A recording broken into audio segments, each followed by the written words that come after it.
Well, well. It is Saturday, and I am on my holiday / vacation / whatever you want to call it. I don't have to work for a week. Awesome. So, I woke up today feeling rejuvenated, refreshed, alive. And what do I want to do? I want to do some dev. It's potentially ironic that I spend all my time coding in work, and then I get a holiday and it's like, what do I want to do?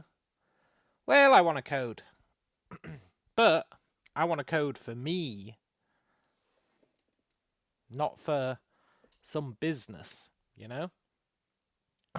So, I've been playing about. I've been playing about in 3D. That's right. 3 dimensions. I've ascended. Sort of. Not really. Every time I've done Unity streams in the past, it's always been 2D stuff. And you know what's annoying about 2D? Oh my god, it's so annoying. It's the one downside of 2D. You need to make sprites. Ugh. Sprites are a pain in the ass. Man, I hate doing sprites.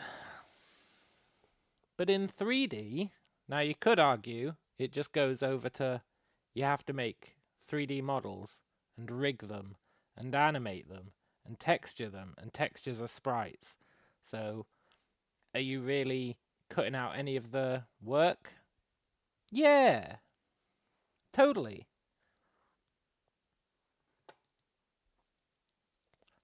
Huh? Huh? Got a little guy. I've spent this morning learning how to do animation and how to, well, basically just animation for the most part. But I've made my controller, I've done some animation, and I've implemented one of the famed sleeper keeper mechanics. Not the pooping. I haven't implemented that. But check this shit out.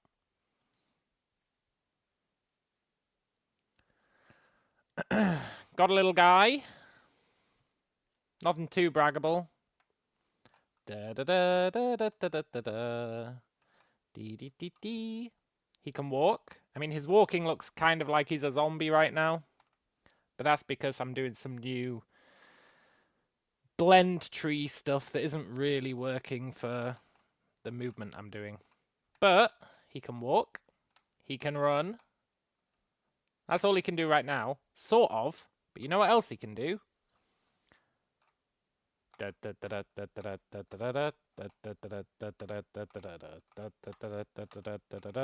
Hey, Macarena. Now, what is he doing when I do that? Does he look like he's about to do the Macarena? Yes. Is that what he's actually doing? No. You know what he's doing? See this little cube?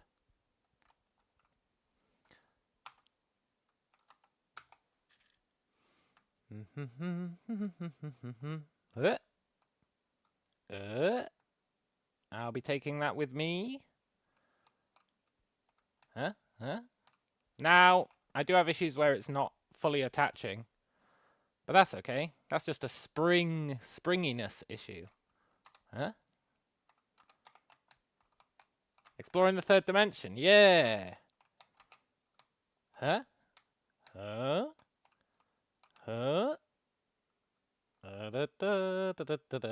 It's the Sleeper Keeper mechanic. It's my dragging mechanic from Sleeper Keeper, taken from 2D, and I've made a 3D version where I can drag anything. It's very cool. And I've made it even better than Sleeper Keeper 1 because you can do the hands independently. So you can say, just grab this with your left hand. Let's go. And then you could drag something else with your right hand. Or you can drag the same thing with both hands if you want more kind of sturdy purchase on it. Huh? It is cool, I know. And it's just a morning's work. I'm really happy with it. So long, box.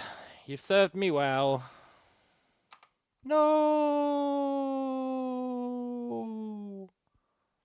Yes. Pretty neat, right? Sleeper Keepers 3D. Well, you never know. Now, animation is so fucking cool. 2D, it's like, oh, make some sprites. Yawn, yawn, yawn. Blah, blah, blah. Animation is so fucking sick, man. Oh my god. You can do all sorts. You can do anything. That's how I did the Macarena. That's all code. Like choosing the positioning and stuff. That's probably why it's a bit jank. But it smoothly blends between them.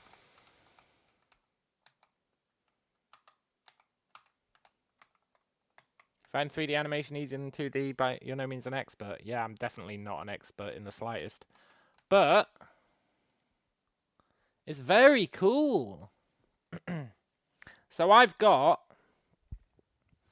was talking to my boss and I was like, I want to get into 3D. And he pointed me towards a thing he uses, which is it's from a company called Cinti. And what they do is they've got loads of packs that basically are like, here's a bunch of 3D models related to space or the Wild West or whatever, right?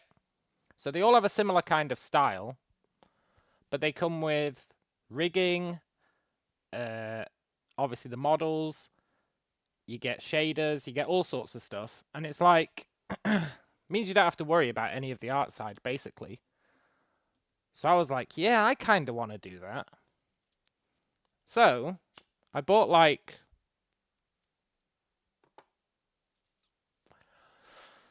they've got this all access pass. And if you want to use them in commercial stuff, you're allowed. Not that I think I'll do any commercial stuff. But if you want to, you're allowed as long as you've got, you know, paid for it. So Unreal has a thing where you can transfer 3D animations between models. Yeah, you can. Yeah.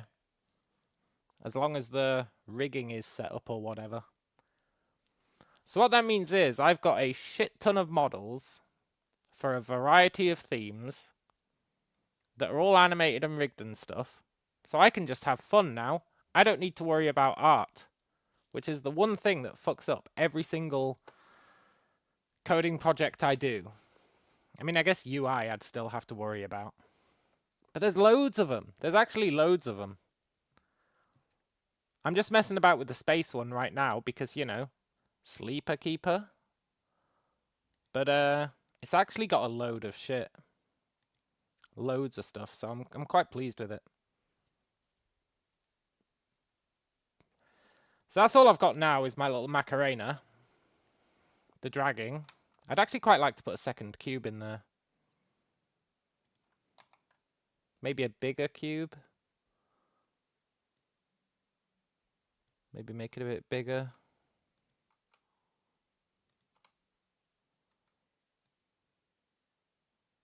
Sure.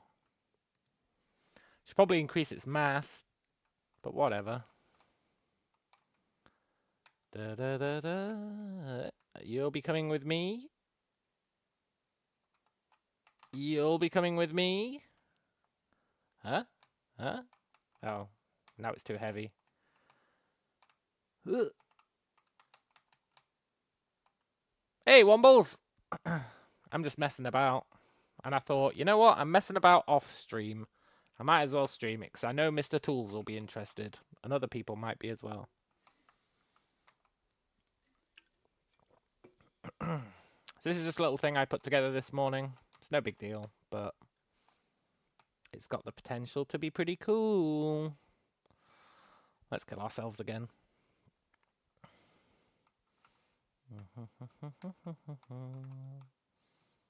Huh? No! Nice. So, it's fun and all, but there is the question of what we're actually doing. And I'm not sure I have an answer to that question. I'm mostly just dicking about.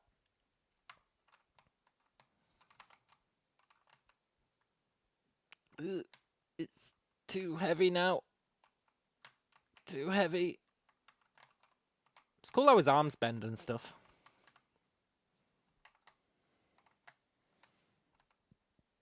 I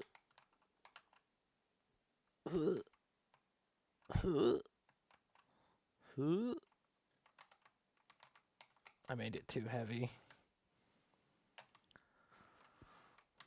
I need to fix that springiness issue.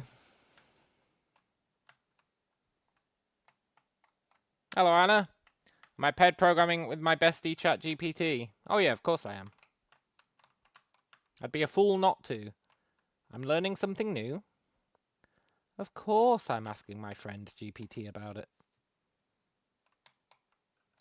You know what? He's been super helpful teaching me how to animate stuff. Super helpful. Pretty pleased with this though. It's all written from scratch. As in the code. I explicitly said to ChatGPT, it kept saying, oh, why don't you use like this plugin or whatever? Why don't you use this plugin for movement? Why don't you use this plugin for camera? Why don't you use this plugin for blah, blah, blah? And I was like, shut the fuck up, man. I don't want to use plugins. I want to know how to do this shit. Because then I can tweak it how I want. He. Yeah. I have him with a dude's voice. And I speak to him on my phone as if I'm on a phone call. It's quite good, actually. I do it sometimes when I'm walking to the shops. Hey, ChatGPT. I'm on a lovely walk. Oh, that's nice, Callum. What would you like to talk about? I don't know, man. Let's talk about anything. And then we'll talk about anything. You know? It's good stuff. I like the voice functionality in ChatGPT. Plus, you can just pull up your camera and give it a live video feed and be like, what's that? And just point it at something and it'll be like, oh, well, that is this, blah, blah, blah. It's really cool. I believe they call that vibe coding these days. Yeah, I'm a big fan of vibe coding, if that's what they're calling it. I used to call it chaos coding, where you don't know what you're doing, you don't know what your objective is.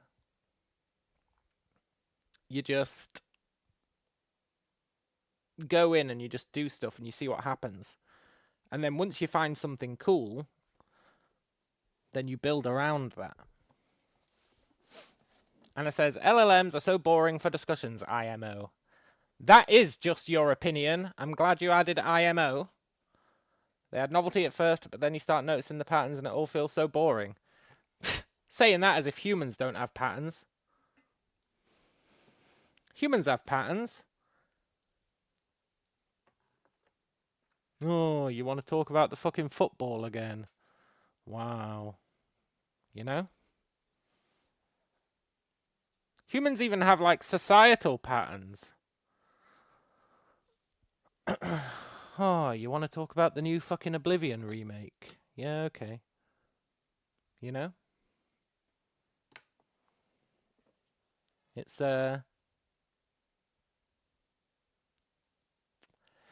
not a problem only with AIs. Humans are fucking boring and predictable when it comes down to it. For the most part. You aren't vibe coding, you're actually coding. Vibe coding is about not paying attention and letting the LLM do everything. Oh, in that case, no, I'm not doing that.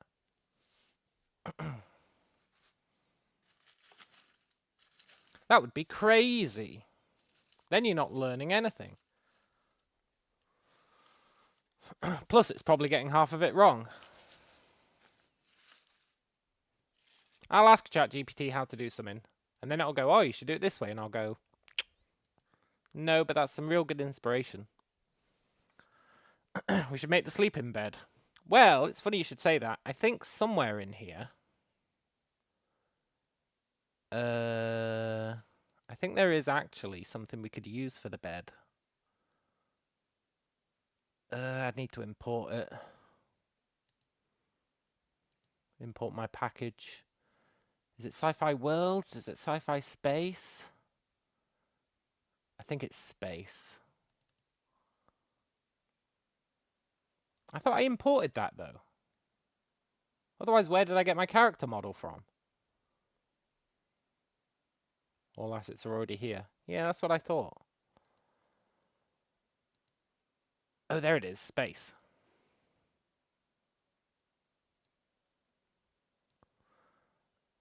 Everything can be reduced to patterns, but with humans it doesn't become repetitive as fast.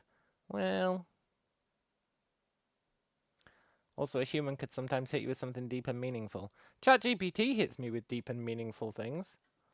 Like when it called me an energy drink goblin. I was like, wow. I see your point, Mr. GPT.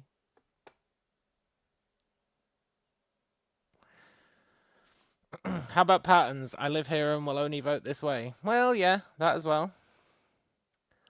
Let's see. Environment. No, that's not what we want. Props. Maybe it's a prop? What props have we got? We've got loads of props.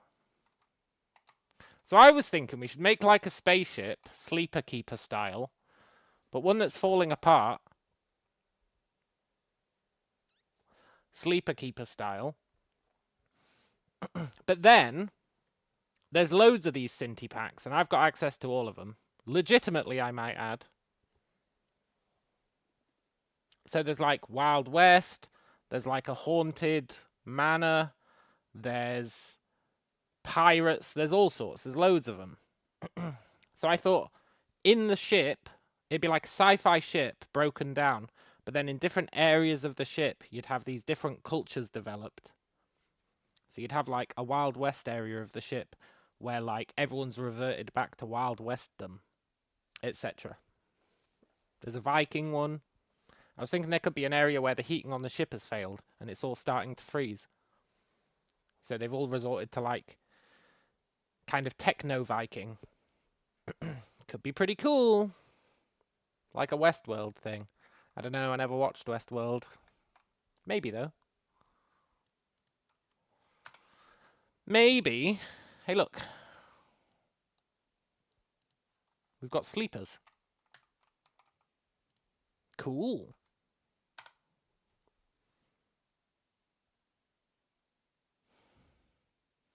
We've got a weird tentacle in a jar. Can't beat a tentacle in a jar. Only watched the first season.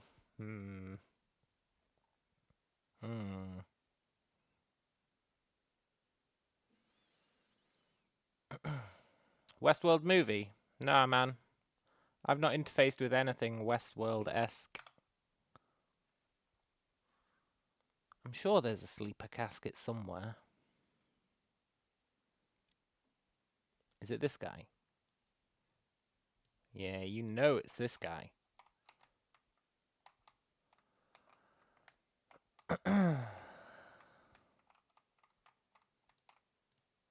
Huh? You know the Westworld book, though? No. No. The only Westworld thing that I know is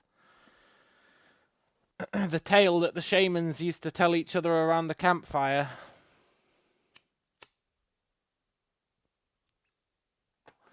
That spread through word of mouth.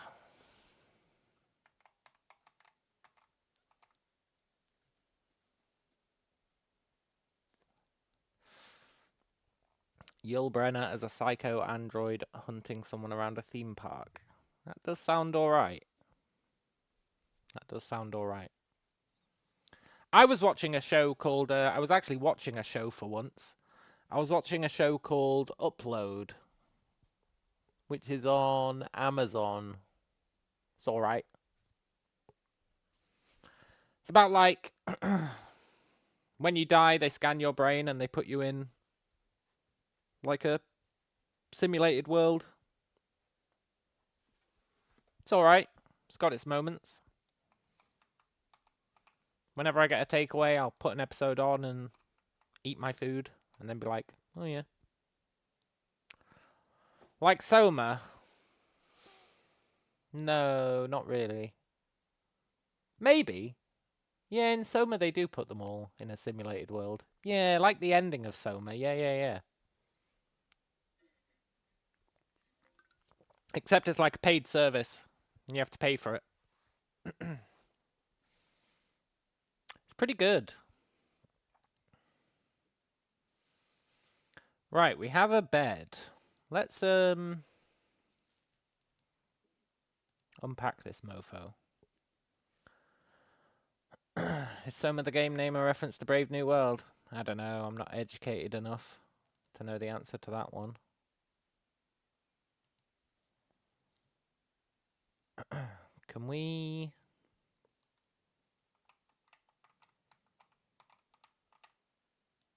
We want to give this a... It's got a collider. We want to give it a rigid body. Let's give it 60 mass.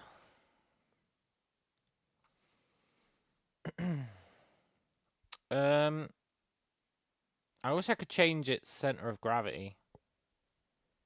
That is a perfect sleeper bed, eh? Except it doesn't look like it's designed to be dragged around. But maybe we can get around that somehow. Well, maybe it does. It's got these little handles.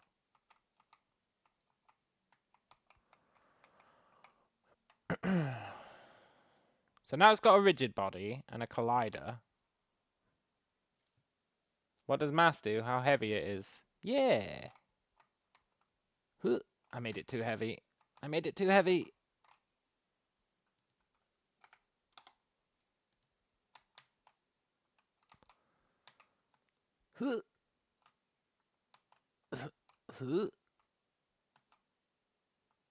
Maybe I didn't make it too heavy. Maybe we're just... we can pull it with one hand. We can kind of drag it along with one hand. But as soon as we switch to two...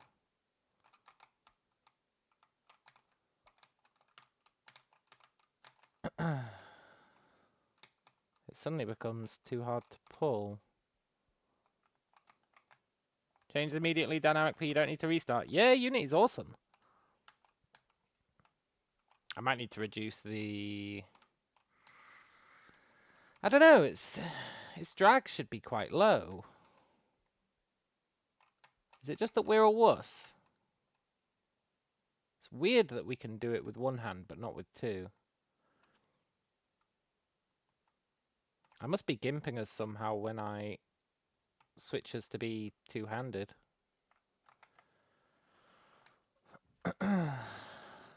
Not sure. Because this one we can pull easy. And it's got a mass of 20. So I find it hard to believe that the extra mass is what's causing the issue. Could be the shape of the collider, I guess. Could be the shape of the collider. What if you don't have a mesh collider? What if instead you just have a box collider? Let's try that. Must use some interpreter or something. I don't know, I've never really questioned it. Maybe? No, we still can't pull it.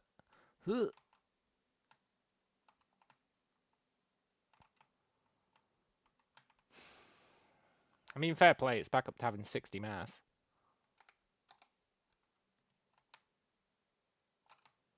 I would have thought we'd be able to pull it with 40.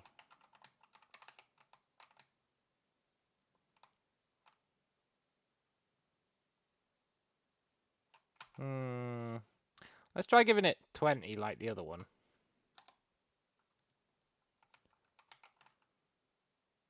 Yeah, I guess now we can pull it fine.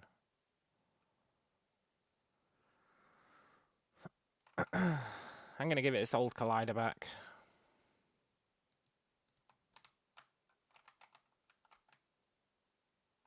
Yeah, maybe I was just making it too heavy. I guess our guy is pretty weak.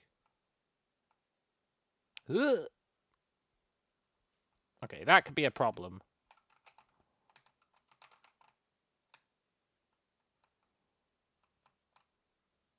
The old flipping it upside down could definitely be an issue. Wonder if we can hook that on there, then hook that on. I wonder if we can flip it.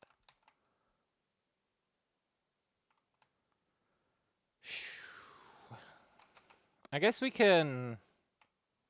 Ideally, we'd make it so its center of mass was. Look, get out of here, box collider. Ideally, we'd make its center of mass be lower.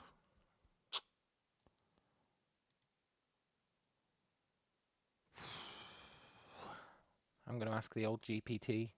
My favorite thing to do in the world.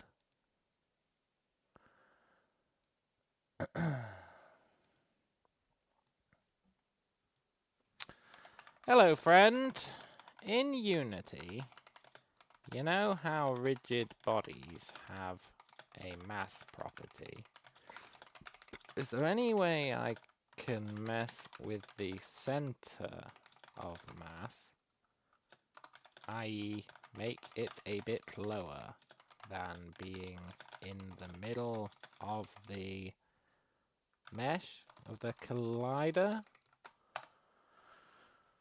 You can modify it and it's quite useful. Yeah.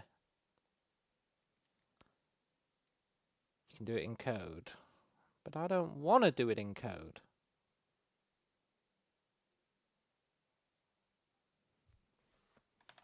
But I don't want to do it in code.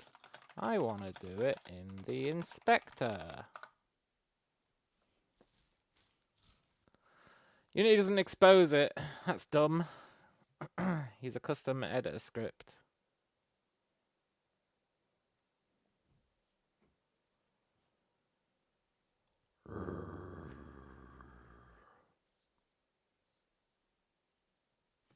Lame.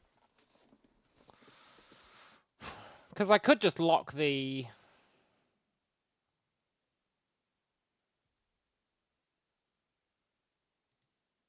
X and Z rotation so that it can't flip.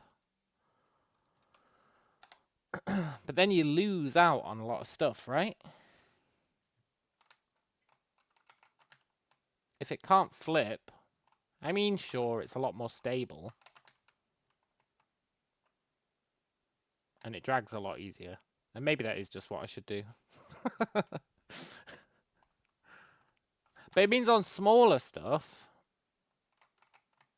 like this guy will never flip. Maybe that's what I want. Maybe that's like totally what I want. Maybe I should just freeze the X and Z rotations. Yeah, probably. Hey. Oh, I didn't flip. I didn't freeze him. Yeah, maybe that's what I should do. Just freeze the rotation on stuff so that it's always pointing up. Seems reasonable for now, at least for some objects. I guess we don't have to do it for all objects.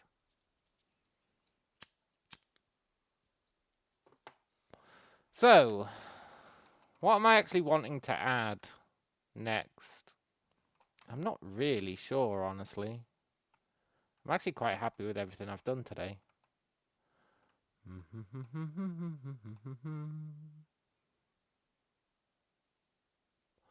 I guess we could make him have a little world.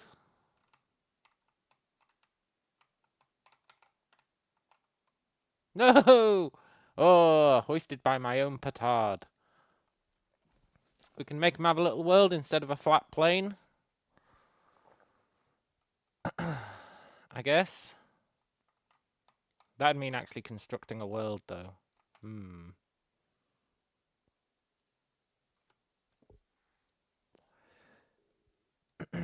I guess for that, I would want... I don't know if it's under props. Probably not.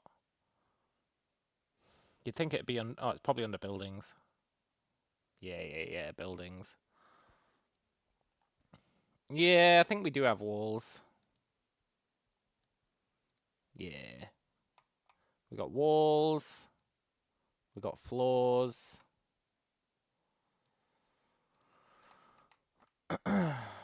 We got, presumably, everything we need. We got little tunnels. I guess they're not that little, actually. Pretty cool. So we could probably put something together. I'm not sure what the best way to do it is, though. In Sprite World, you just do a sprite map and you paint it, right? I wonder if there's an equivalent. I mean, there wouldn't be an equivalent, but you know what I mean.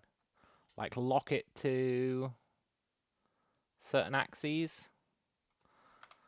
Let's ask. Nah, that's okay. I'm just gonna freeze the X and Z rotation.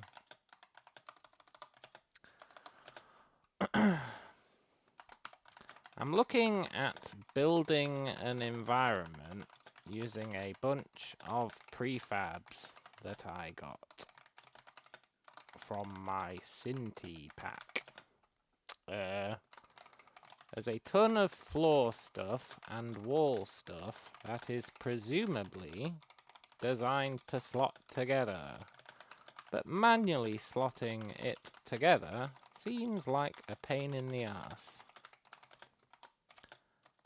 I'd like something like the tile map painter in 2D Unity. Is such a thing even possible? What we're describing is not only possible, it's a well-established workflow. Alright. Sorry. Unity's tile map system is 2D, but you can use it in 3D. Okay. Instead of painting sprites, you use prefab brush to paint game objects. Ah. Cool.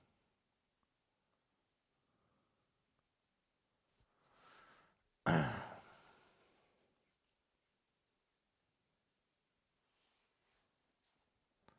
response is a little too human. I agree. It is pretty human.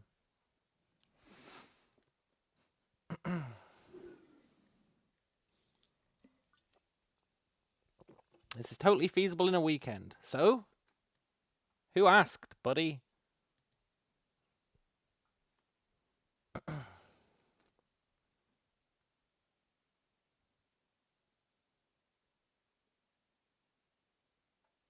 Your code, your rules. Yeah.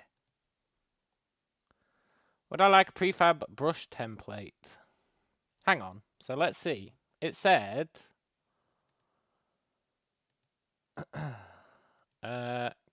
add a grid the same way that you normally would. But I don't see grid. Grid is no longer one of my options.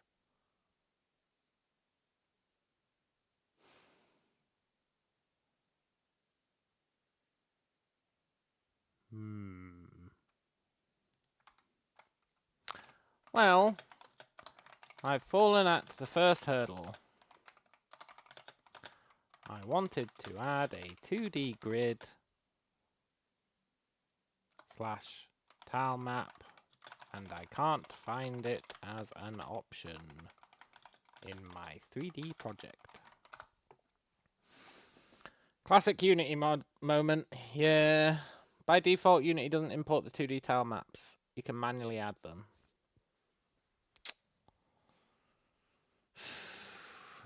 These look totally fine. They're just hidden by default.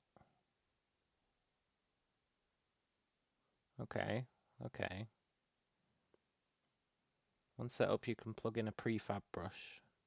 Okay. Okay. So we want to go to the package manager.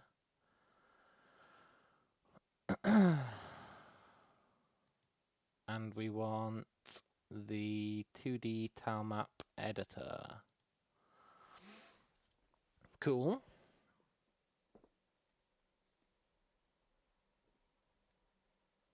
I'm trying to think what other functionality we could add. As well as like making an environment or whatever.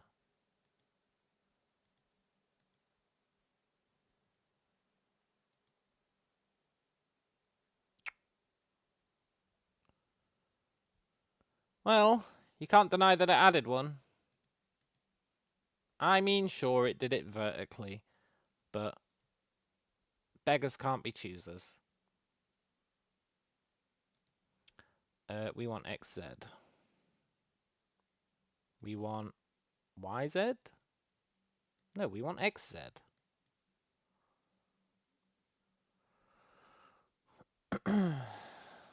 You know what? Come back to me, friend.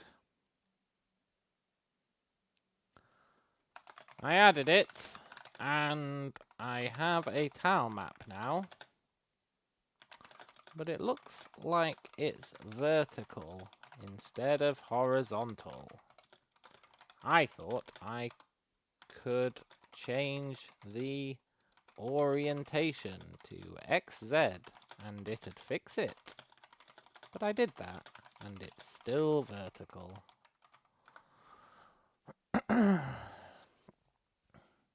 Tile map's orientation setting can be misleading. Great.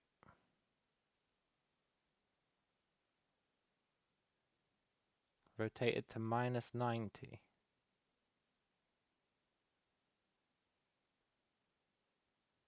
Okay, okay.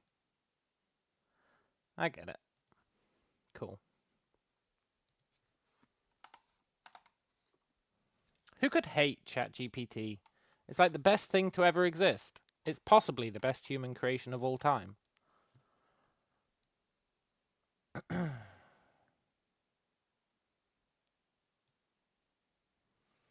What size are these? 5 by 5.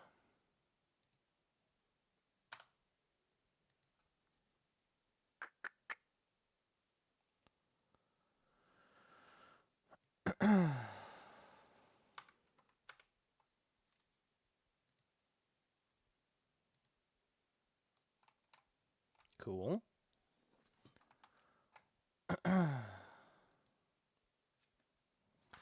Okay, neato. I've got my tile map set up with a 5 by 5 grid size to match Cinti's assets. Now I need a prefab brush. You mentioned downloading one, but that's lame. Can I make one myself? Yes, it's a great move. Yeah. You say everything's a great move, buddy.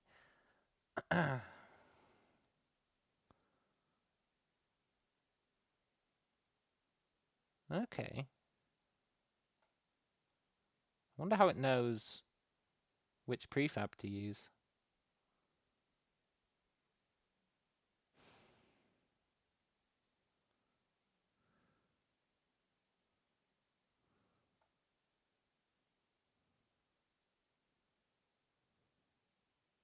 Oh, interesting. Okay. Seems kinda jank.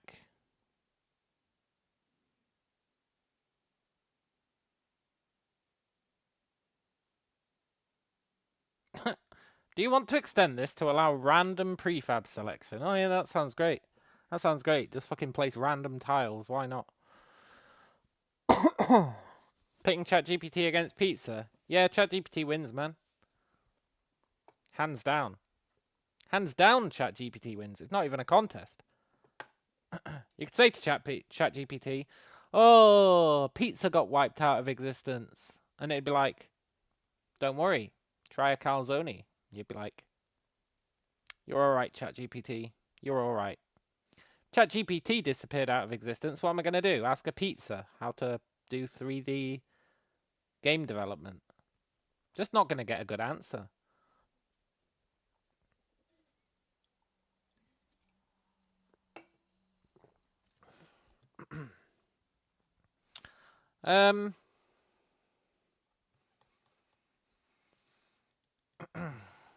Okay, this painting thing is sounding a bit too confusing and potentially over-engineered for my needs.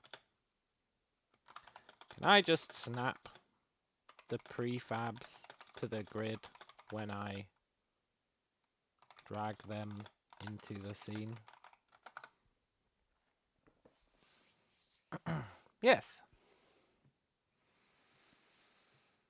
Hold control while dragging. You know what? That makes a lot of sense. Get out of here, tile map.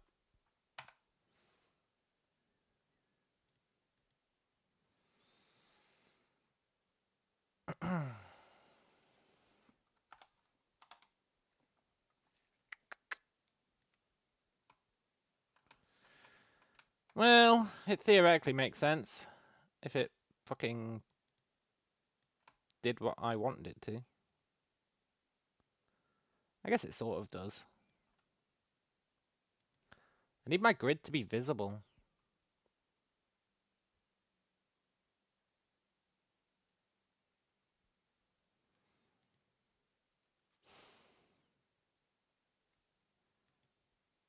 At all times. I mean, I guess you could argue you don't even need a grid, Callum. What are you doing? And you know what? That'd be a fair point. It'd be a totally fair point.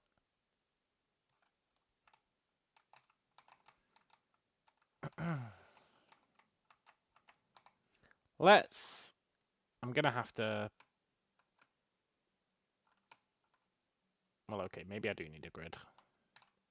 I need some way to, align these at the right height and stuff, right? Without doing it, like, jankily. Maybe it was on something with that whole... You should use a plugin or whatever. But I don't believe in plugins.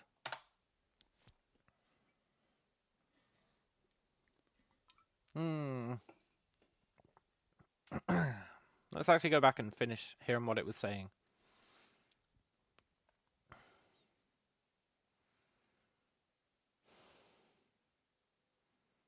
I'm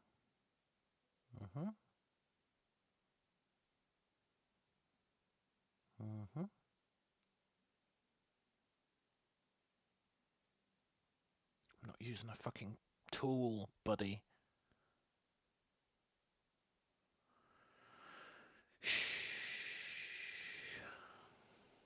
Edit grid and snap settings. That is not an option.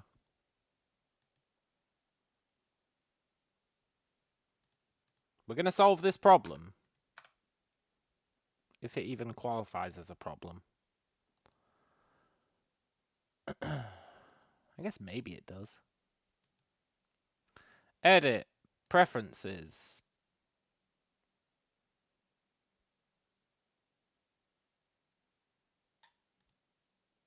No. Edit. Project settings.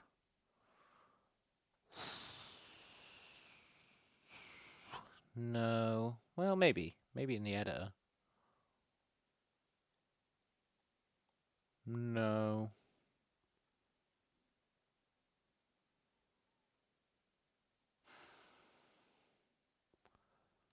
It can't be that hard. This is what I'm thinking, right? It cannot be that hard to want to place stuff in a singular plane. Therefore, I am doing something wrong. The question is what? And ChatGPT is not being helpful. It's just saying use plugins, but I just don't believe we have to use plugins. I refuse to believe it. I shall not believe it.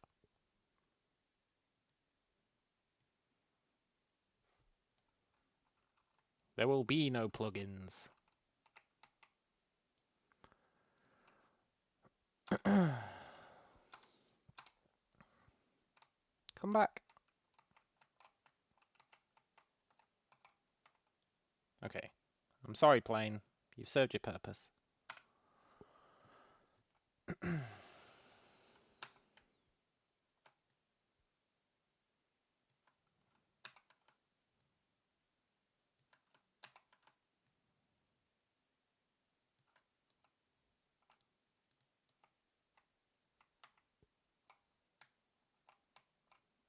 Yeah, you kind of work, sort of, in a way. Don't know if I want to use that particular flooring, but I guess it doesn't really matter for now. We're just messing about, eh?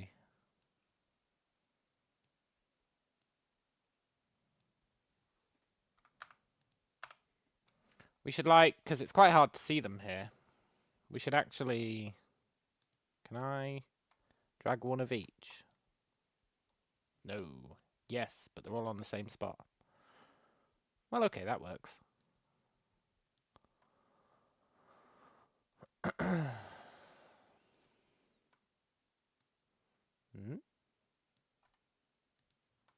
Mm.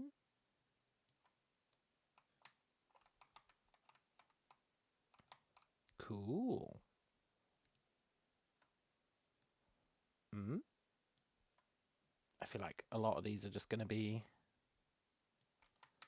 similar.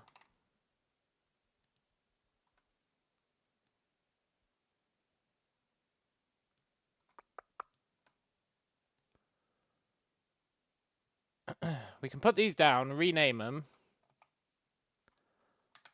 and then... I don't know, just have them live off in a corner somewhere. It's kind of the perfect crime in a way, if you don't think about it too hard.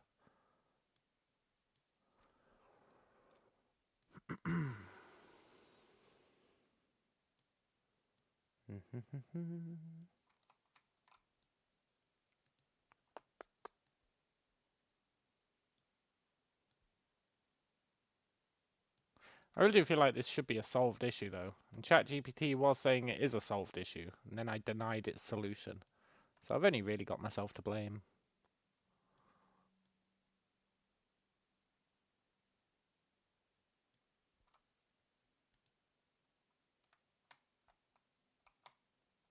I do need you.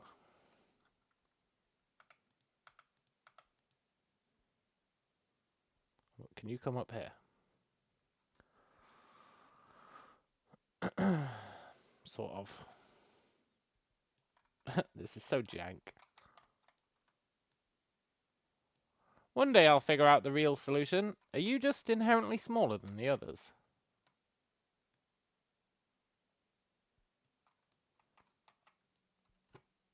Yeah. Okay, cool.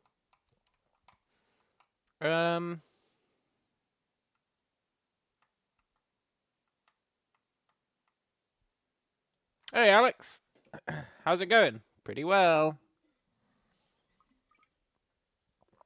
Just kind of messing about. Which is nice.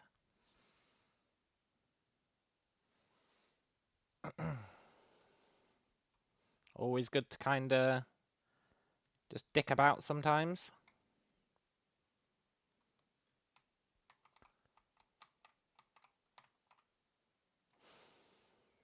Man, I think I might have to resort to agreeing with ChatGPT about using a plugin. This is untenable. This is untenable. Surely it's like super easy to lay down assets in a 3D world without it being a pain in the butt to align them.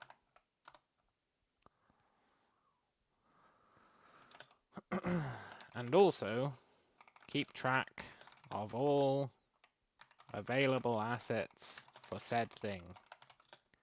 E.g., I have a bunch of floor models. I guess I could put them in a flaws folder for a start. That's a good idea. And maybe give them sensible names instead of their default asset names, which honestly make no sense to me.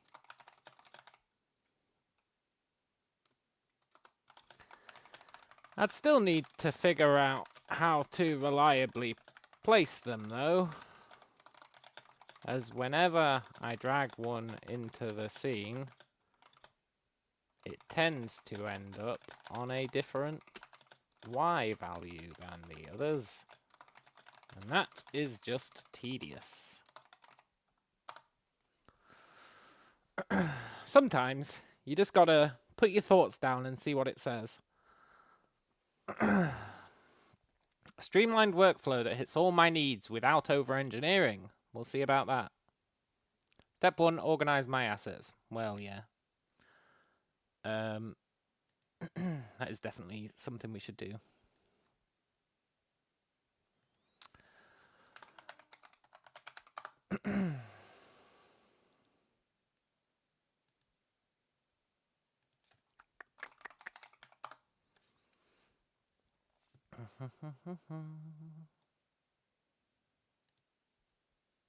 Nope, that's not what I want.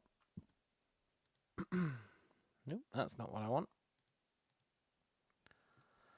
Floors. Floors are like these. Can't I just place them all on top of each other and then use array? Yeah, maybe. I don't really know.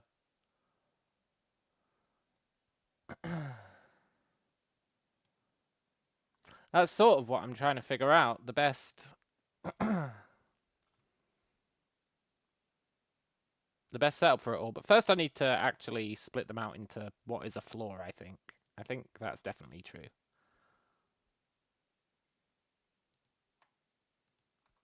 So I'm just going to steal all the floors and put them in my own folder. You're a floor. You guys are probably floors. I guess you could argue that this guy's a floor.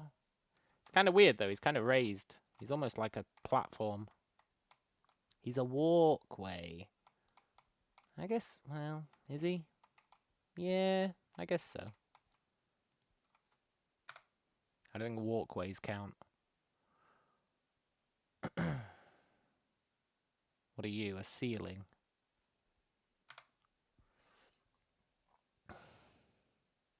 Place one type of floor and tile it, then replace each bit with a unique item. Oh, that's not a bad idea.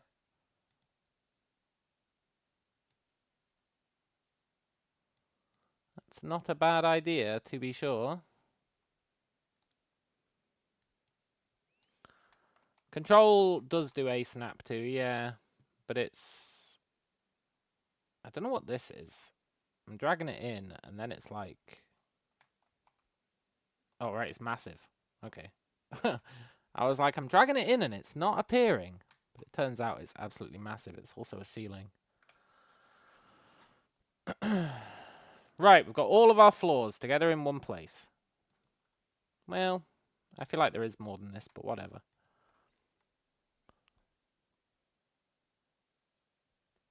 So let's try Alex's theory. What the hell? Have I got a ceiling in there as well? Roof. Okay, we don't need roof exteriors. Get out of here. Floor, floor, floor, floor, floor, floor, floor. So we've got all of our floors. Now what's this theory about an array?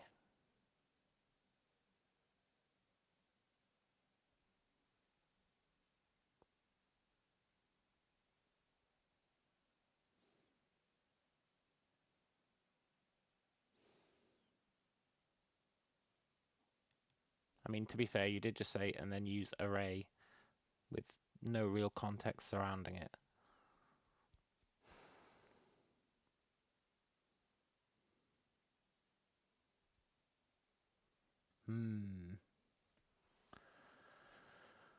If you recall correctly, array was for duplicating the same item. That's no good.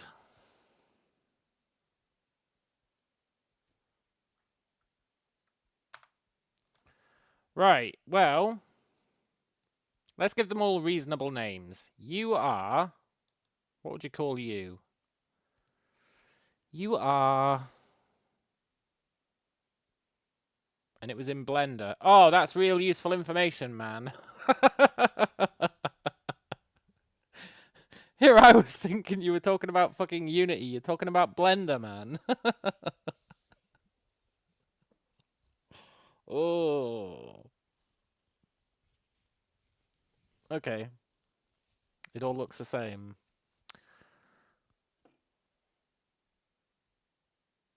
Yeah, I could see that, I guess. Right, what would you call this? You'd call it...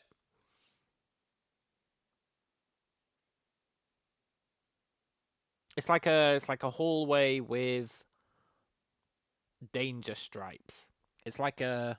I'm going to call it a danger corridor.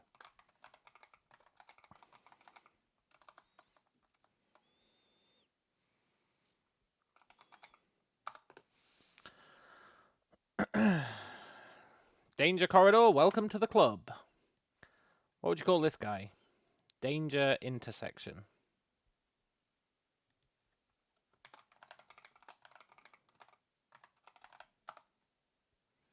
Do you have a search feature in Unity that allows you to look up tools? Maybe. Maybe. You are a danger T-junction.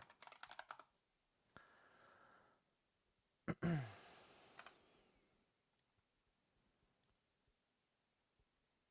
you have a friend? You do. So you're like a...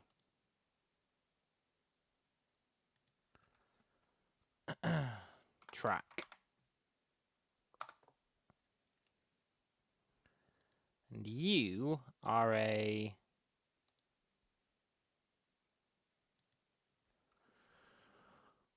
track intersection, I think. That's what I'd call you.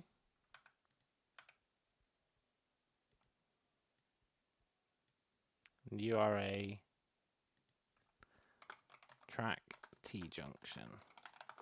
I know it's not strictly accurate, but it's accurate enough. You're an interesting fella. Hello, Dan. I am indeed well. You are an interesting fella. What the hell are you? You're kind of like... You've got like a pod in the middle.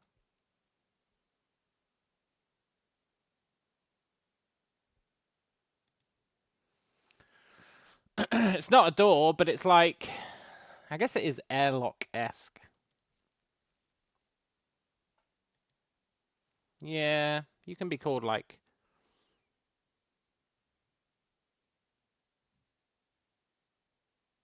Thing is, it's on the floor. It's on the floor. We're looking down on it. No, it's not a roof. It's definitely not a roof. It's on the floor, right? It's weird. It's like you could have something come up from that. You could have something come up from it, right? It looks like the kind of thing where something would come out of the middle of it. Let's call it weird ass tile, because I've got no idea. We'll come back to it if we ever decide to use it. Doesn't have to be a floor tile, rotate it and you have a wall. Yeah, that's definitely true to an extent. The colour of an energy source came through the middle. Yeah, we could probably do that with shaders and stuff. Shaders, particle effects, all that cool shit.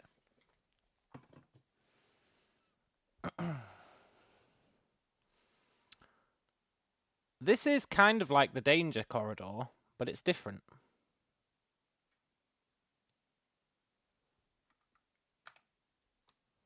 Does he have any friends? No, not really.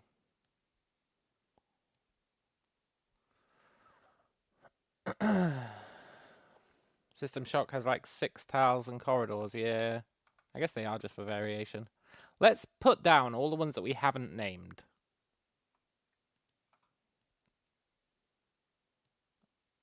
Oh, you goddamn roofs. Where are you? I don't want you roofs here. Can you go back into the buildings section, please?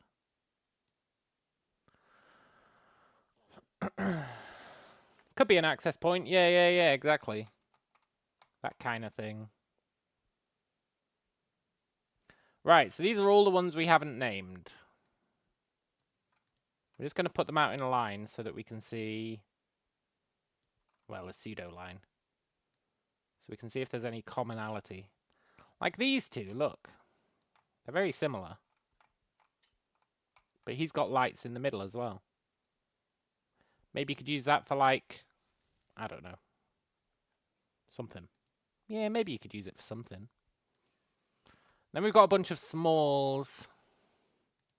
Sweet, sweet smalls.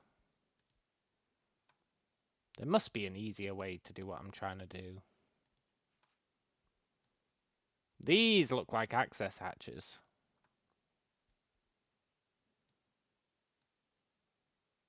Sort of. Some of them do.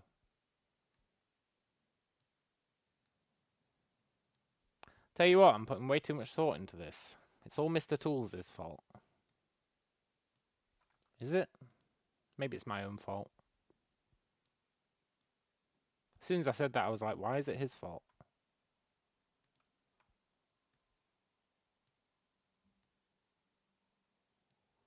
So we've got these small ones, which we can, I guess in theory, use on the others. Yeah, I think these do kind of go in the middle. I mean, I guess technically they do whatever we want them to do, right? But it does feel like you'd mix the smalls with the larges to make something.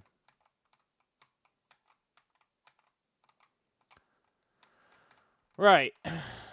So you are definitely an access hatch. There's just no getting around it. This is definitely an access hatch.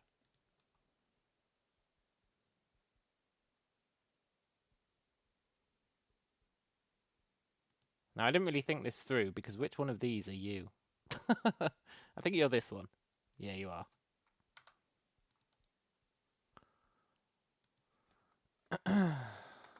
Small access hatch. You're like, you're a small something as well. You're like a small... Yeah, you are kind of storage. Let's call it storage.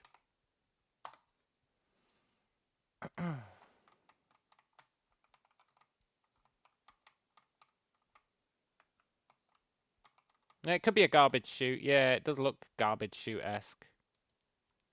Let's call it garbage chute.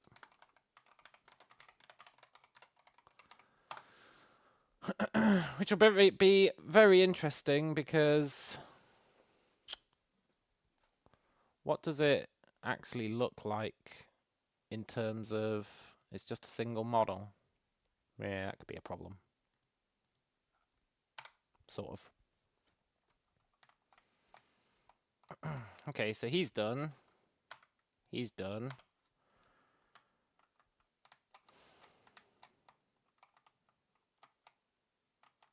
I feel like a lot of these are very small. I like to think these are like landing pads. They look like they could be landing pads. I'm going to call them landing pads, even though they're probably not. They're getting that name.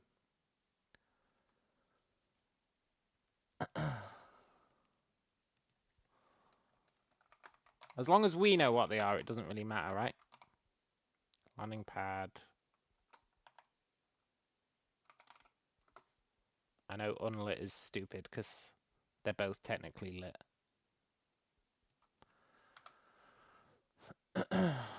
Plus that one is actually the lit one that I just renamed to unlit. Oh, I can't wait to be done with this. Well, then we've got to figure out how we're actually going to build our damn thing out of it. Which one of you is the other one of these? Is it you? No. Is it you? Yeah. Okay, good.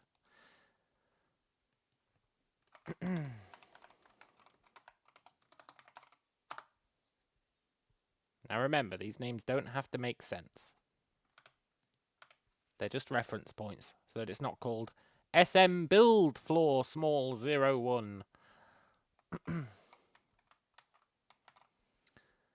You are a lit corridor.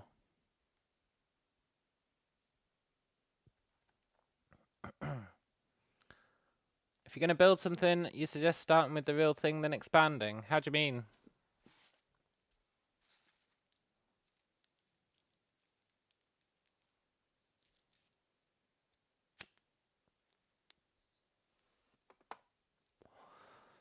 I'm not sure I understand those words of wisdom, but I am willing to concede that they might be words of wisdom. I just don't know what you mean. When you design a town for Dungeons & Dragons, you start with a real neighborhood in your city with real maps. We're not worrying about that shit right now, man. A, it's going to be a spaceship, so what would you build upon? B, we just want something that we can play about in for now.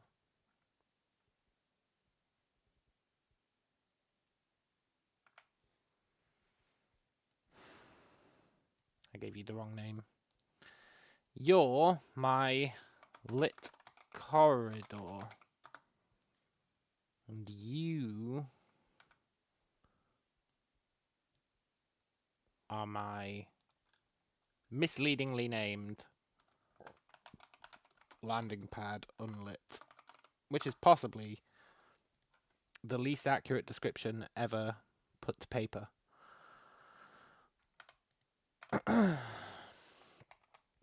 Space doesn't follow the same rules as an Earth ship. Yeah, exactly. One section of walls, floor, sides, then copy paste. Yeah, exactly right. You want to make like components. You want to make like, this is the corner of a room, and then turn it into a prefab, and then be like, this is the wall of a room, and then put that into a prefab. This is a corridor. This is whatever. And then once you got those prefabs, you could theoretically do a procedurally generated ship if you wanted, or you could map out the ship in like Excel, which I know might sound batshit crazy, but you could map out the ship in Excel and then import it. You could do something like that. Once you've actually got components set up. I don't know what to call these ones.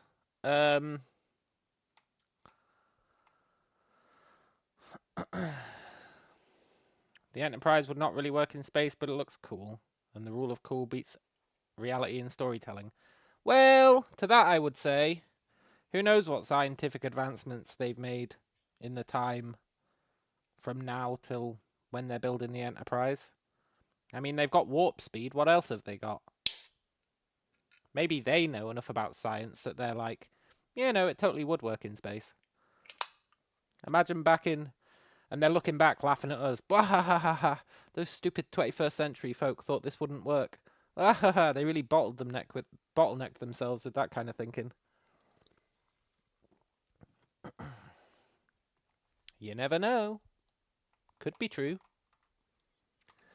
Right, we've got 6 to go, and I've got no idea what the fuck we would call them. But...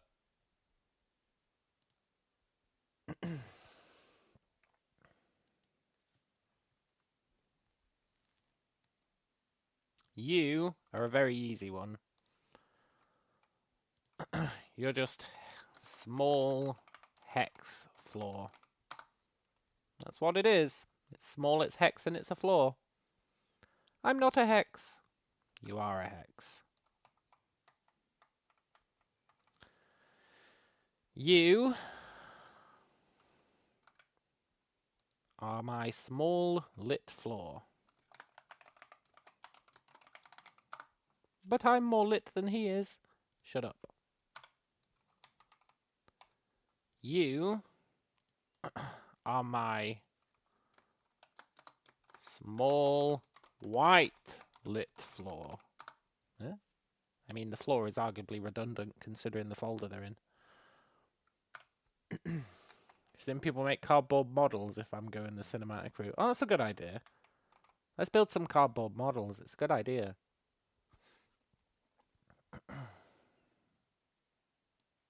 For the record, that was sarcasm. I don't actually think it's a good idea. I think it's possibly the worst idea I've ever heard. I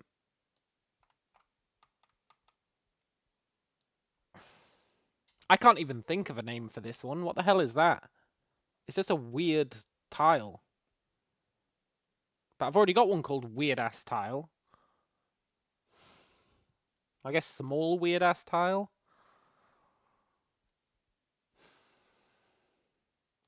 Yeah, small rusty tile, that'll do.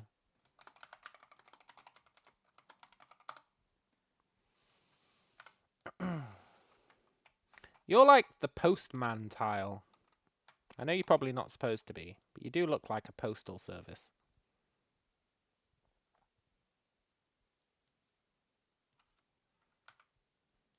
You are that one. We're almost done. I'm calling it the postal tile because I know what it means. And then we've only got one left, two left.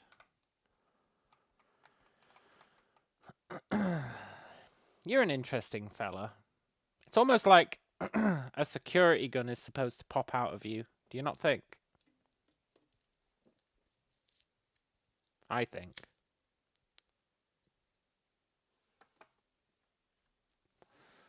I'm going to call that like yellow for danger, yeah. You're going to be like small turret tile. And you... It is a trap, exactly. And you are... I don't know, man. I ran out of steam after naming like the first one. And I still haven't named this guy.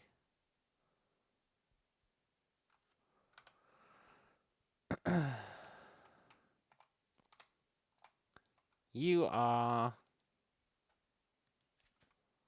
small...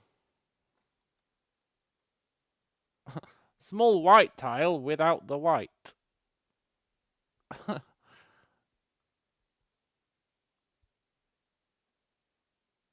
Water. Yeah, I could see that. Small blue... something.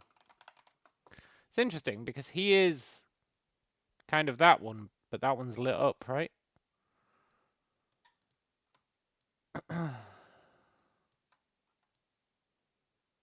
He's just a lit up version of him.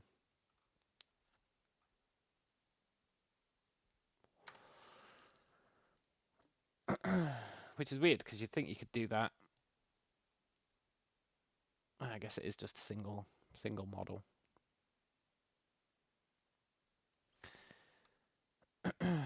So he is small blue something, and he is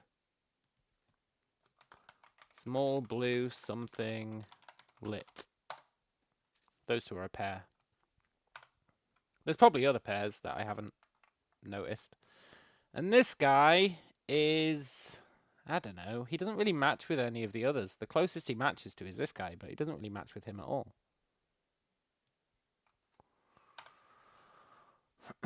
I guess you're just... pseudo-danger corridor. You are our last one, right? Yeah.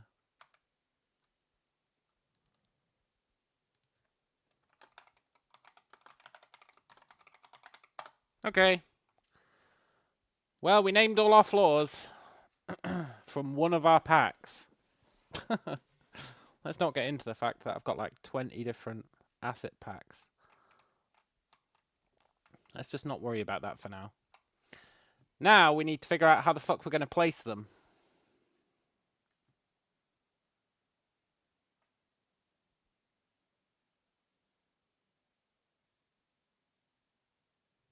Because all we really want right now is maybe just a bunch of small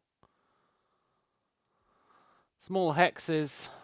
Just for now, just so that we've got something to run around on. And then we can add some walls.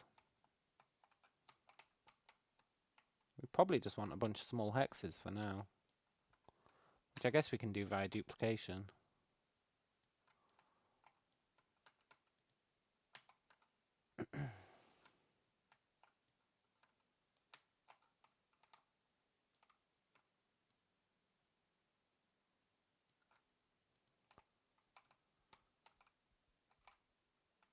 Yeah, we can just duplicate a bunch of them for now. It's fine. I just want a floor.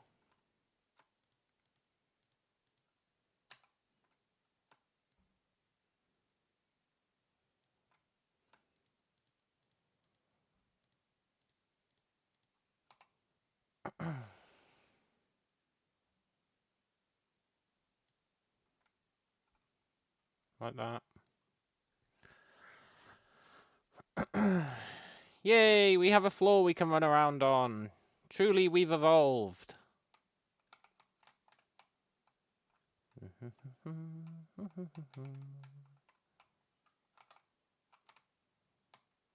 A floor we can throw things off.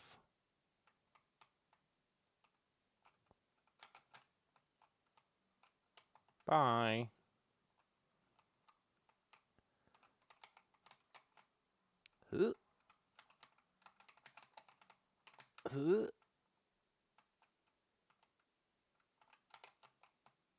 This is my cool grab mechanic.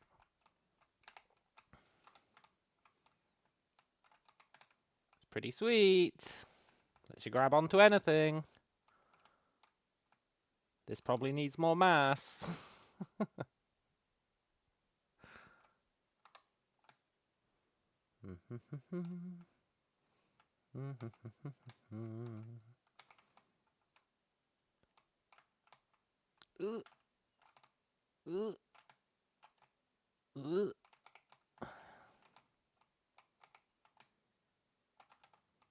Huh?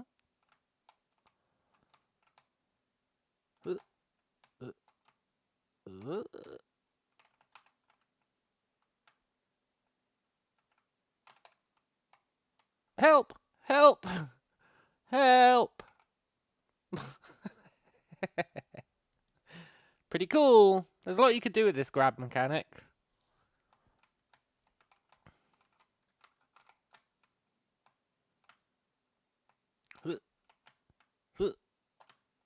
It's too heavy.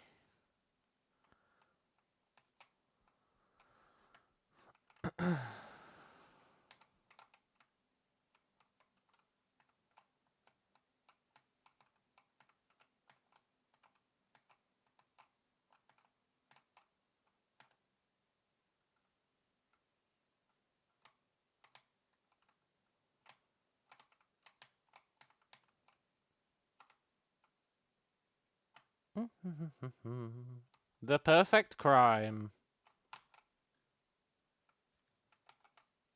Uh-oh.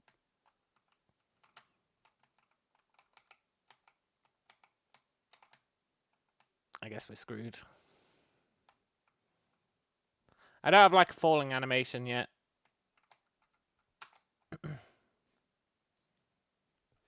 But it's fine. We could definitely add one.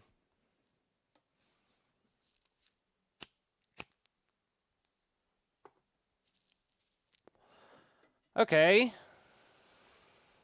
I know we spent a long time just to get like the most basic looking floor known to man. But that's fine. We're just here to dick about, so it's fine.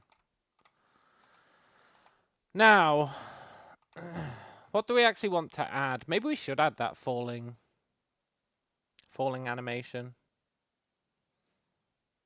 There is like a metric ton of animations. There's probably a falling one kicking about somewhere. In air.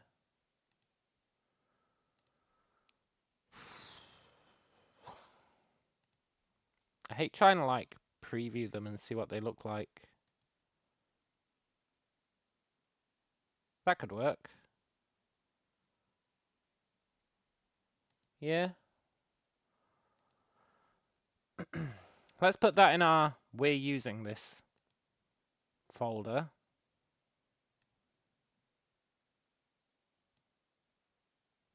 Cool. Then we need to go into the animator. I can actually get rid of all this crap now. And we need a new state. Falling. So for falling, we want to use this guy.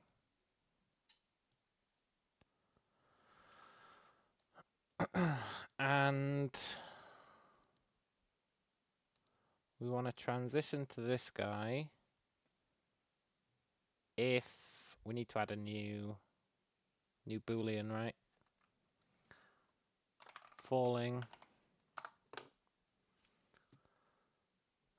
And we transition to him if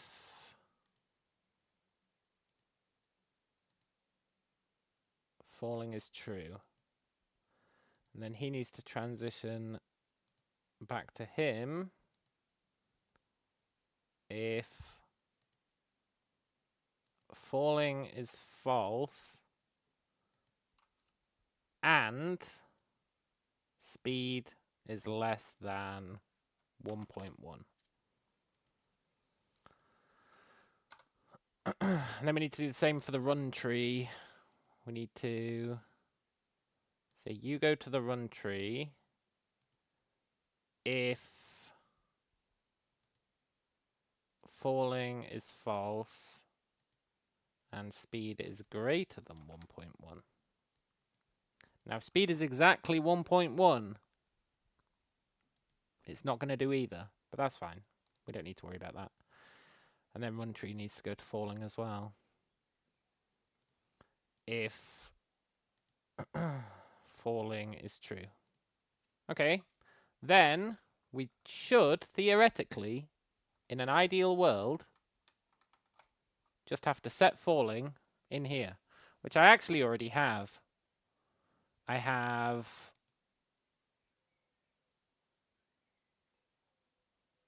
is grounded.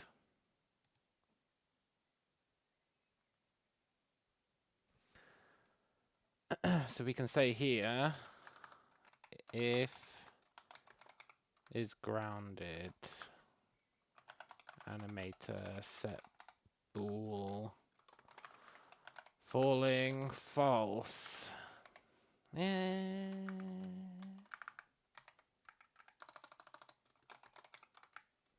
Falling is the opposite of is grounded. That might work. Will it work? I don't know, but it might.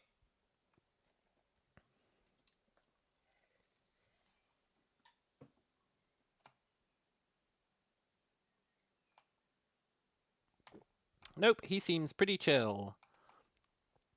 Okay, why?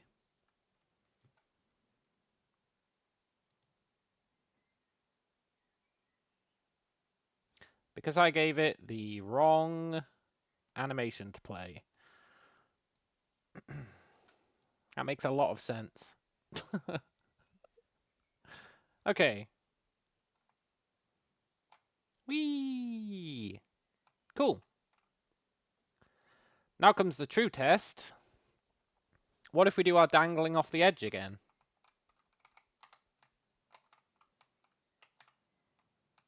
Why is it... Why is it doing the falling animation? I mean, it looks cool there, the falling animation.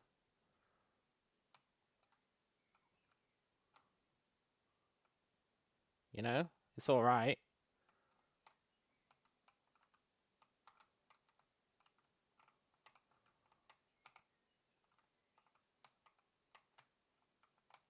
But I don't know why he was doing it on dry land, as it were. So let's have a look at that.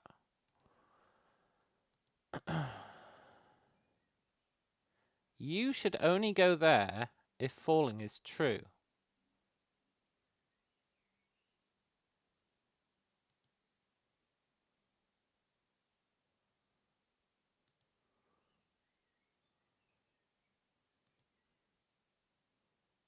So why... He's working fine until I grab something. Then he decides he's falling.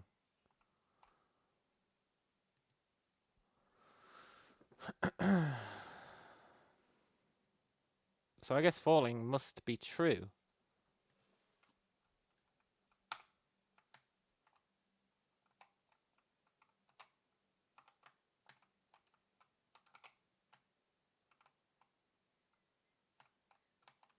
It's very interesting. I think when he's holding on with both hands, it's yeah,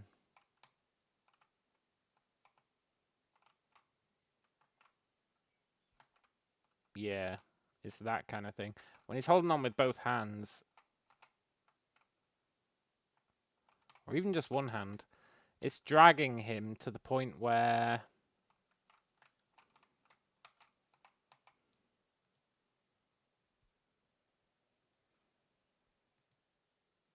his collider is technically not touching the ground, I think.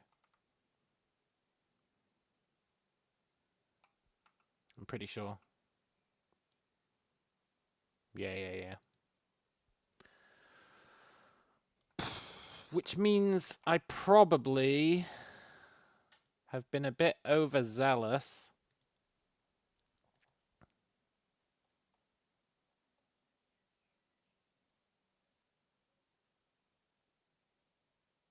On the max arm length.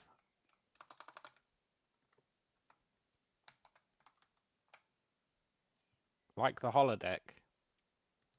Yeah. I think the arm length might just need to be a little bit more. Or the springiness needs to be less. It does seem to mostly work, except...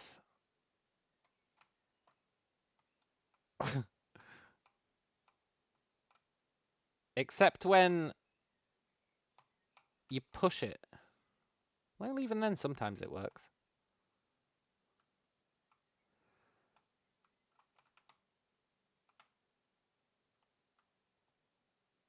I think it's all to do with the arms and how rigid they are. It's cool that that works, though. I'm actually really happy with that. I'm super happy with it. That means, in theory, I could make it so he can climb stuff. In theory. In theory. I'm not saying I'm going to, but I'm saying in theory we could make it so he can climb stuff.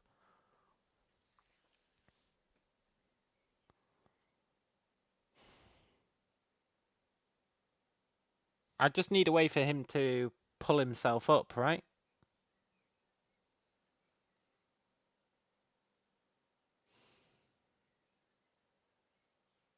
So currently, the way he works is, if we look at the scene...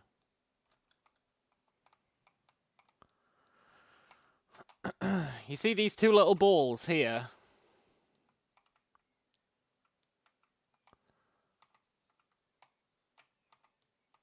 Is that really his grab triggers? Are they really that low? They are that low.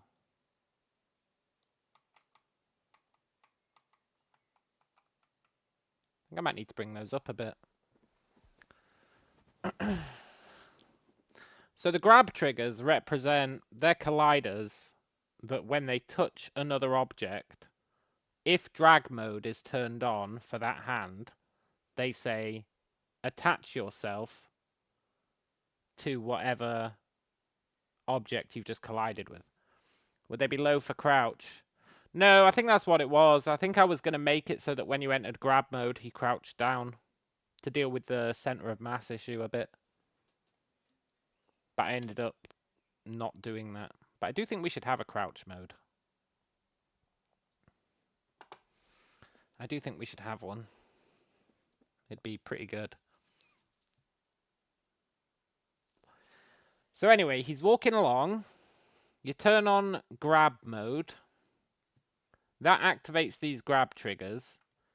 If the grab trigger collides with an object, then it looks at the point where the collision happened.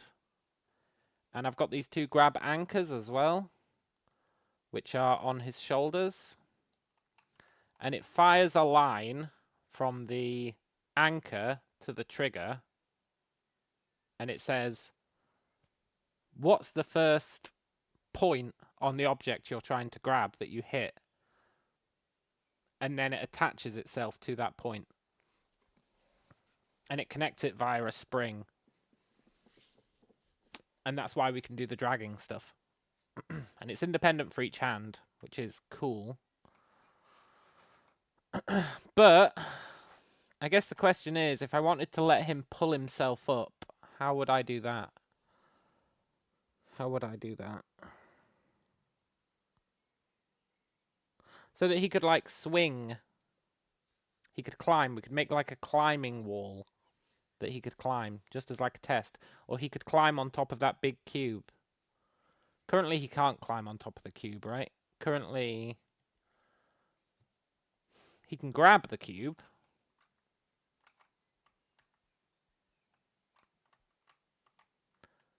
See that? It's when you get too close, it starts saying he's not on the ground anymore. I think it's because of the springs. I think they're forcing him above the ground.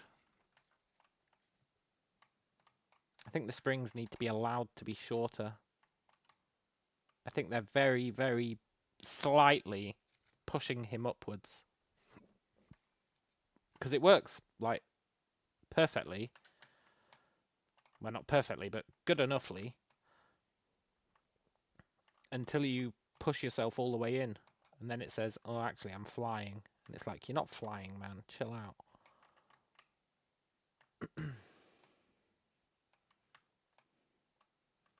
So you would kind of want a way when he's grabbed something. So when he's grabbed something, you can release a single hand. But it doesn't really help you. I guess the question is, does he need to be able to climb? It's just, when you do that dangling off the edge thing, it'd be pretty cool if that was something that could happen, and then he could pull himself back up, I think.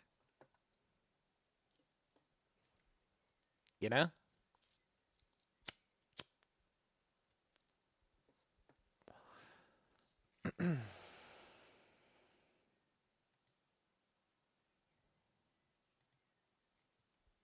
Can he? I don't think he can grab the floor.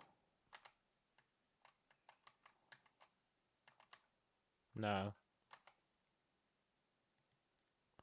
Floor doesn't have any rigid bodies at the moment. We could probably make it have some, so that he can grab the floor. We need attach points and movable grab anchors to each hand. Yeah, exactly, right? So we've got the grab anchors, but we'd need...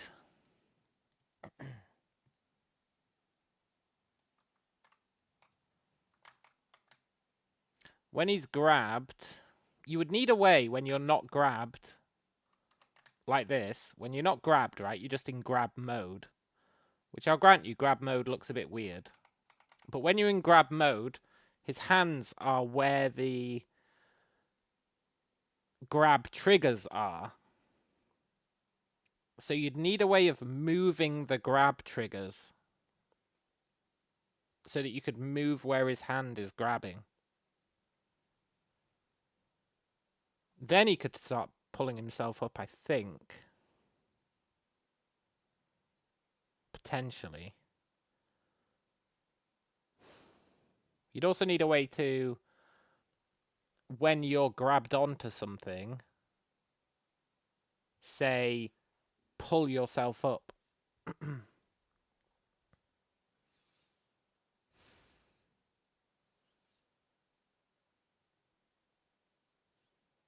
Which you could probably do.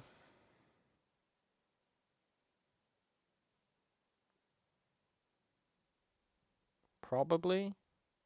It'd be a bit weird, but you could probably do it. I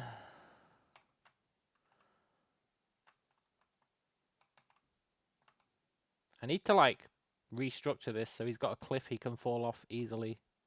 I also need to fix that weird falling issue, but we're on to more interesting things now.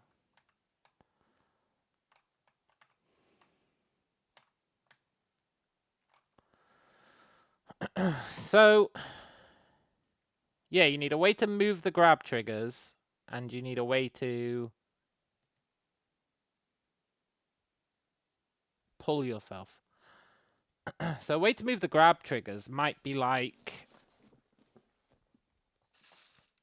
I don't know, for now I could just make it be the mouse wheel, right?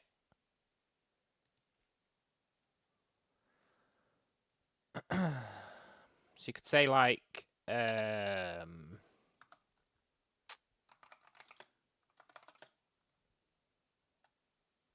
don't know how you get the mouse axis, but let's just assume it exists. Mouse scroll delta, that's the one.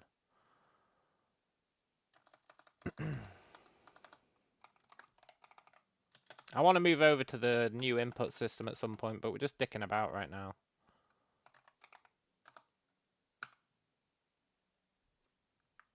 The hell is the X and Y of the mouse scroll? I assume it's the Y.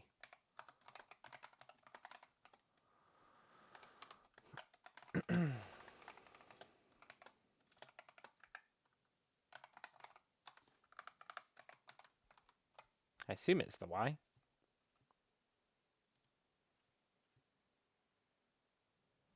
Zero. No, it's always zero. No matter how I mouse scroll.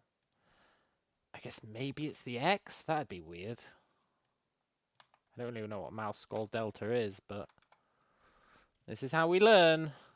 Or we Google it, or we ask ChatGPT. But sometimes playing about with it is the key. So it's neither of them. Do you have a Z? No. So what the hell is mouse scroll delta? The current mouse scroll delta. Oh, that's really useful. That's kind of lazy fucking comments people put on their classes when they're just doing it because they have to do it. They've been told, comment all of your stuff. Oh yeah, mouse scroll delta. What's that? Well, it's the current mouse scroll delta, obviously.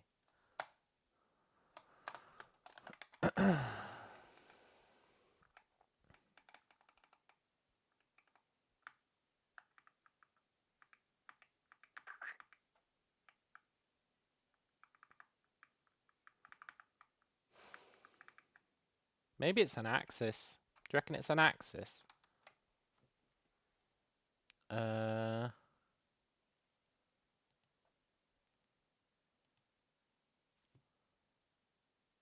Horizontal, vertical, mouse scroll wheel. That's the one we want. Yoink.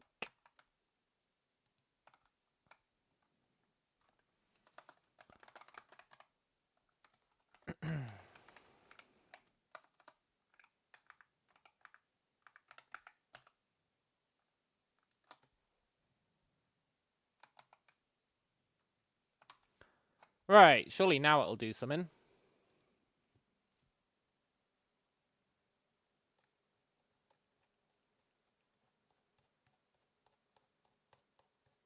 It is. Good. So then we can say, I don't know,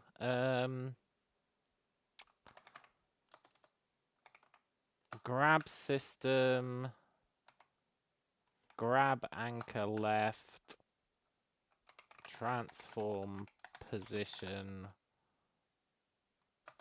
plus equals vector 3 up. Now, do I think this is a good idea? No.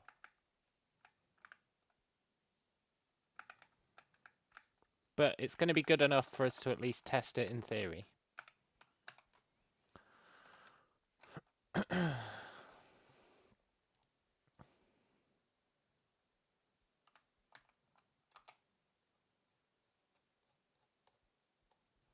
Look, I'll be honest, I expected that to do something.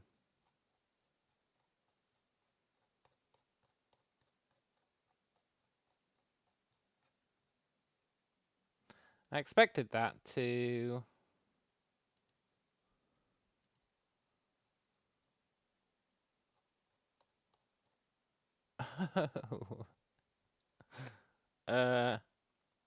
It's not the grab anchors I want, it's the grab triggers.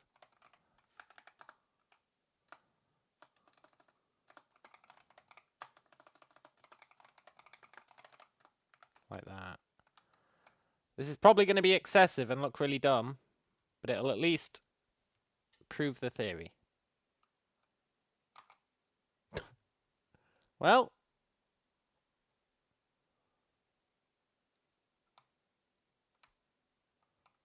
I'll be honest, it's not what I wanted.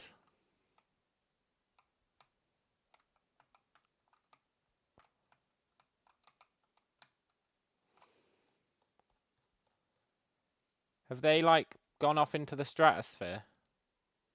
Yeah, and climbing. Does he not get set back to 0?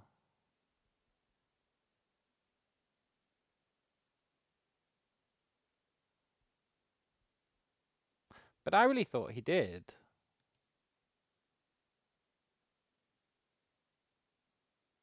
Oh, right. Oh, right. Times mouse wheel. That'd do it. I was just saying increase by 1 every single frame. And it was like, okay.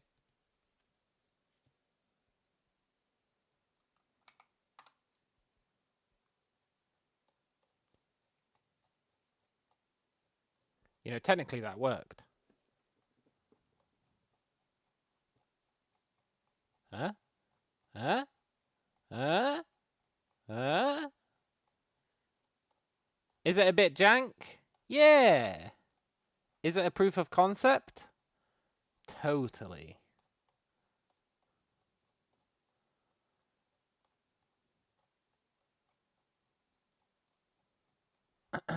So then, wax on, wax off. Yeah. So the proof of concept works.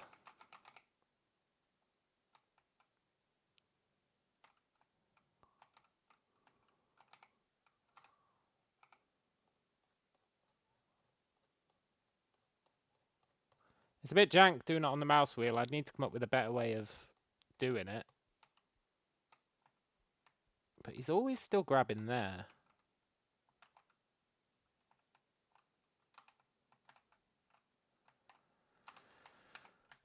Ideally, you'd want, like... if I dangle him off the edge again, because it's fun. Help! Help!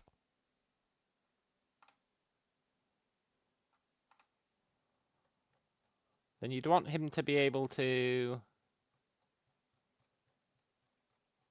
Yeah, the mouse wheel's really unresponsive when it comes to doing this. Help!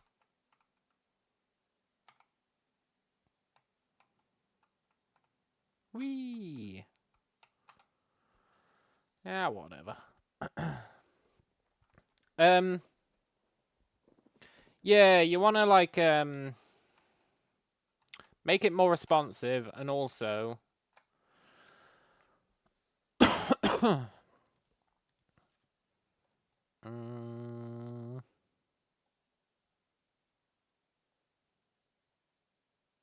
Yeah.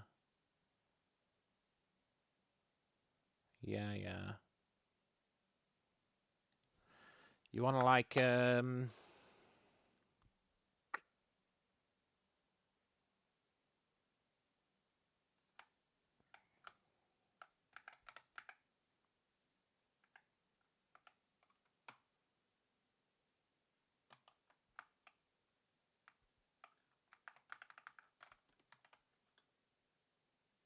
oops.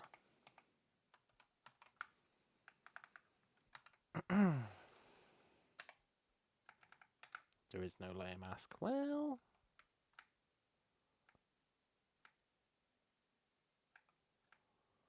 you want to go from the anchor world pause to the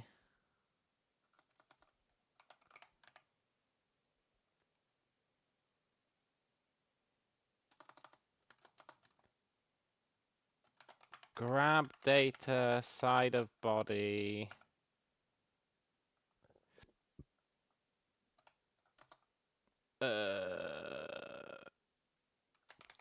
Grab trigger.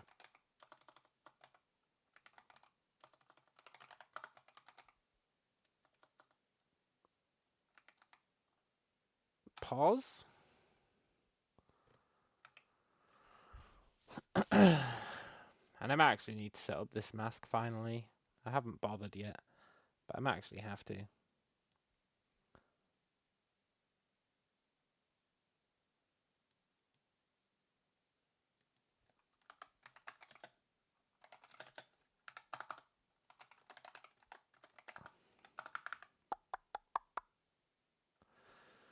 Then we want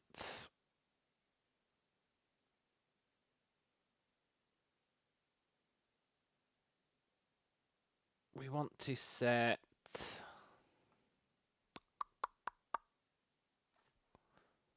the joints connected anchor.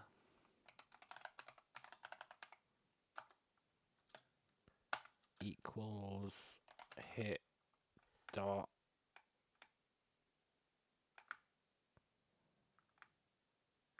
where are you? Couldn't it be hit dot point?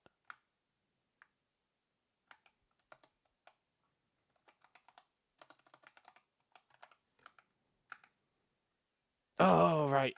That's my bad.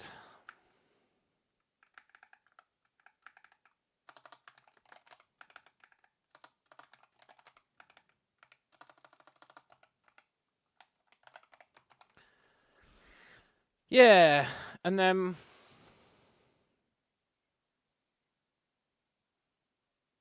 I guess it has to be transformed into the grabbed body space, actually. So let's steal that.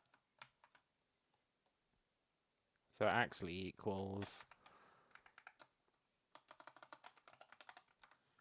that. And then he can sod off.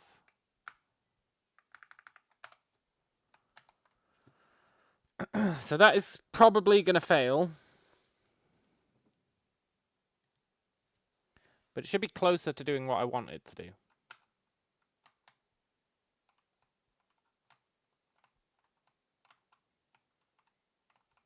It's exactly what I want it to do.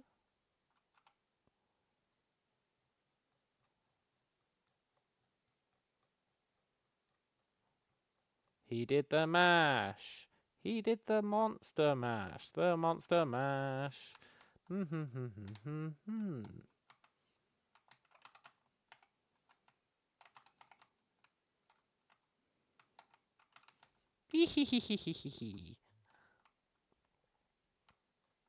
Cool.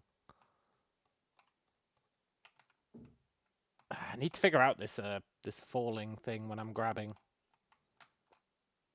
But now we can theoretically grab onto anything, and then all we need to figure out is, let's see, like we can go down easy. It's the going up that's the problem.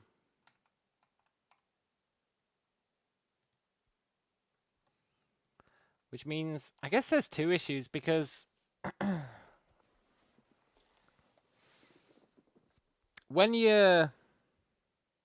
It's almost like you need to... As well as being in grab mode, right? So you've got grab mode, which is... this guy. Which I will grant you, the pose needs a bit of work. But you've got grab mode, which is this guy. But when you're in grab mode, as soon as you touch another rigid body, it locks you to it. Which is okay. You know? It's alright. But it might not be alright if I want to try and figure out how we could climb. And if we want to climb, then you need to be able to be grabbing on with one arm and then manipulate the height of the other one without having to worry about, like, accidentally locking it in place. So it's almost like you need to turn on grab mode, but then only have it grab. Maybe if you've got space held down. Or you've got a button you can hold down to say don't grab.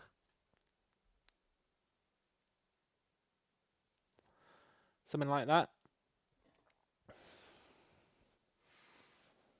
So you could say, like...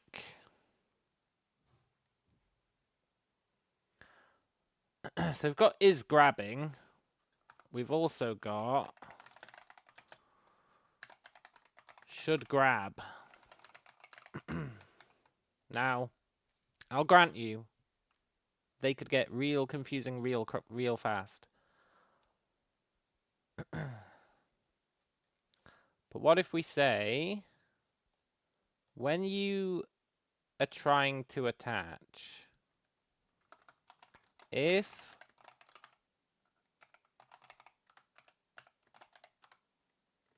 you shouldn't grab, just don't worry about it. Just don't worry about it. And that means now we should no longer be able to grab. Yeah.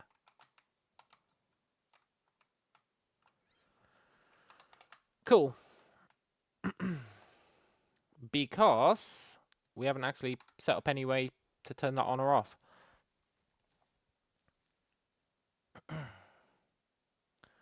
So then we can say, if input, let's just do space for now.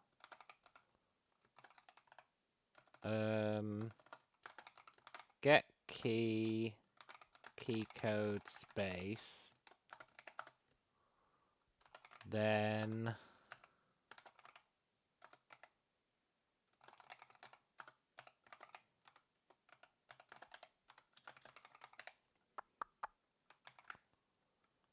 this is super unoptimal, but that's fine. We're just testing stuff right now.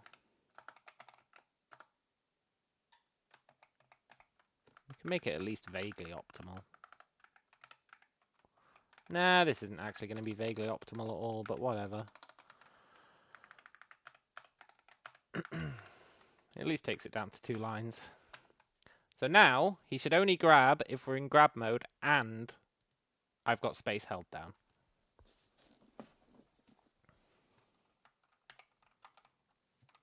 No space. Space. Cool, because that means we can then... I need to fix this fucking mouse scrolling. It takes forever to actually raise it. We can do that. And then space. Yeah, and then we can let go with that one. Space. Yeah, it sort of works. Uh-oh.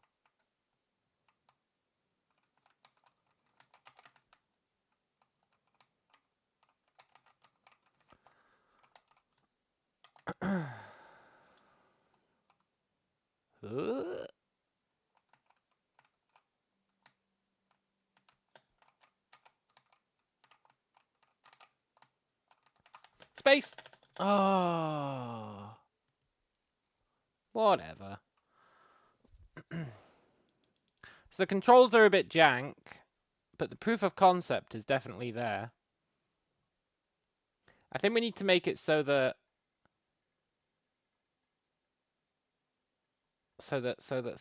we need to make it so the grab triggers are probably colliders, except no, always.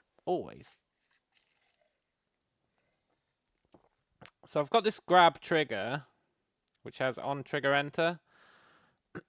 I think we don't actually want them to be triggers, because it's so weird how he shoves his hands inside the objects. But I think if we make these not be triggers, we'll have to change it from on trigger enter to on collision enter, on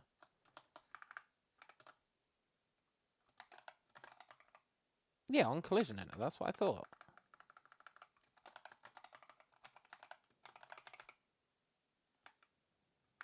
What are you bitching about? Signature? Yeah, signature. Okay. Collision, not collider.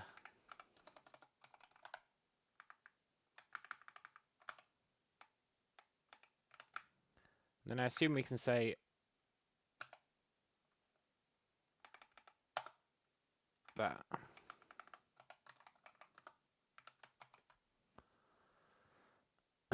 Right, now, hopefully, he'll no longer ram his hands through walls. I guess we'll see if that's true. It is true. Okay, good.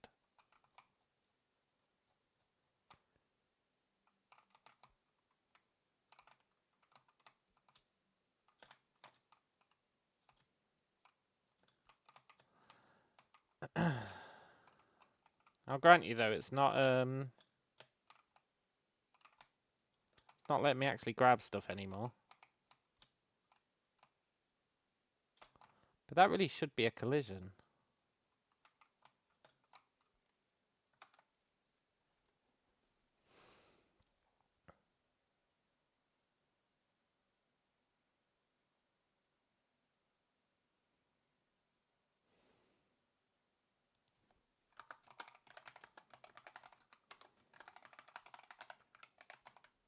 Let's just check.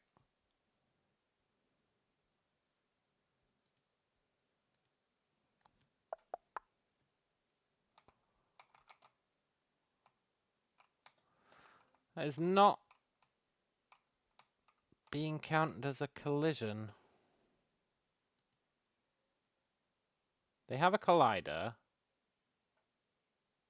Is it because they need rigid bodies? But I don't want to give them rigid bodies.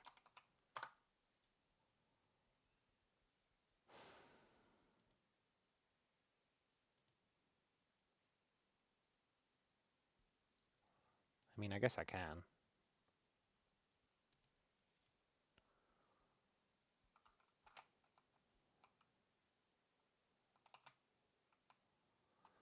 They are colliding with something else. I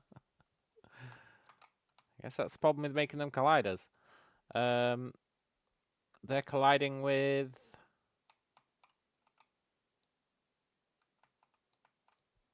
us,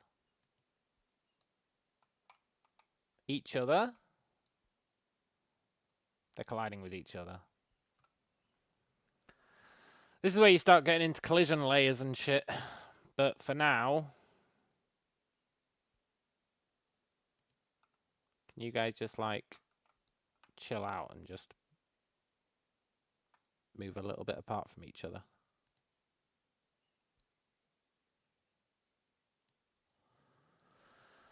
Good.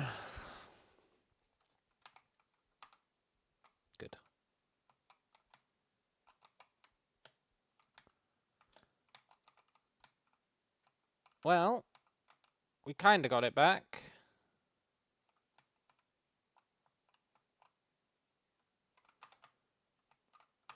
Kind of.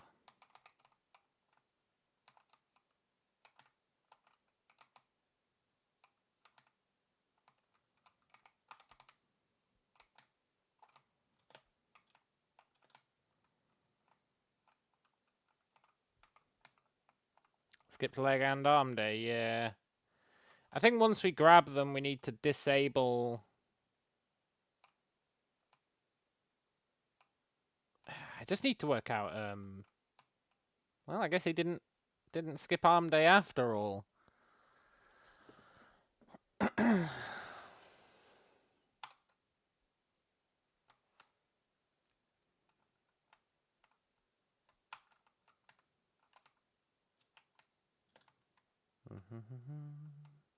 I really need to fix this goddamn falling issue.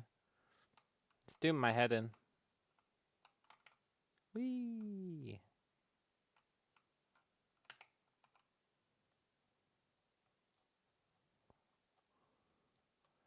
And I need to make this smoother. I think mouse wheel isn't the best way to do it, honestly.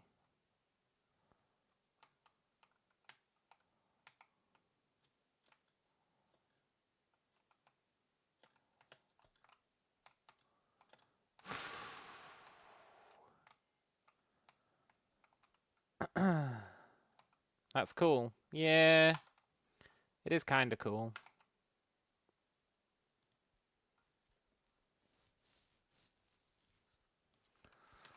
I think I'm going to go back to just letting them shove their hands through each other. It's causing more problems than it's fixing.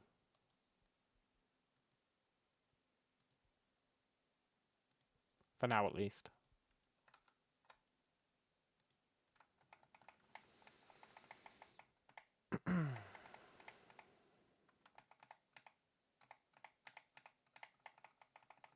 Can I have my method back, please? There we go.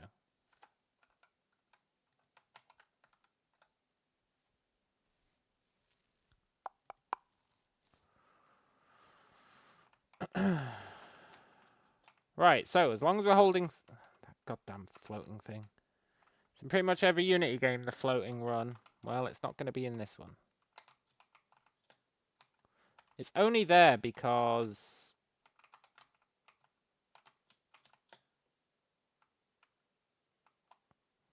he's getting pushed off the ground by his spring joint, I think. I think his spring joint is too restrictive.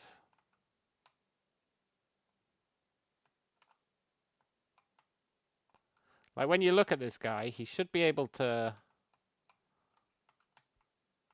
stretch his arm out a lot more, I think. You know, like that.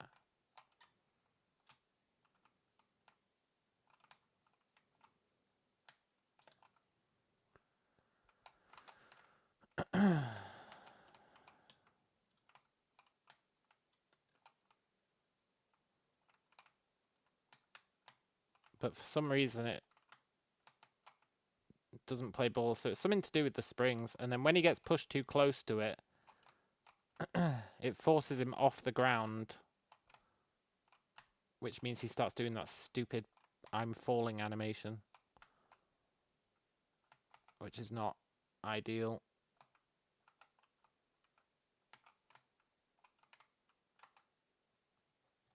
Right. First things first, this mouse wheel is doing my head in.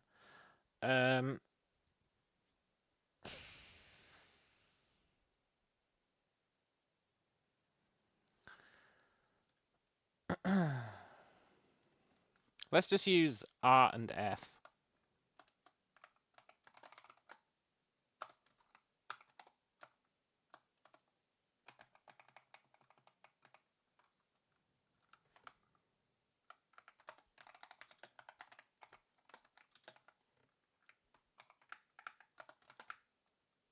Just for now.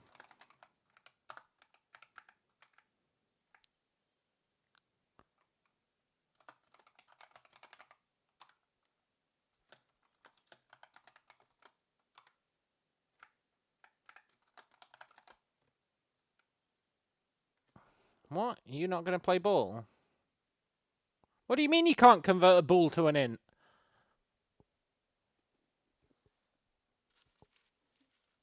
That's like the easiest conversion of all time.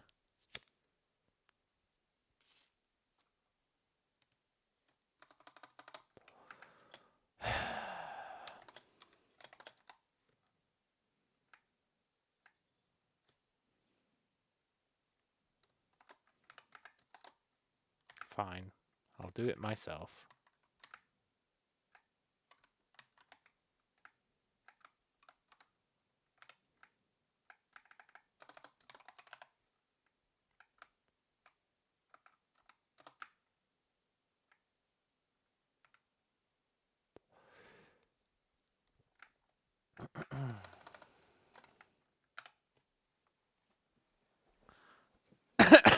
Can't cast bool to int. Yeah, I know. It's ridiculous.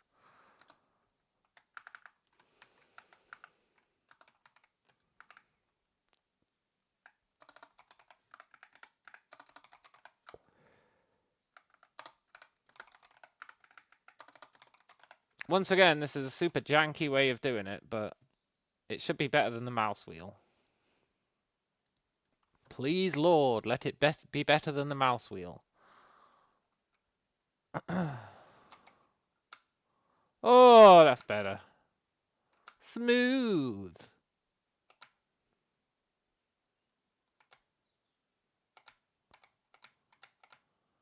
Nice.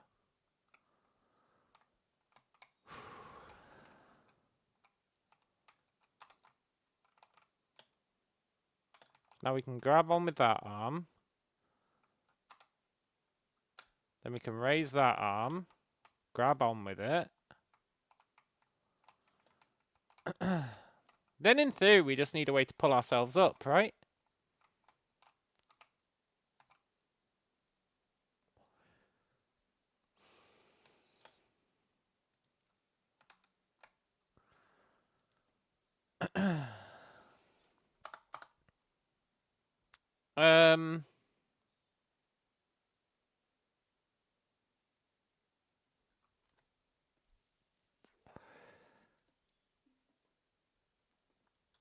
If grab system, grab data, side of body left is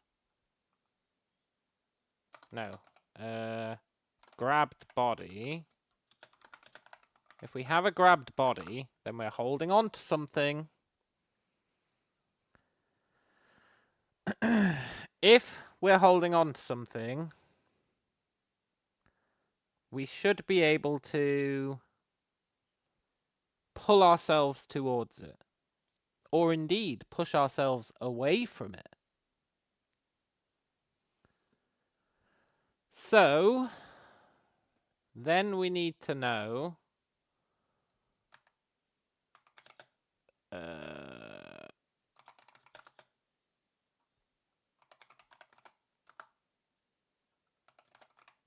I could really optimize this.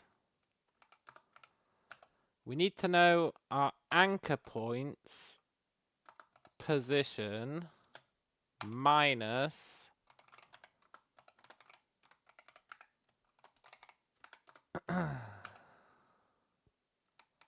the grab point, which gives us either, it gives us one of two things. It either gives us the direction in which our arm is facing, having grabbed it, or it gives us the opposite. One of the two. So then, what if we...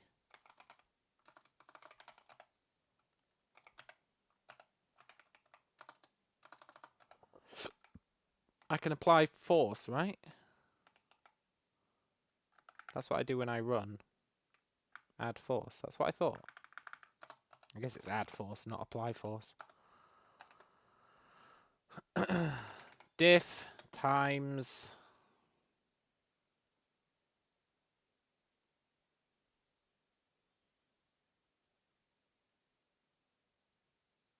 Normally you do time delta time. Let's just use the move force. But that has to be normalized. I said that has to be normalized. Alright, it's nullable.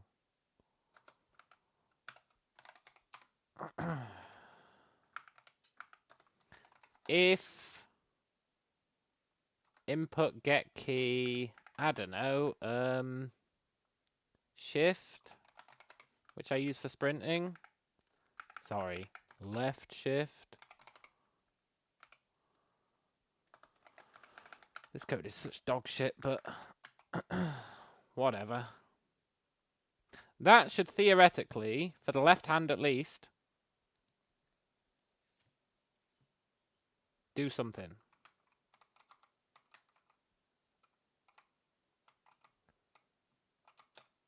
Okay, we're grabbed.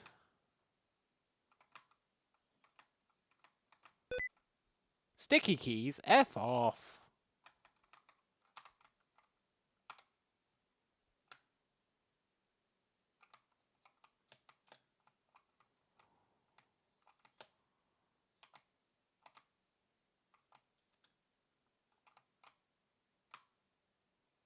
It's pushing us away.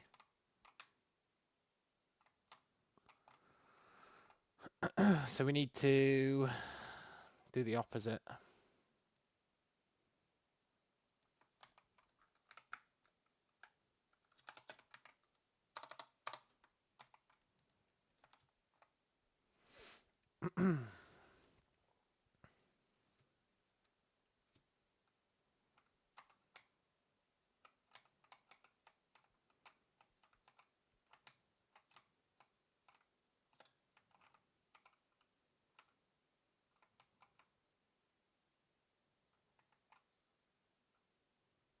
Now it's technically trying.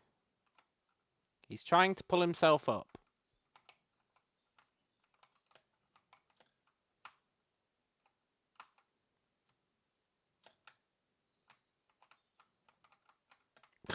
This has rapidly become a mess.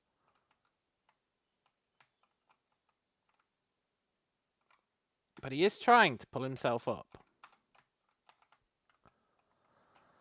So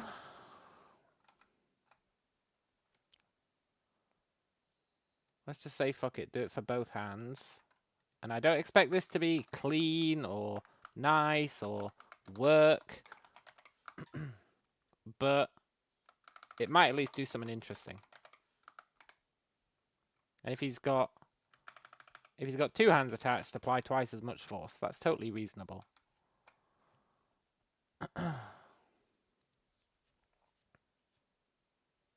So now let's grab onto this and let's do our fall off the cliff thing.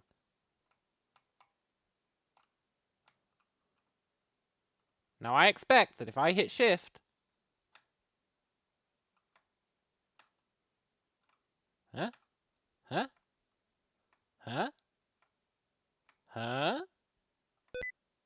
F off, sticky keys.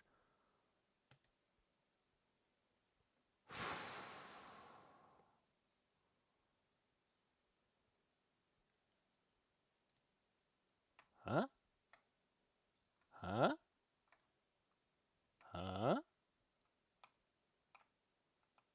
He can kind of pull himself up.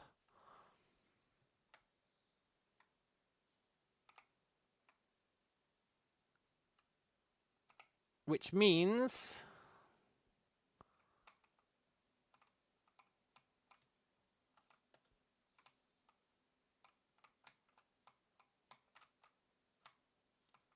Okay, the controls clearly need a bit of work, but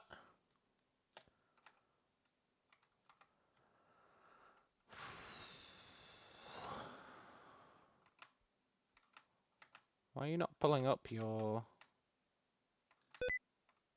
These sticky keys are doing my goddamn head on. Head in. Right? Sticky keys. Off. How do I... It said, oh, come here to turn off sticky keys.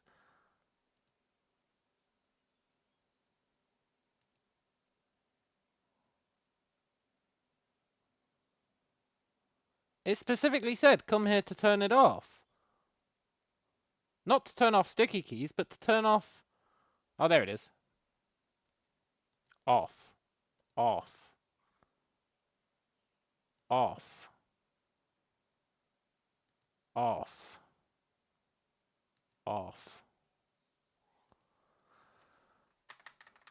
Oh, thank God. Anyway, he should be pulling himself up. Parkour in space. Yeah, kind of. But he should be pulling himself up.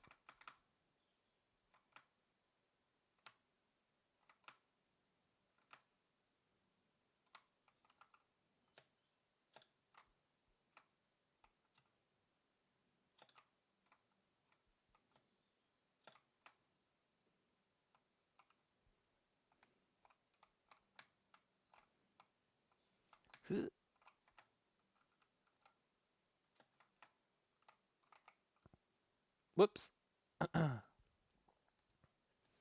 Try turning off the notification. Yeah, I've done that now.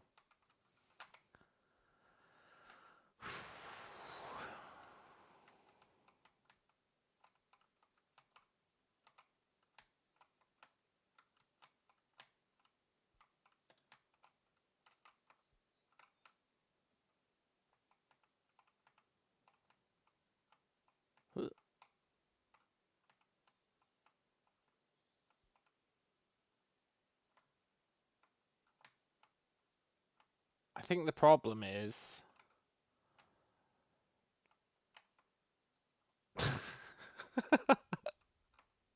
Okay, when you hit pull, when he's holding it like that, he just rams his head into the side of the wall. He really crams himself into that wall. Oh. But then we could do push as well, where it lets go and expels force in the opposite direction. That could arguably be useful. I'll be right back.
Okay.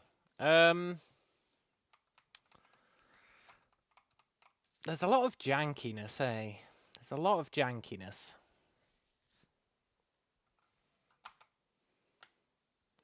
I do like being able to manipulate that. I may have to abandon my dreams of climbing for now.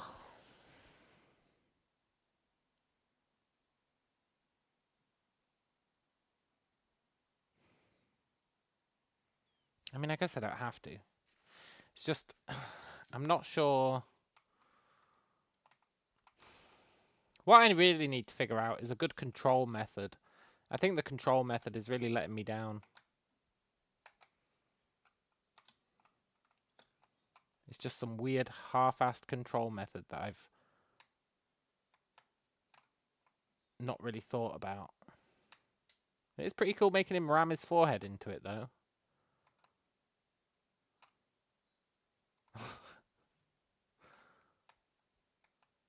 I guess.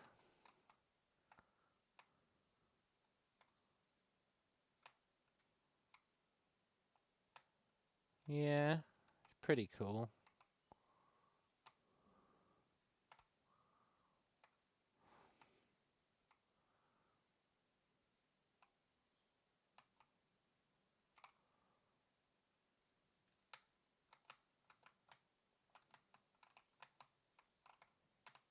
Let me up.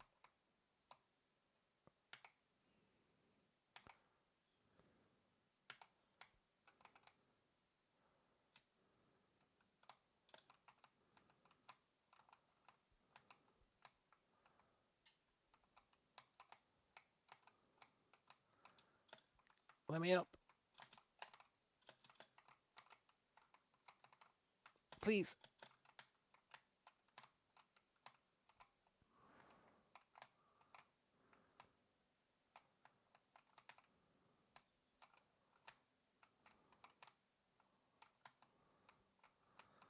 I think we might be stuck down here.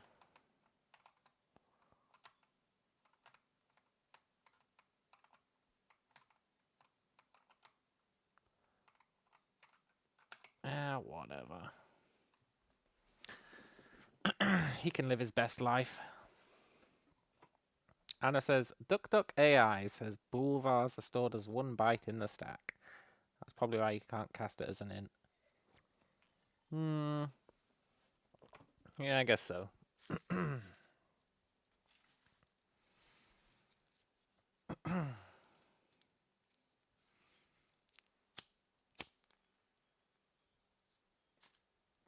I guess so. Right, what are we even doing? I'm just putting this guy in situations where he's falling, which is fine.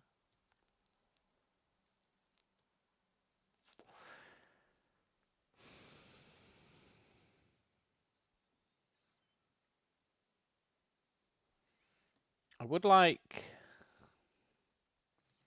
to avoid that one issue.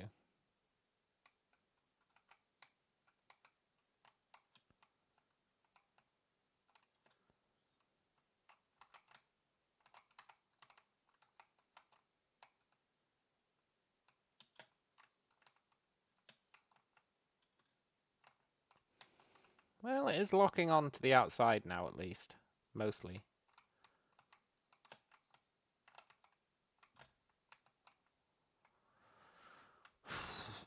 I keep forgetting I've made shift be, pull yourself towards whatever you're grabbing. It's also my sprint key.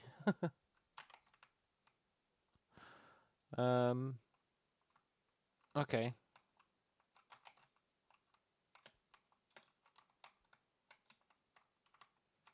I really want to fix that floating issue. It's a really odd way to hold it. But whatever works for him, I guess.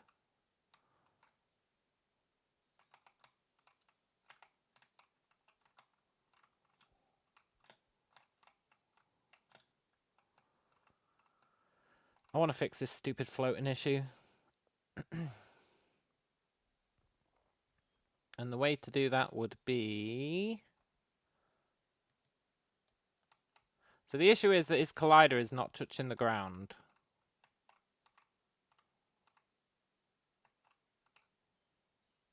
I feel like the easy solution is you just add another collider that doesn't have collision.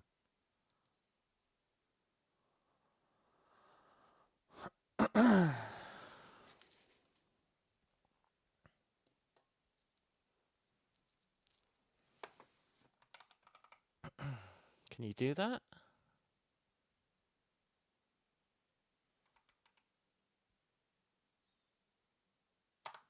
Like if I had another capsule, but I make it a trigger, and I make it be, I don't know, 0.2, and I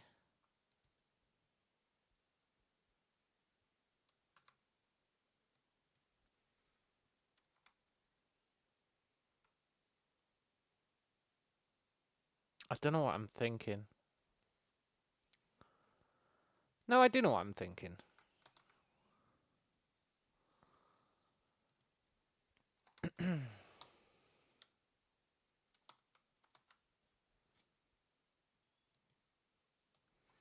I'm thinking like...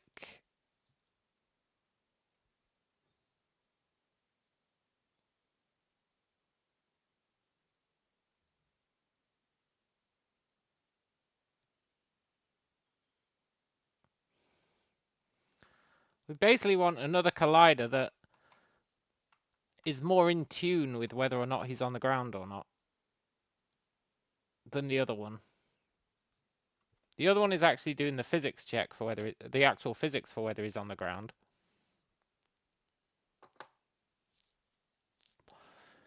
But we may want a different collider that's not so much bothering with the physics. It's just there to say, am I on the ground or not?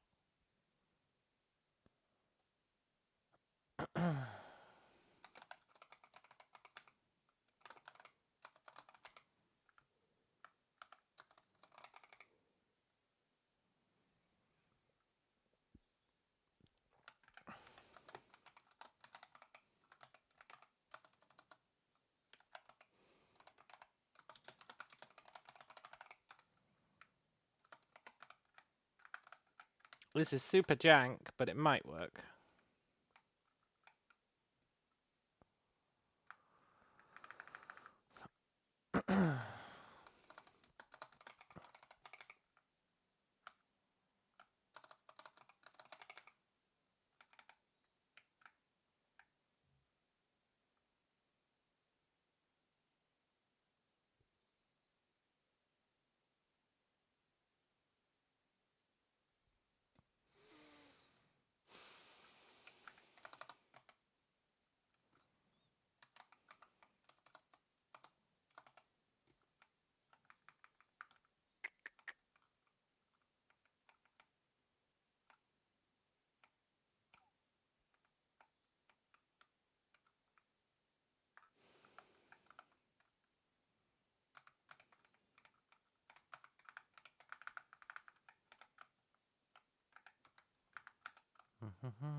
Where the hell did I get...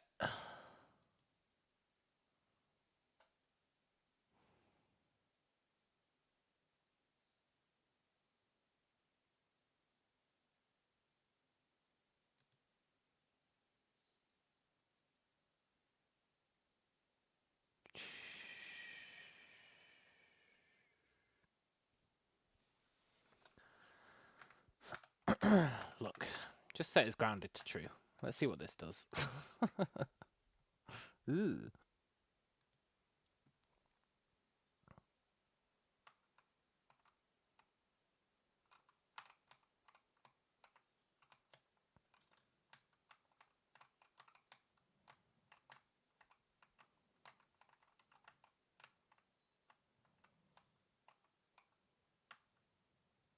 Well, he's not doing the floaty thing anymore. Has it actually broken?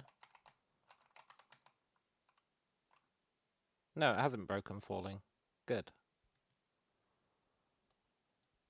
He probably has broken it in some very niche circumstances, but it's better than him doing that stupid floaty thing all the time. I think.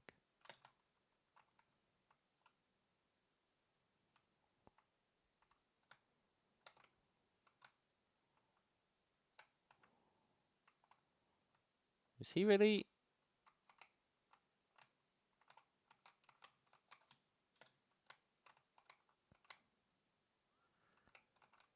He shouldn't be that strong.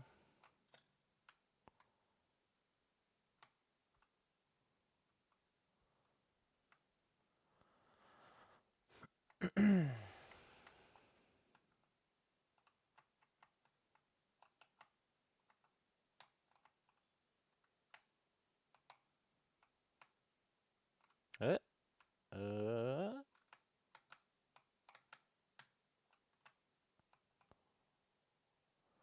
really need to make the grabbing more consistent so that you can't.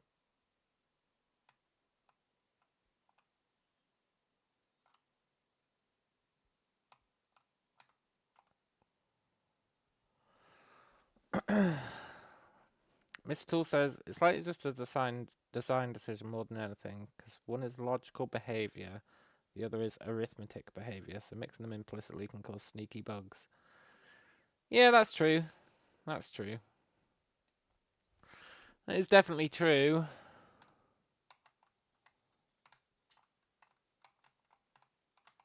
Yeah, look, I don't like those hands get separated when I do this. It's because of the spring. The spring is too springy.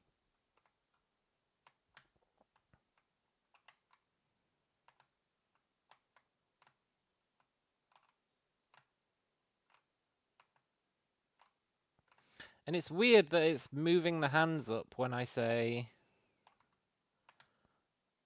do that. It's weird that the hands are moving up as well as the body. The hands shouldn't be moving up.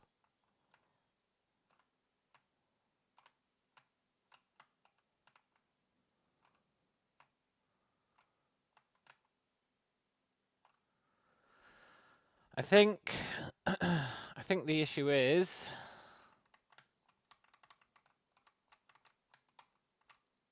yeah, you see that.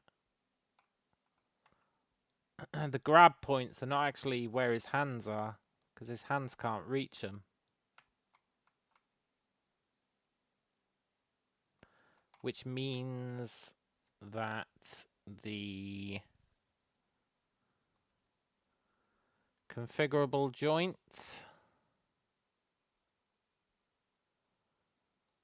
should have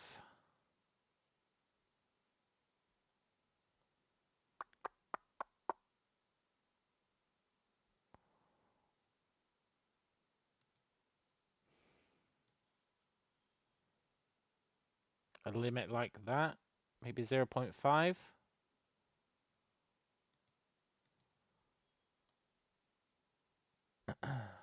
A 0.5 limit.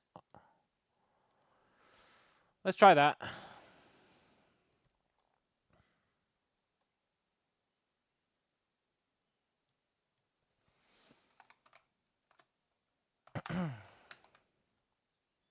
That'll mean that he can't be holding on to something while being actually further away from it than he should be.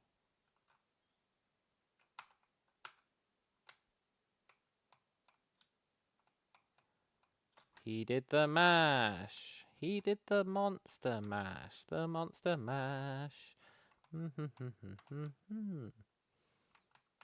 This thing's too heavy for testing. Although it is a good use case for testing at some point.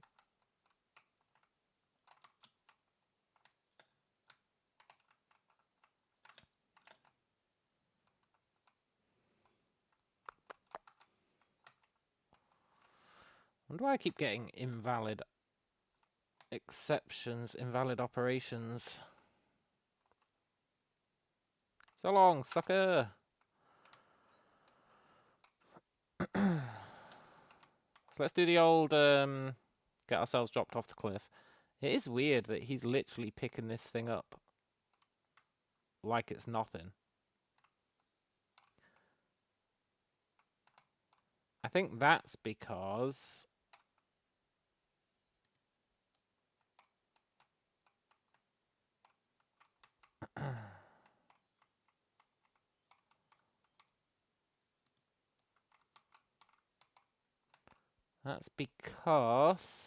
now they're going.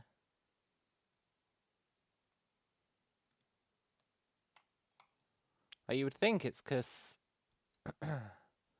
it's resting on the guy, right? But it's not. What I don't get is why this side of it is hovering like he's a superhuman. With the best grip strength known to man. And I think it's to do with, once again, how long the spring's allowed to be.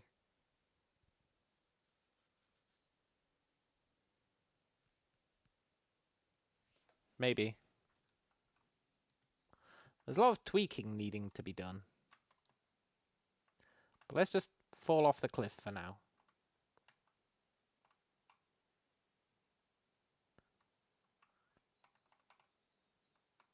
Yeah, see how he doesn't fall as far anymore. He doesn't let his arms truly hang. So it's kind of like you fix one problem, but then you have another one. Okay, what are you complaining about? Oh, right, yeah, I see it.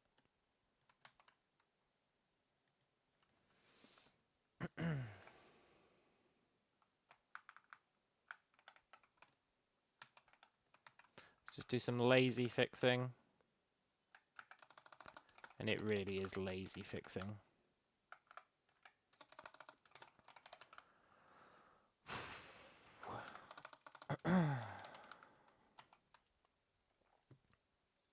Sure.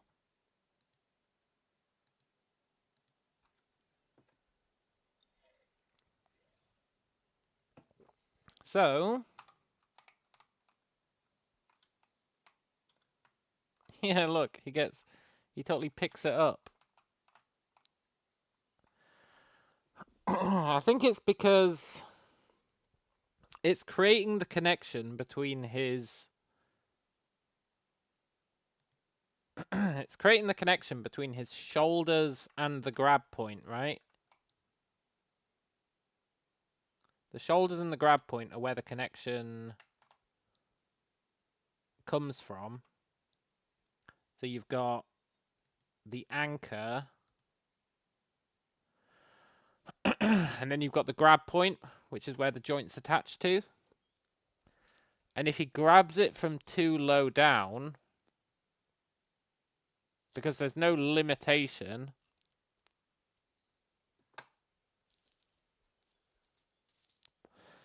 I guess I just need to know. I think I just need to be a bit smarter about that limit. You know, the spring limit.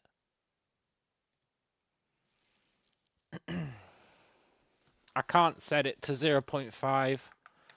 I need to set it to the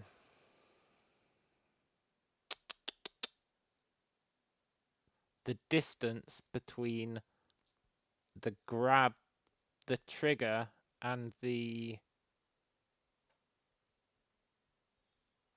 No.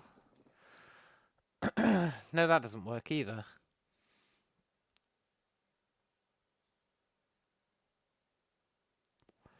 It definitely can't just be a flat value. Even though you would think flat value totally makes sense.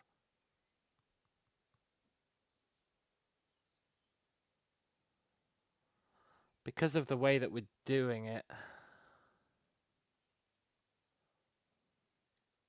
So when we had it at 1... Hello, Noncom. When we had max arm length at 1, there was a small issue. A kind of ugly issue.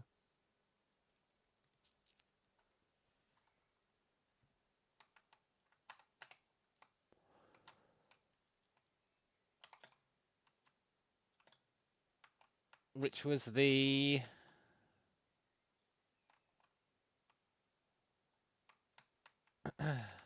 Well, actually, he behaved quite nicely when it was at 1.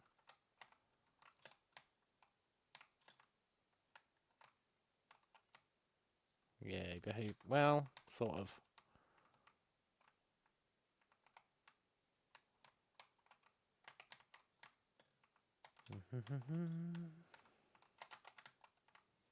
This guy's the better test case.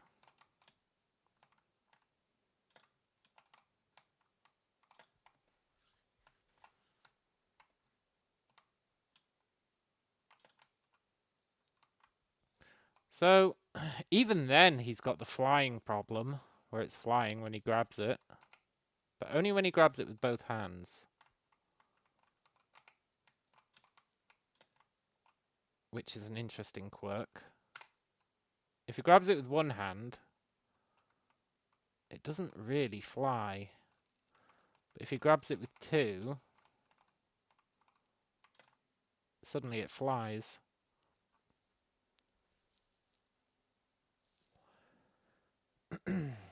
Which implies something. As to what it implies, I don't know.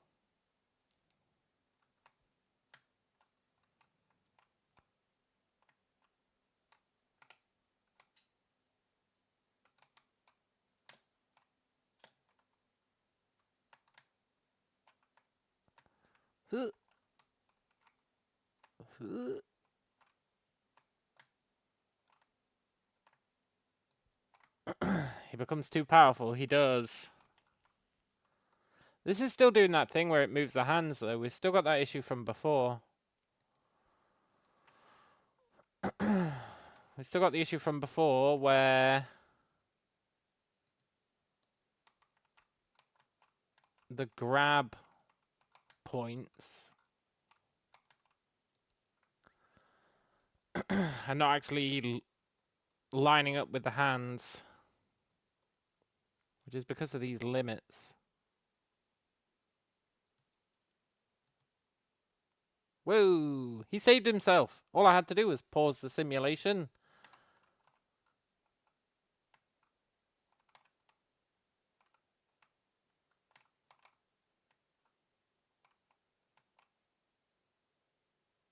Yeah. The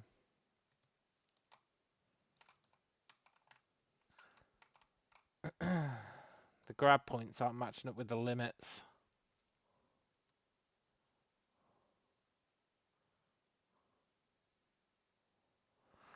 Which is awkward because it's not like you can just set it for one and then not set it for the other. They have to be different values based on, well, based on something. It's what the something is that is the kicker. It's what the something is.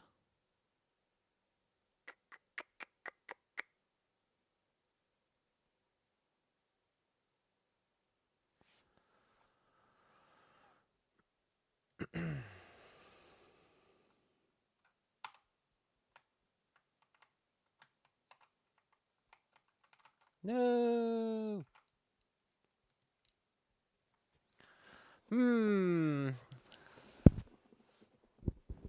I might have to give up on my climbing dream for now.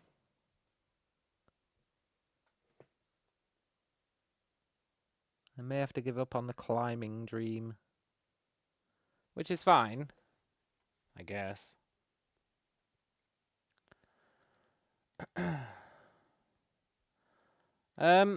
Let's put someone in this bed.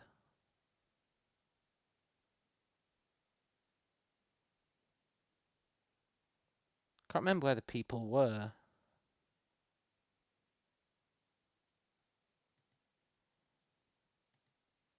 Weren't they in, like, environment, which I thought was weird? They were somewhere weird. They weren't in characters. They were somewhere else.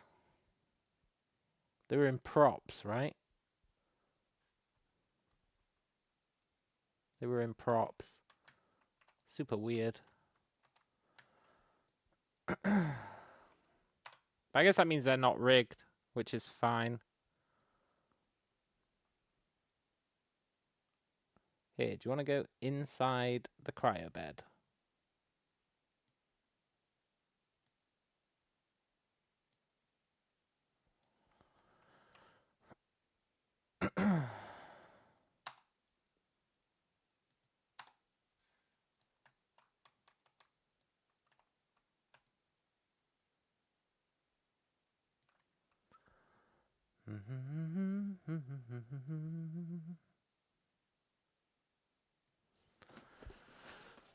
Let's see. Where's my camera? It's pissing me off.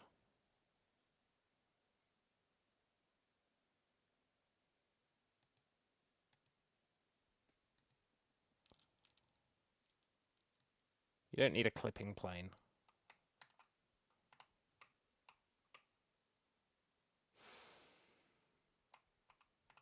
Look, I would rather you didn't.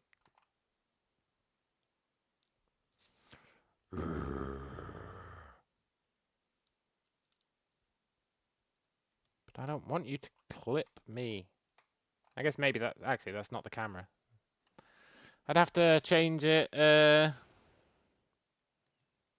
in the editor preferences. Maybe.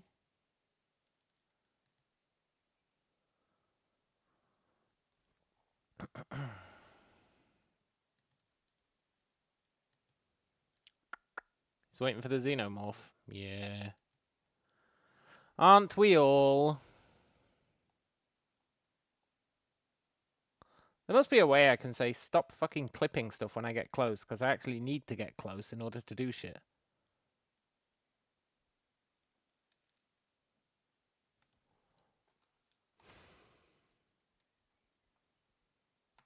There must be a way. There it is.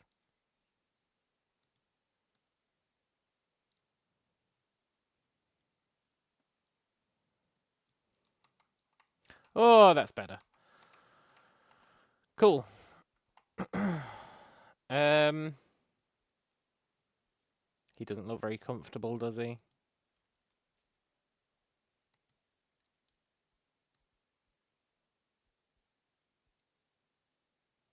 Well, whatever. He paid for cryo. He shouldn't expect to be too comfortable.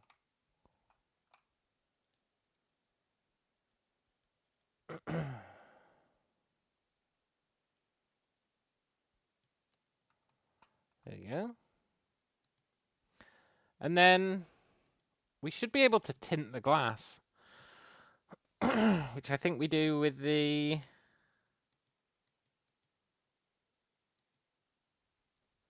I'll be honest, I don't really know how you tint the glass. You do it with the material, right? I think.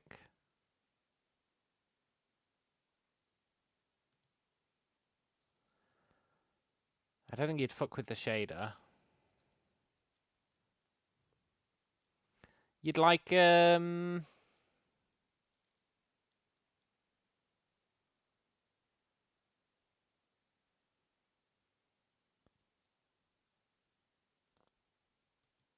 don't really know what this means, but I saw light in it. Materials. You would...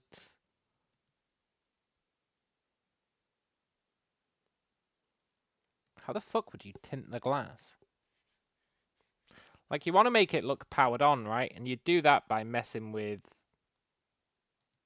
a bunch of shit. But me being new to 3D, the bunch of shit is somewhat beyond me.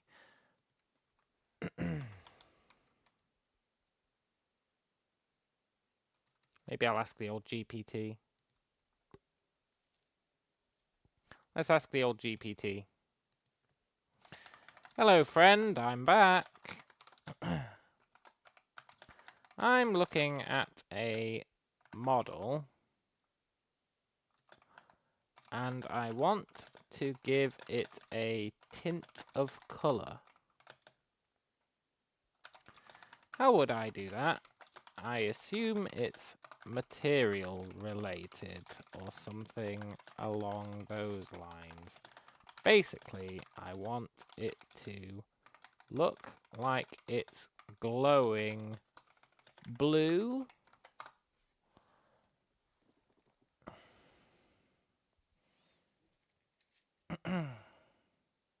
Modify the material color. Yeah? Yeah. Use emission.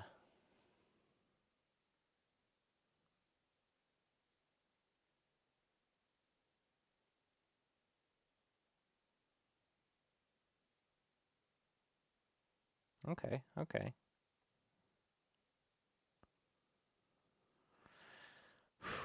Bloom. Nah, you're alright. Okay, so let's create a new script called cryopod,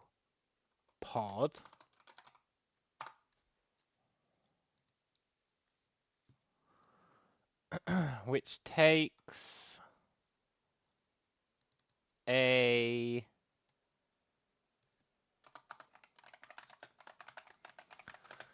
it takes the lid. It takes the lid. It takes the glass. um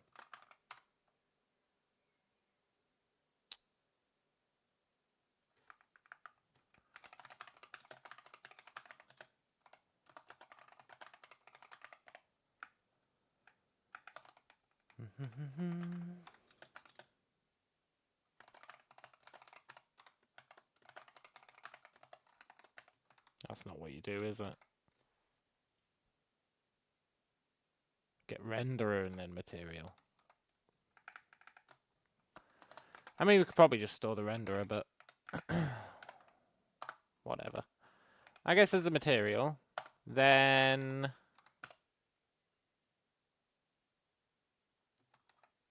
what did it say?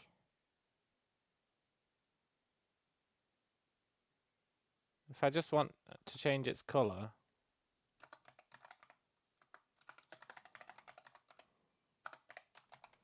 So if we do that,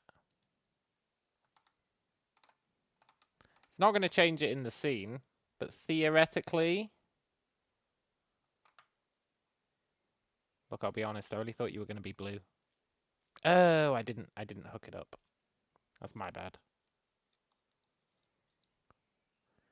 You actually need access to the glass, right?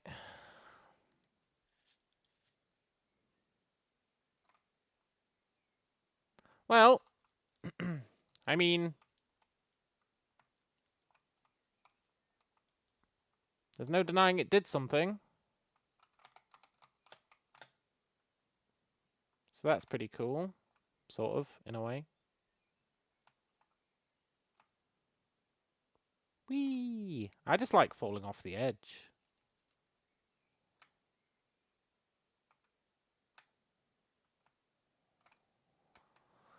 There's a lot to be said for falling off the edge.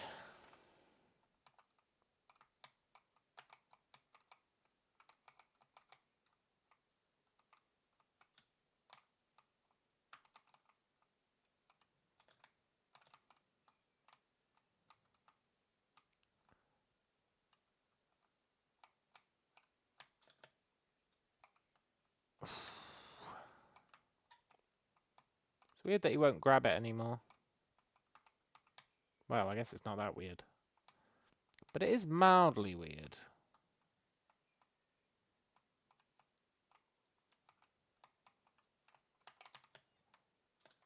I did it! I'm a god among gods. Woo!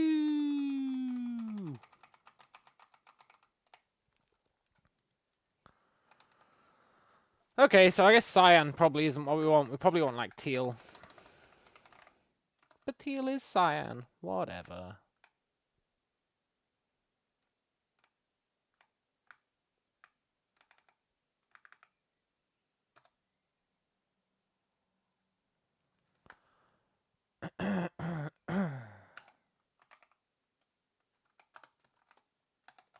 Let's try that. How many weapons? Yeah, I think so.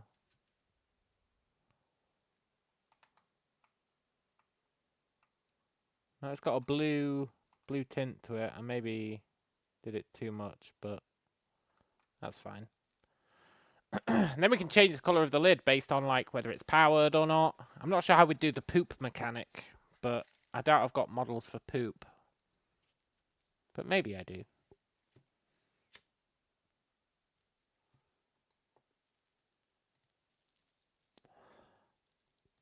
Got a laser sword.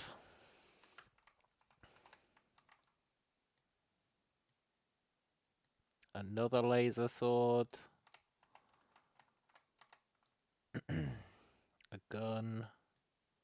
A riot shield, I guess. A smaller riot shield. Another gun. A pistol.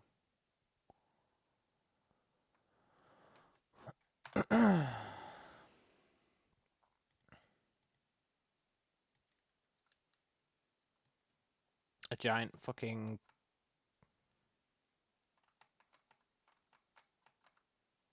space station, I guess.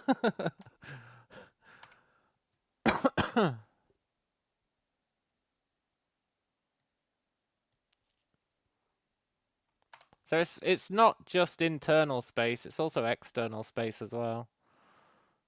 It's got modular parts of a ship, so you could build ships if you wanted.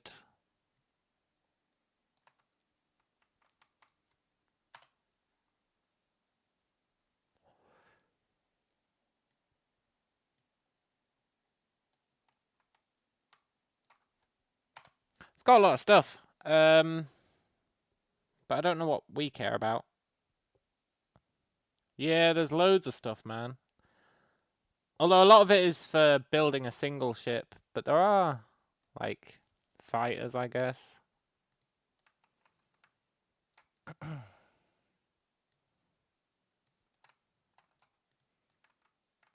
Yeah.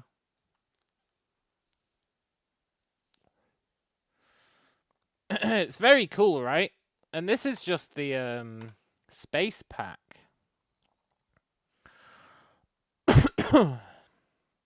What's cool is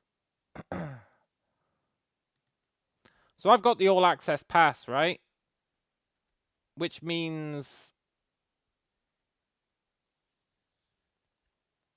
I've got access to so much shit, which is why I want to make something that just leverages them all.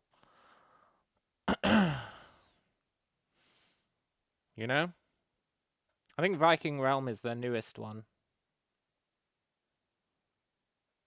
But like there's so many, man. There's so many. It's actually ridiculous. You got Kaiju, you got Horror Mansion, Horror Carnival, Horror Asylum, you got military, you got nature, you got pirates. You've got like pretty much everything you could want, I think.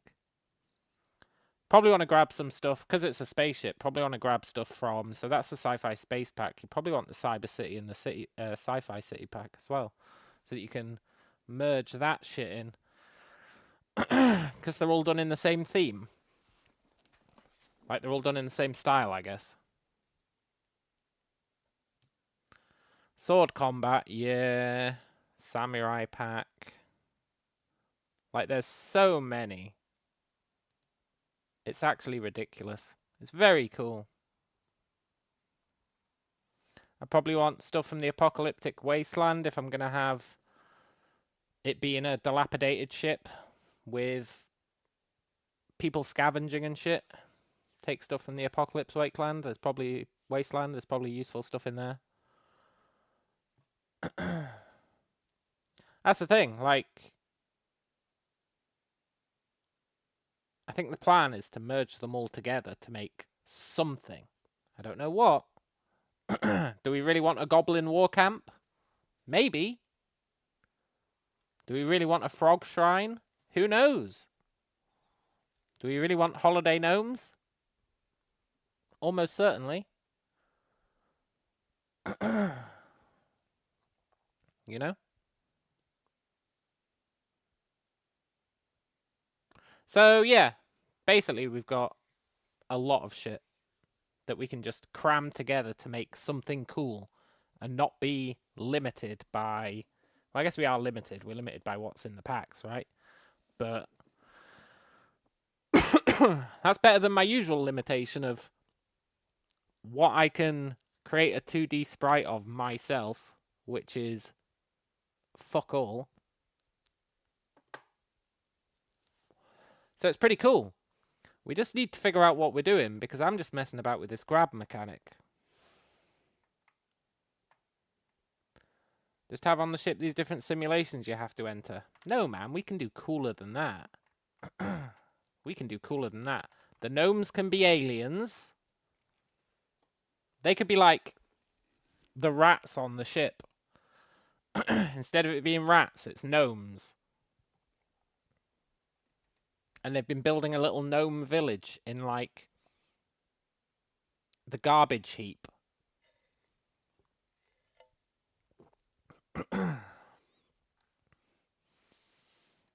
And the goblins can be, like, mutated people who are living in, like, near the engines where it's radioactive.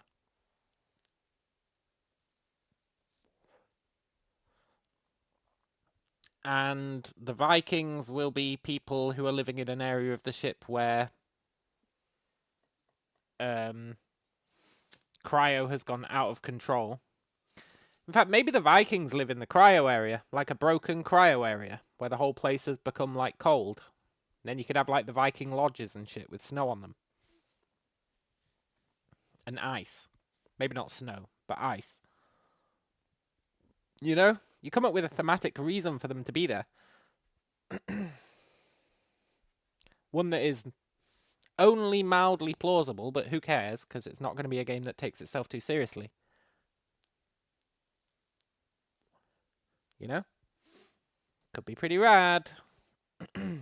Anyway, I think I'm going to abandon my climbing idea. I think I'm getting lost in the sauce trying to figure out this climbing mechanic that we don't even need, because I never intended there to be cliffs for you to fall off. It's just when we did fall off that cliff and it looked really cool and I wanted to climb up. I instinctively wanted to climb. So I think we'll give up on it for now. I think the drag mechanic does need a bit of work, but it is functional, which is pretty cool. So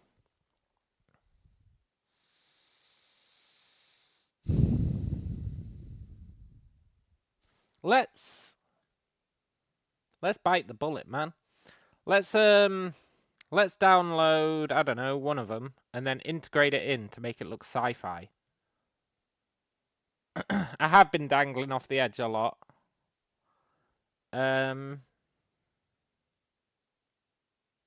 I'd love for an area of the ship to be like the horror asylum. It could be like there's a guy there who's been waking people up from cryo and performing experiments on them. You know? Oh, it'd be so rad, man.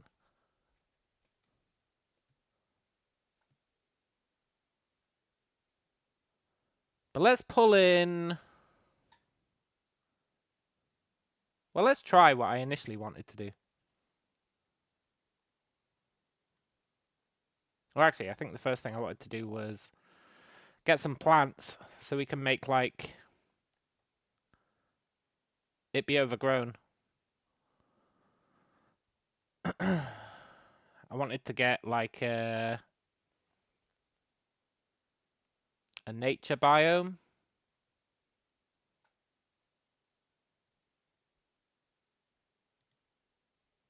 Yeah. A mech pack. Yay, we'd want that as well. Yeah. So we pull in this nature biome pack and we see what we can do to make the place look overgrown with, like, nature and stuff. Because I think that'll be pretty important.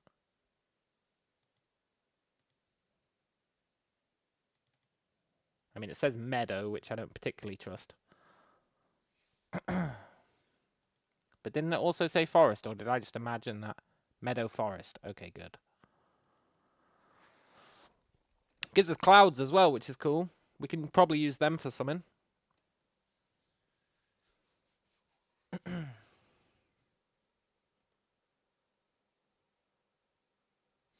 And, like, if we've got, like, rubble and stuff and, like, dirt, etc., it'll also help to disguise the fact that all the floor is going to look very similar.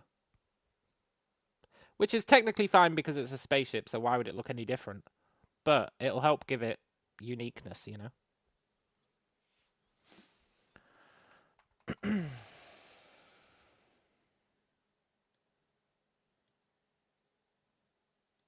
Let's have a look what's in nature.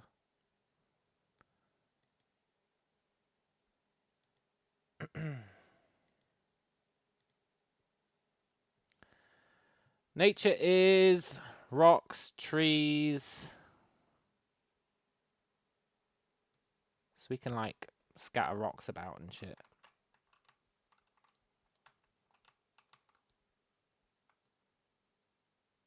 You know?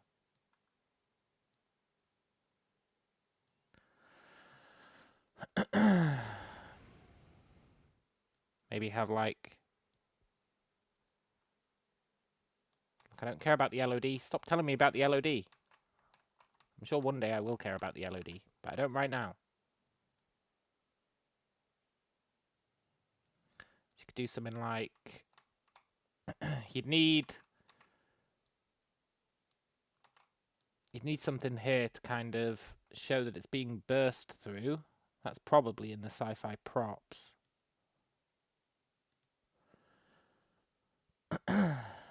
Or like somewhere. You want like a cracked effect. Or like rubble, etc. You could do like you could even do like, God damn it, this is out of control. You can even do like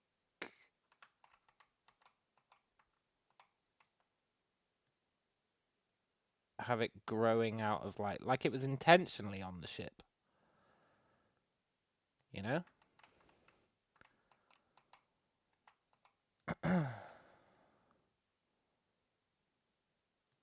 Like that kind of shit.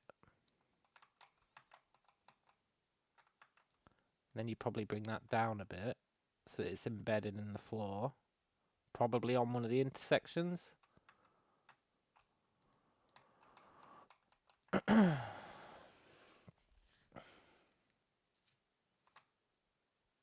You know, just mix and match. Could be pretty rad. Can I grab that?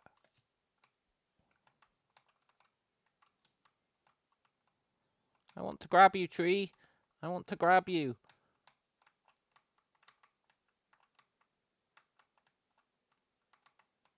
I like how it blows in the wind. I didn't even tell it to do that.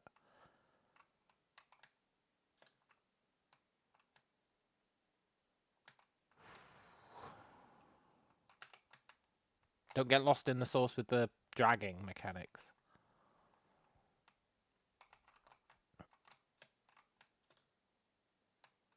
I can't help myself. I like the dragging mechanics.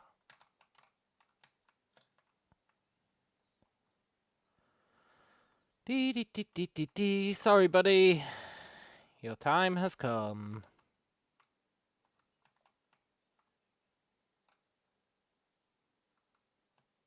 Rest in peace.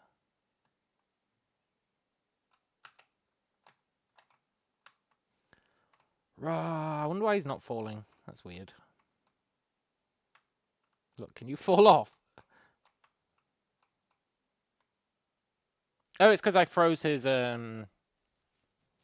rotation. Yeah. Maybe that's why he flies as well.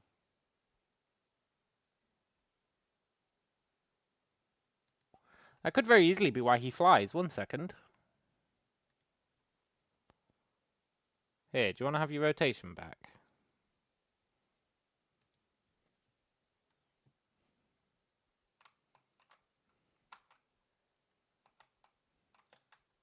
Well, I mean, it's better.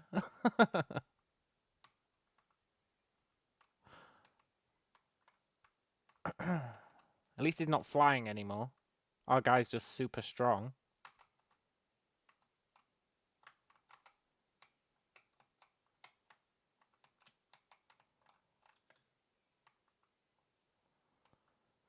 Yeah, which does mean if I get rid of that, I'd have to fix the center of mass issue. What? Oh. Oh. Oh. Ugh. Sorry, buddy. Your time has come. No, I had a family. Yeah, whatever. Tell it to the judge. Right. Should we do something? I'm really just dicking about. I just don't know what we should do.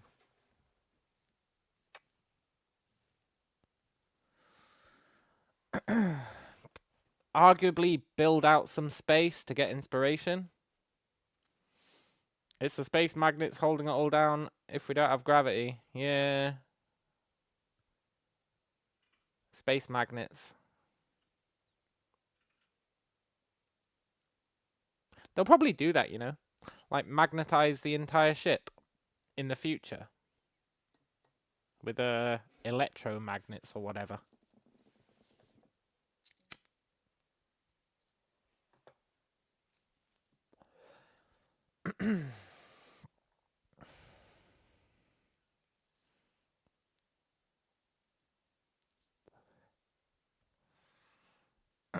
We could add goblins. I don't think we're going to add sword combat. I don't even know where I'd begin with sword combat. I really don't know where I'd begin with sword combat. Then again, at the start of today, I didn't know where I'd begin with animation. Or my cool dragging mechanic. Or anything, really. So we can fight some enemies. But I'm a lover, not a fighter. Who says the goblins have to be enemies?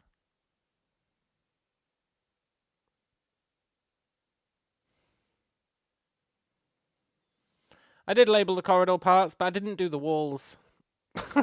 That's what's putting me off. I didn't do the walls. We'd have to do the walls. Which I guess we could do.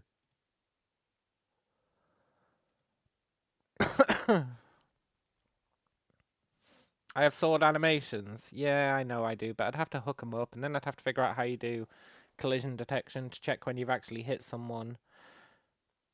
And then I'd have to do animations for people taking damage, etc.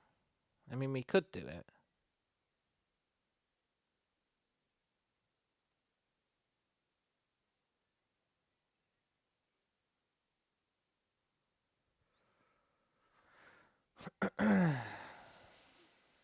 We'd have to do picking up the sword.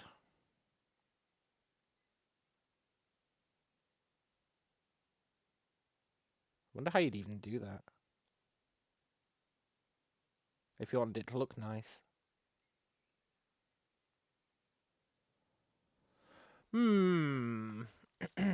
It's an interesting idea. Is that a wall? No, I'm a vending machine. Oh, you're like a bunk bed. Cool.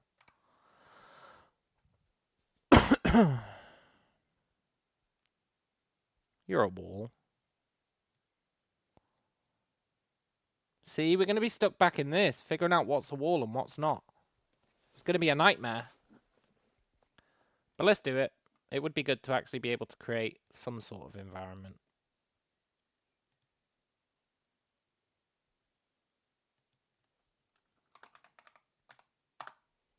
And then we'll need doors as well.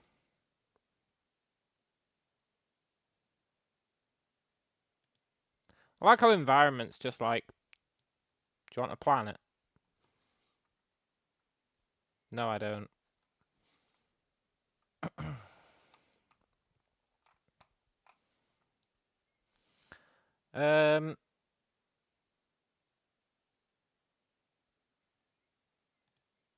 Yeah, right. Walls. I guess a lot of them are called wall. SM build wah.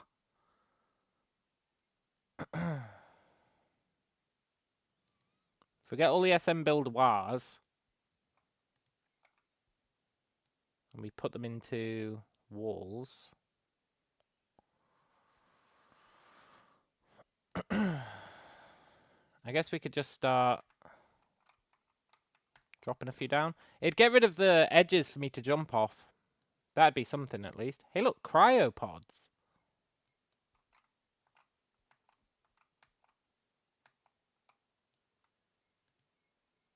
Cool.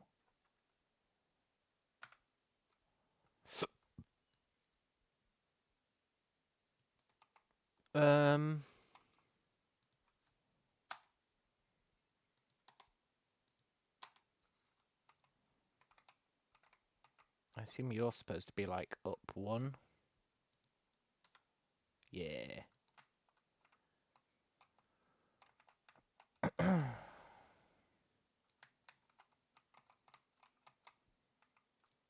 Cool. So you're like, you are yellow wall with computer parts. You are yellow wall without computer parts.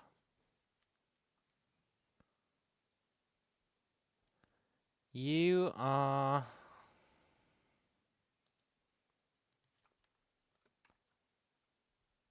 biopods.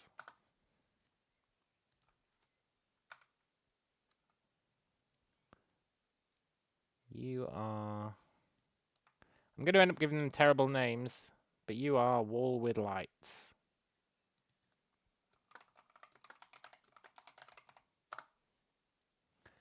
And you are wall with lights and window.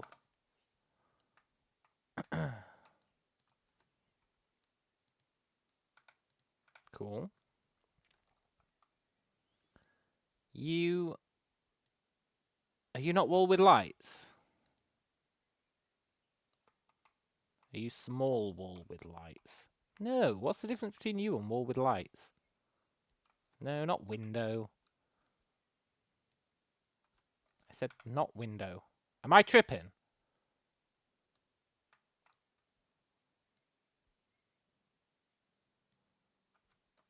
Hold on. We've got you. We've got you.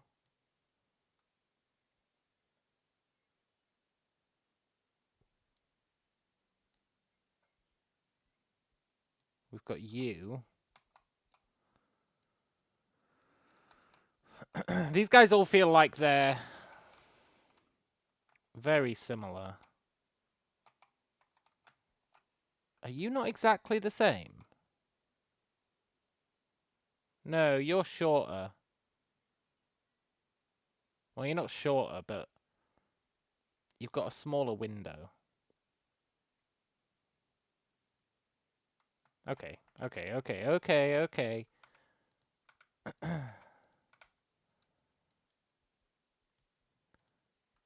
Wall with lights and window. Wall with lights. And window small. Good. We're back on track. Sort of. Ooh. You are...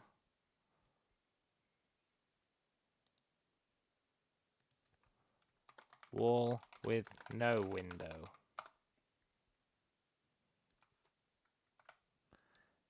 You are also wall with no window. What's the difference?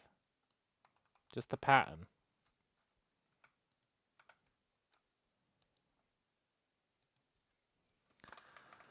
Wall with no window too.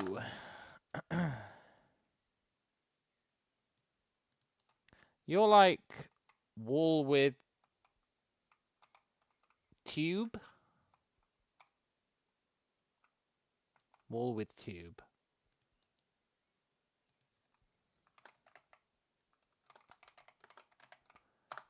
Now, arguably, putting wall in the name is redundant.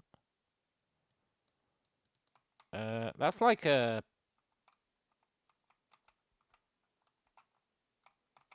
It's almost like a track, right?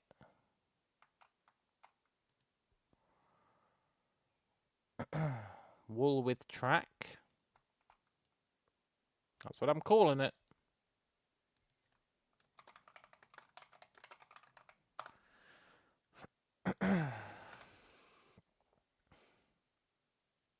You are wavy wool. Yeah, wavy wool.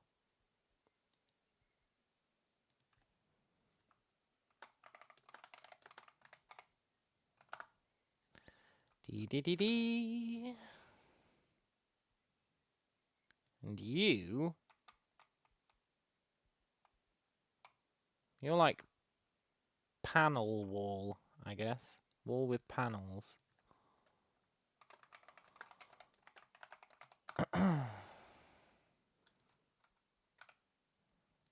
Oh, great. We're getting onto corners. How the hell am I going to name every corner? This is a disaster.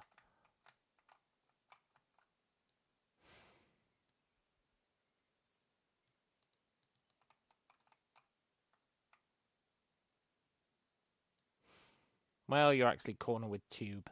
You're all right.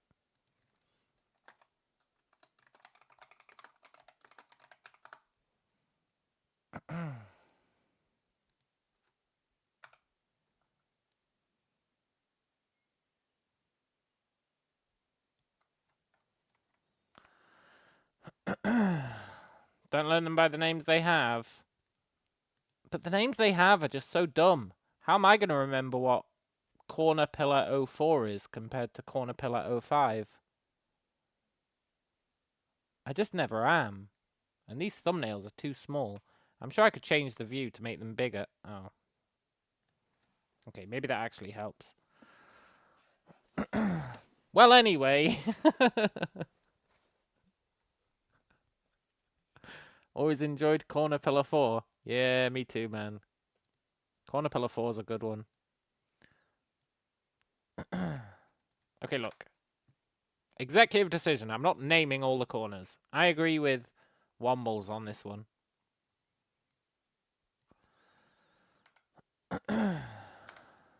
It is a big list. Then we've got the doors.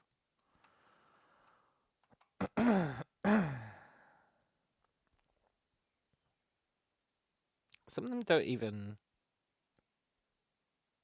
Are you really a door?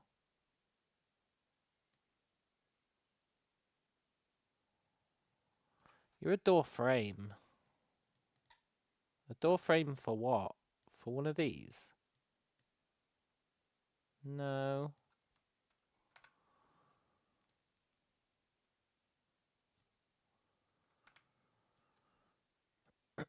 Ooh, look, an escape hatch. Then we've got exterior. Yeah, okay. I would like to know... What the hell is this?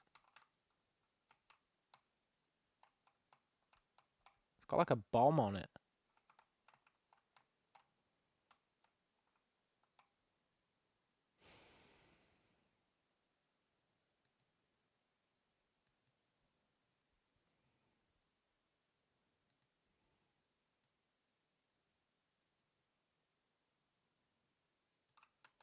Cool.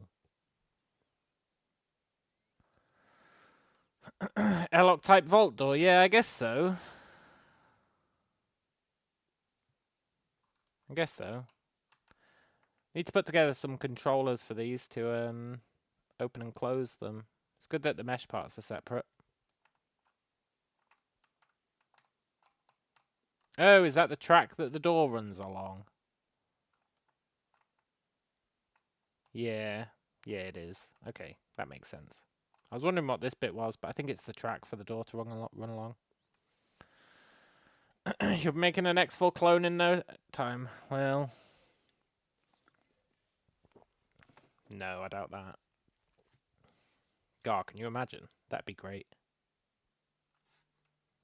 Okay, so these doors... as long as... the actual door is its own thing... then you can animate it easily enough. So that's cool. Maybe they even have animations to go with them. Can't say I've checked. Like maybe there's animations for the doors. Maybe a Starfield to get started then. Yeah, that'd be much easier.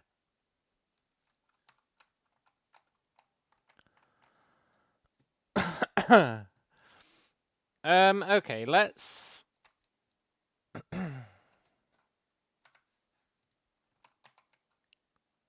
do some of our duplication. And just get something on the go. It's the old let's get something on the go, right? Otherwise I'll be soft locked. I'll have soft locked myself. He soft locked himself.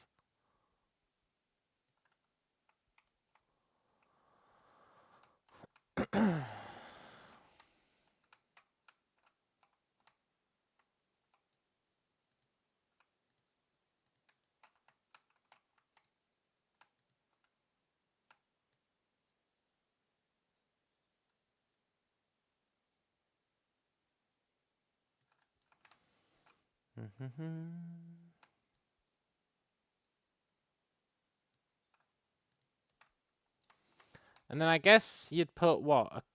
A corner in. You're not a corner. Why are you called a corner? Oh, you're not called a corner. Fair enough. Well, that explains that one. These are like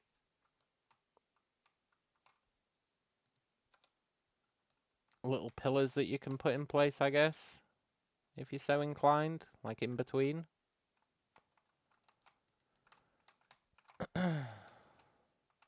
Probably wants to come out a bit. Probably isn't supposed to be used with this wall.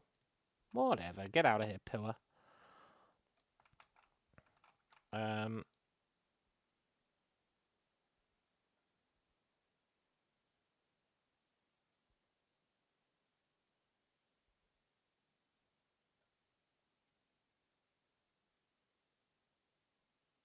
I don't see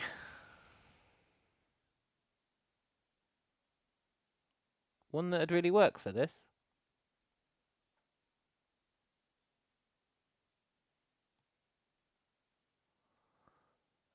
For a corner. I guess you don't need a corner piece. It would be good to have one, but I guess you don't technically need one.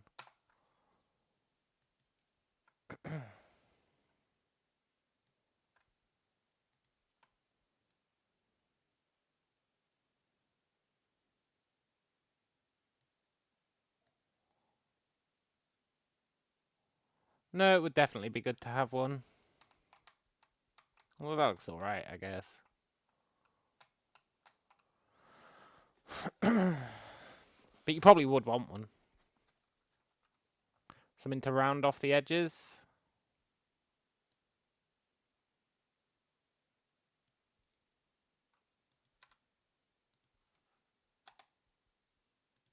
You know? Something that just like...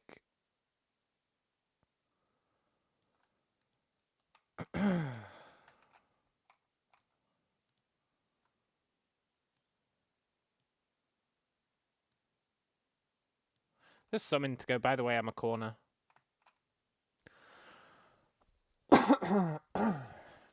Would be fine.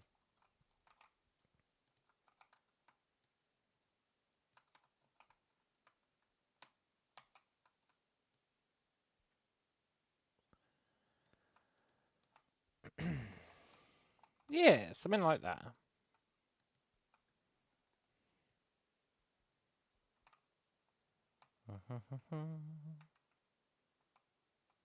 And realistically, most of the time you'd just be running past it, eh? I thought it was going to be a lot smaller than it is, honestly. But what do I know?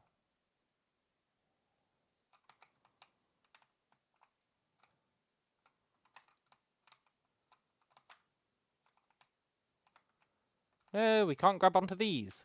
Oh, because they don't have rigid bodies. That's fine. We can give them rigid bodies later so we can grab onto the walls.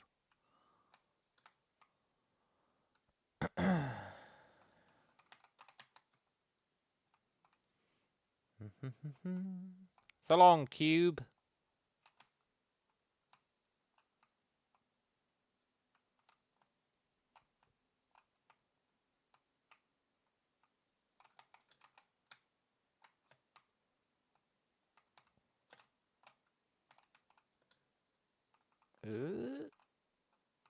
I know, I'm an addict. I can't help myself. Oh shit, I forgot I turned off their orientation. No!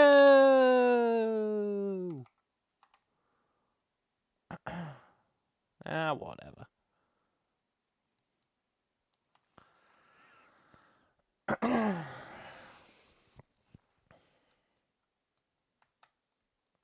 Sometimes I just lose the world.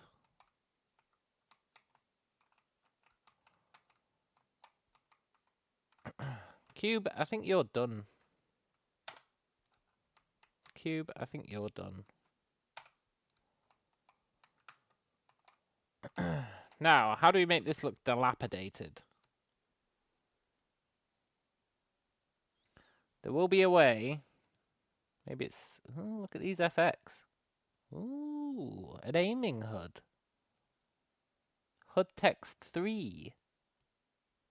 I mean, honestly, I don't know how you'd even begin to use HUD text 3, but let's not worry about it. That being said, if it can solve all my HUD problems, I'd actually be super stoked. Oh my god, look, floating pebbles. It's not really what we want, but...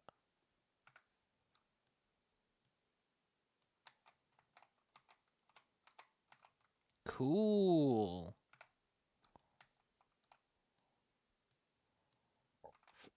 Little pixelated fire. Little laser bullets. Pew, pew, pew, pew, pew.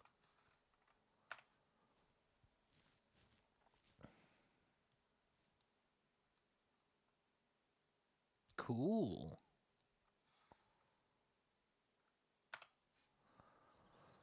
A large black hole. No, it's not a black hole. It doesn't have an event horizon. Whatever.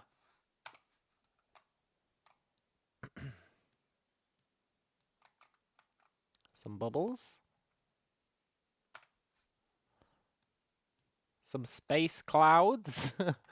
Kind of an odd phrase for it, but I guess they are space clouds.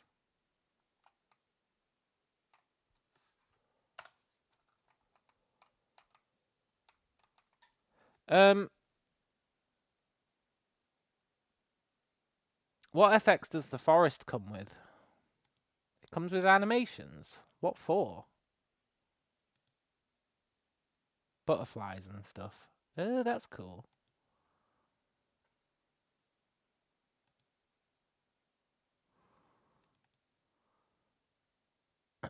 FX prefabs. Butterflies! It's just what I always wanted. What would we use butterflies for? I don't know. Something, probably. Why would we want leaves blowing through the place? Maybe in, like, the agricultural section? Why would we want the sunbeam? Because it looks cool.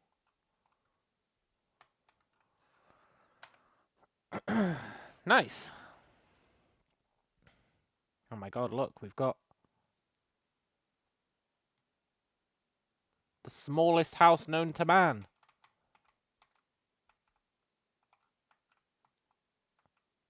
See? The goblins, the gnomes. They can live in tiny mushroom houses.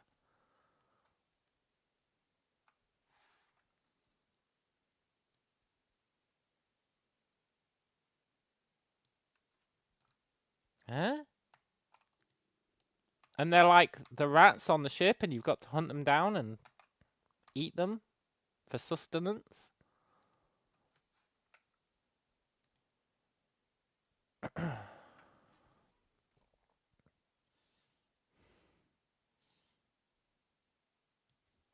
A water wheel. Is that rigged so I can rotate the wheel? You would hope so.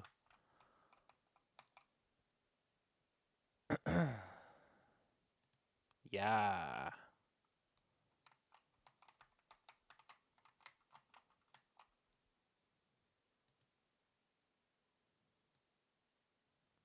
Cool. And so is the cog. Oh, this guy. Ah, so you rotate them both. Awesome. So you could have people running, like, generating water power, not knowing about, like, electricity, because they've devolved so much, that they're, like, generating water power through, like, some flooded area where water is piling out, and they've built a little water wheel on your sci-fi ship because they don't know any better. They don't know that power's all around them.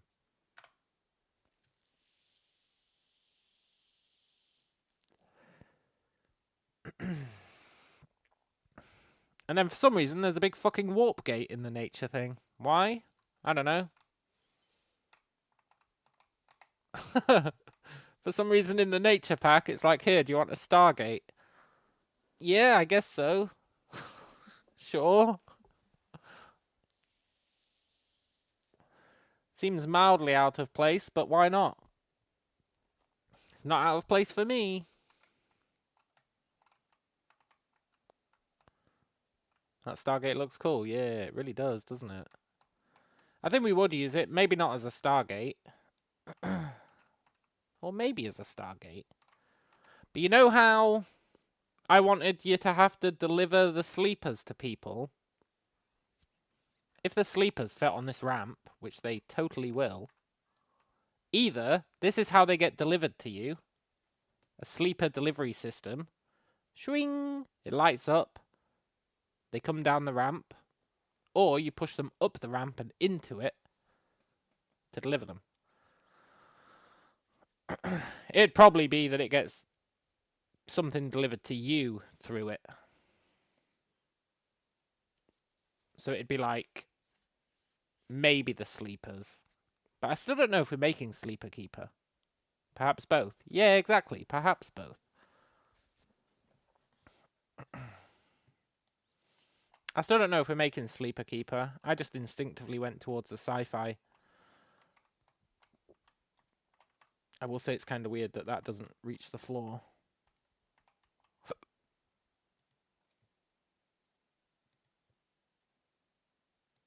Oh, look, and you can rotate the rings independently of one another.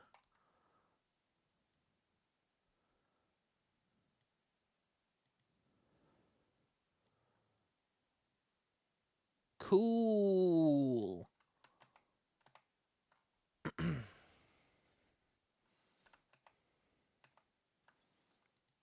Very cool.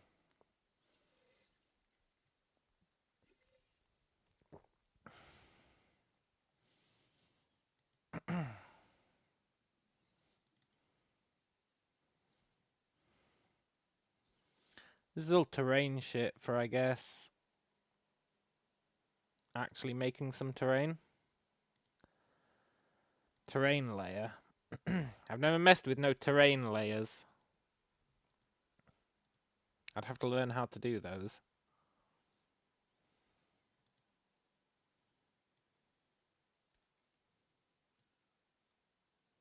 I just dragged that in. I don't know what it did.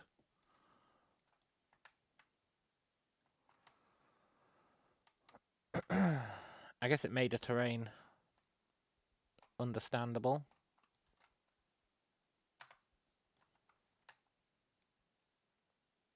Cool. These packs are awesome. Are they a bit pricey? Well, it depends on your definition of pricey. Depends how much you're going to get out of it. I don't think they're that bad. You can get like one of these packs for like 60 quid. 60 to 100 quid. And then you just get to keep it and you can use it in anything you want, which is pretty cool. You know what else is cool that I actually wanted to download and test? I can't say it's cool because I haven't tested it yet. But it's a new thing that they released that's only for people with the All Access Pass. I really wanted to check it out. Does Humble Bundle do the packs on offer? I'm not sure. It's a good question. Yeah, they definitely do, actually. What am I talking about? Because I bought them once. Sometimes they do. I think that's where I got my sci-fi pack from. Because I bought the sci-fi pack back in the day. And then dicked about with it a little bit, but not a lot.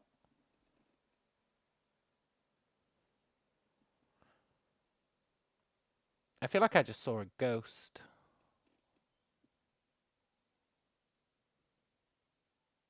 No, ghosts hide themselves from us. A ghost wouldn't show itself to me.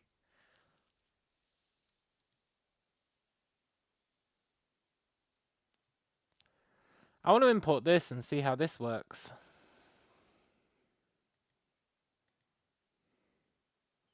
It's the character creator. It's like their latest big thing. Because normally you only get like a couple of characters in your packs. I don't appreciate that warning symbol. File exists in project but with different GUID. Will overwrite existing asset which may be undesired. Well, hold up. What are you going to overwrite? It's probably something I don't care about. I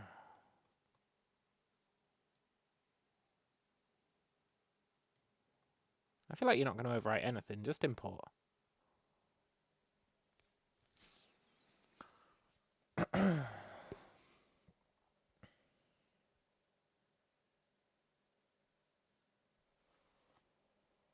Maybe it was a ghost.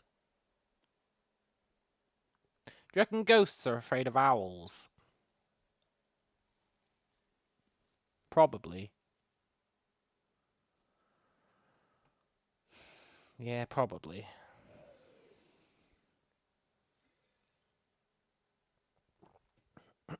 So normally in a pack, you get like a couple of characters, and then you can change like a few small things about them. Like you can change the head, you can add, there's like utility folders or something. I can't remember what they're called, but like attachments maybe that you can attach to a model.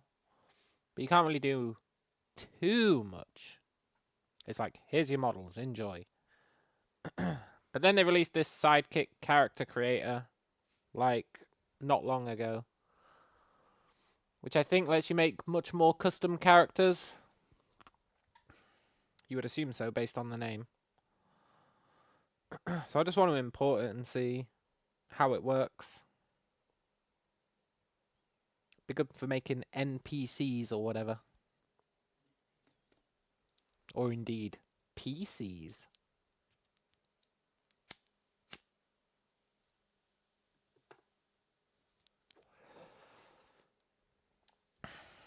But I'm not sure how stuff like this works. Like, it sounds like it's a tool, but then you import it into Unity. So I don't know how it would work as a tool, but it clearly is. I know you can make, like, your own editor tools. I did that in my 2D projects. I had a bunch of editor tools. And I guess maybe they just do that. I don't really know. Let's find out. Oh yeah, look, it added a... Ooh, look at this. Select species, human or goblin. Human.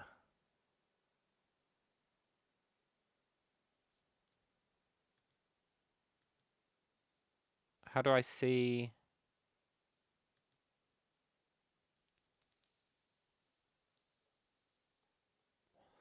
How do I see who I'm making?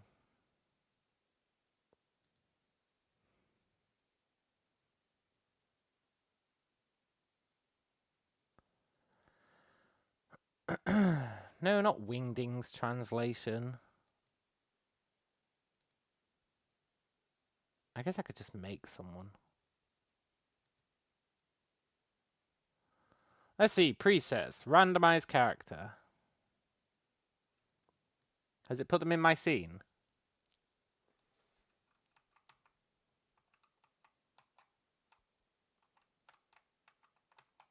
No.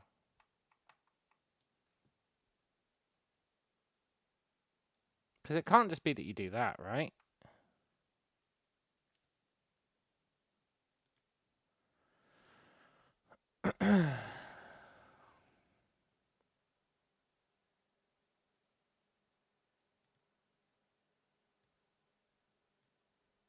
He's a ghost. I knew there was a ghost. Did I not say there was a ghost?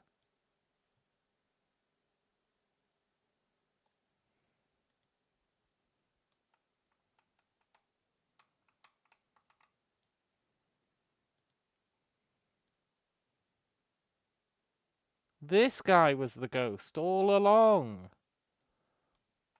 No, it's probably an error, to be fair, but it's a pretty cool error. He only shows up as, like, a shadow.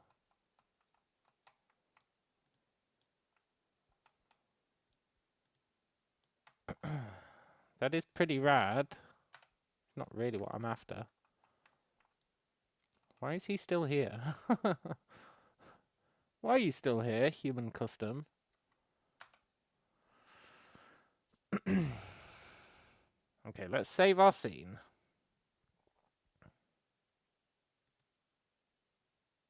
Let's create a new scene. Unless there's a scene that comes with it. Maybe there is. Hang on.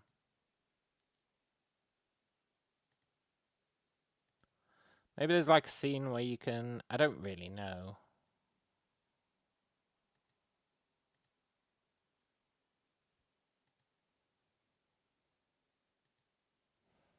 Demos. Plugins. What the hell is demos? Scenes.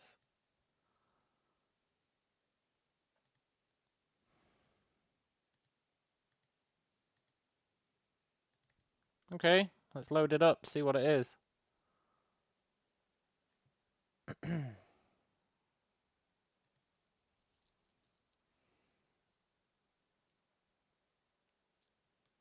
Well, it's something.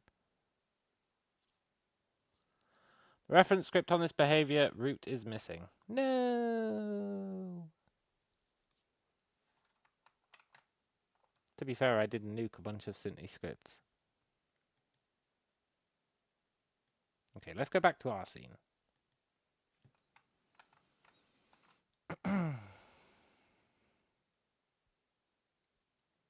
Human custom, why are you so weird, man?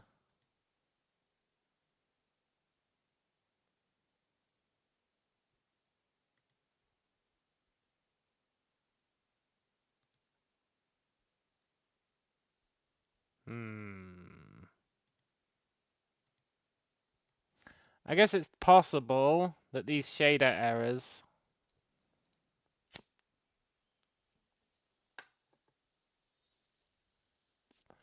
are the reason he looks like a ghost. It's almost certain that they are. He's a pretty cool ghost. But he's probably not supposed to look that way. Ah, whatever. I'll figure it out at some point.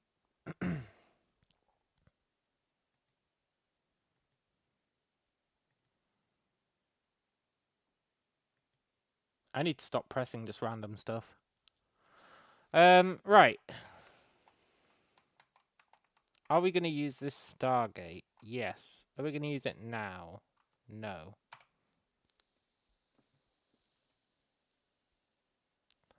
What are we going to do now? Hey, Ultra. Good to see you. Been a while.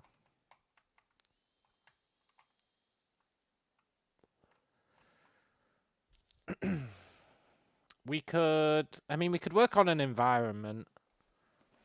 It's just I find that stuff kind of boring, like building an environment. I like making mechanics. But I'm not sure what mechanic I'd make.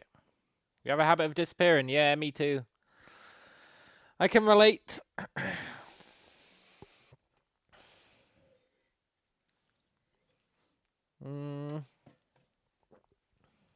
I like making mechanics. Sweet, sweet mechanics.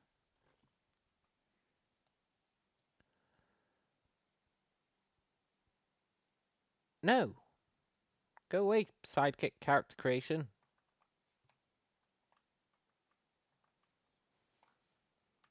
I really want to make my grabbing not quite as ass. Not look quite so robotic. Not make it so, like, when you actually grab something, make it a little less jank. Like the hand just kind of flops around. I'd like to fix that. I need to fix that issue with the... need to fix the issue with the limb stretching away from the grab point. There's so many things I need to fix about that. But maybe I'll do it later. It's going to require some actual thought. And generally, when I'm streaming dev, I don't actually do actual thought. I just try out weird stuff and then tidy it up post-stream.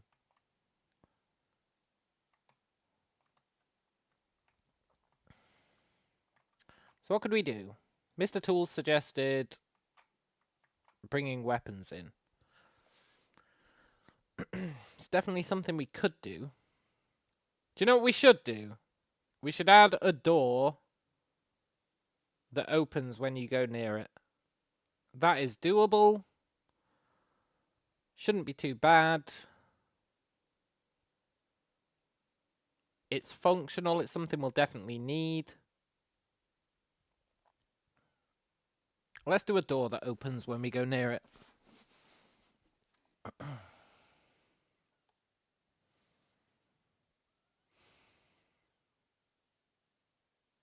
Sidekick characters, can you F off?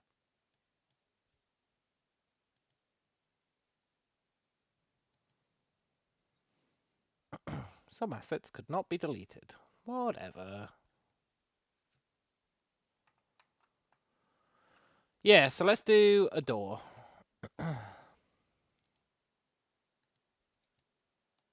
Sleepkeeper did have that, but it had you could like use physics to drag them open. We'll need to see if we can do that. I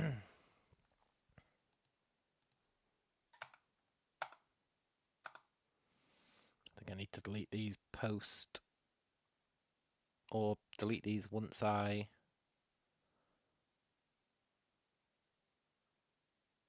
close the project. We should probably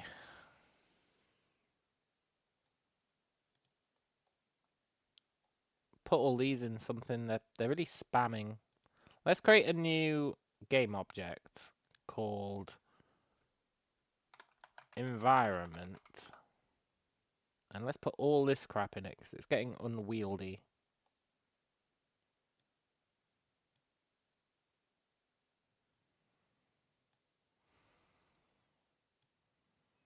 And I would like to just be able to hide it all.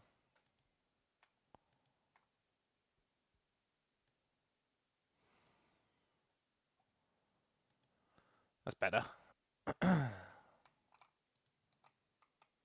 Cool. Right, doors. Doors.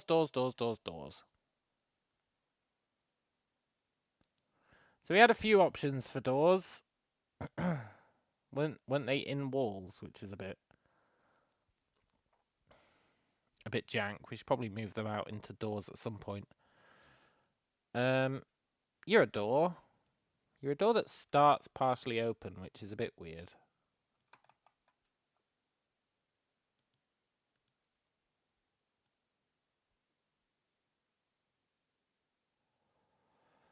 You're a door that doesn't fully close, which is super weird. Are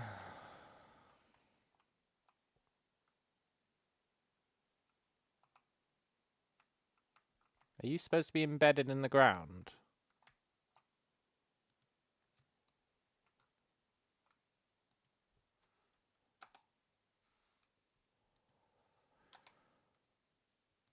I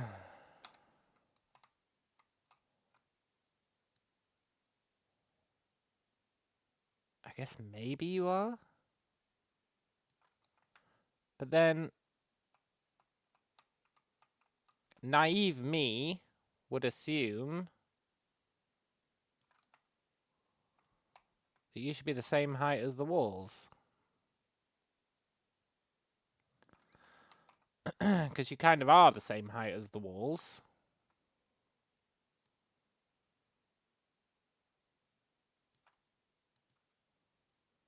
Which means I would really expect that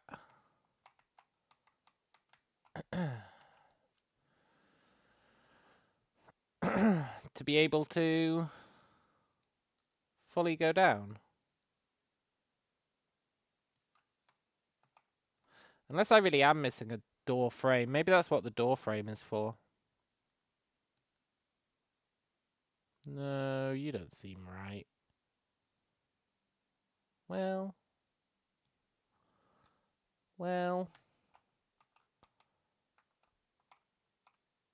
I guess maybe you do.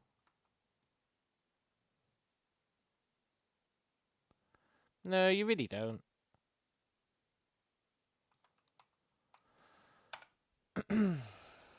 Why would you not want it to go to the bottom? Is there a piece of door that I'm missing? Like something that's supposed to go along the bottom of the door?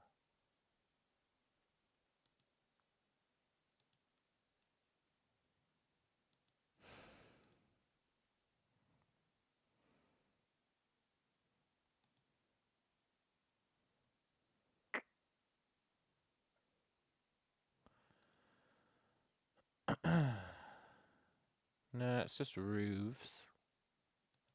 Ceiling.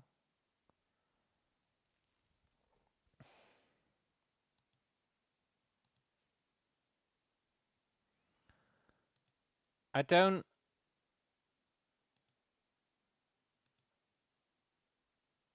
see why that would not go all the way down.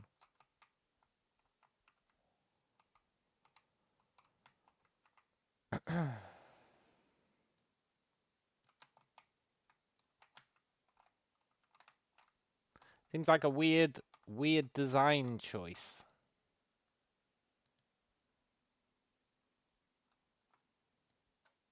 To say that, which you would think is supposed to settle like that.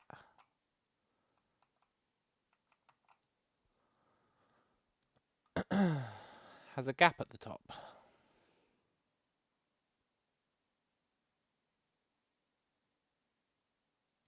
Which to me says, I guess that it's not supposed to reach the roof and you're actually supposed to do that. But that seems weird.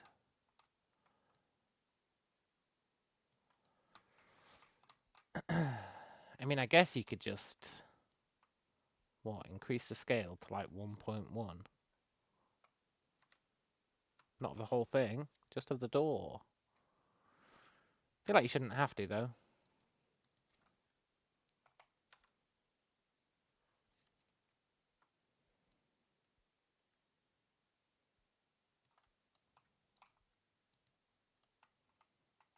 So you do like that, maybe a little bit more, but you do something like that. Which is fine.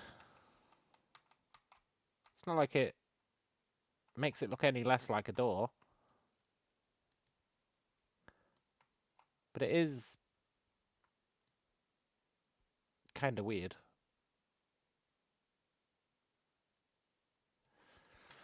Whatever, that'll work. Right. So we need to create a... Let's just call this big door. I guess we can just call it door.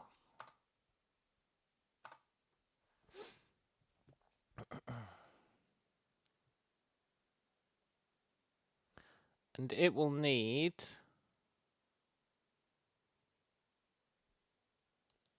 Let's add an empty. called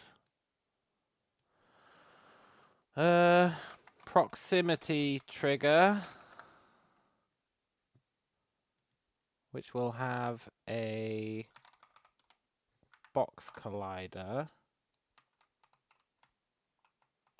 of scale, I don't know,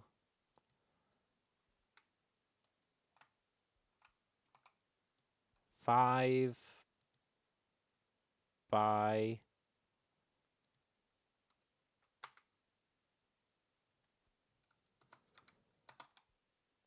10. That can be a trigger. Cool. Then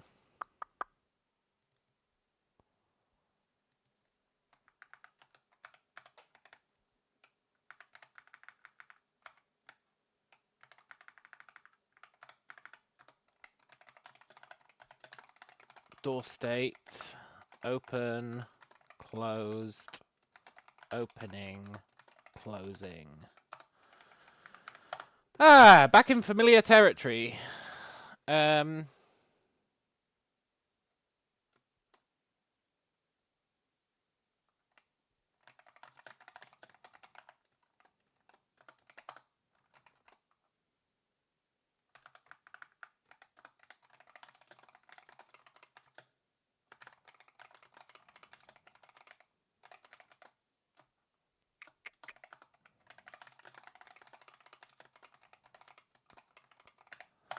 Let's give it a current state and a target state. If current state equals open or opening, do nothing.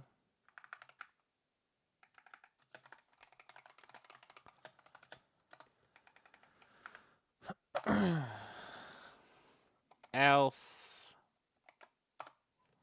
that's where you need to start using coroutines or whatever they're called.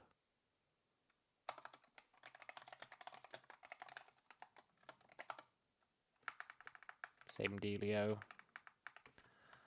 But for closing,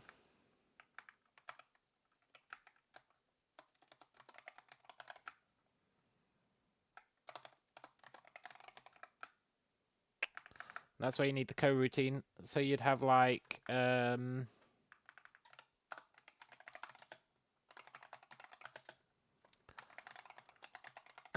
need a closed position and an open position, which is fine. And you would probably want, well, you definitely want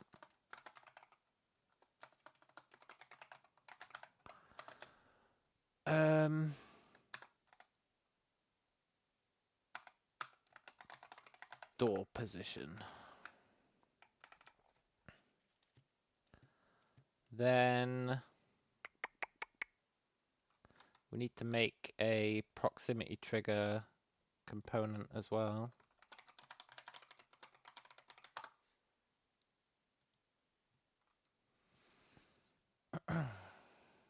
Now, if I remember right, we used the proximity trigger in Sleeper Keeper 1 or 2, or was it 3? I think it was 2 for a lot of stuff.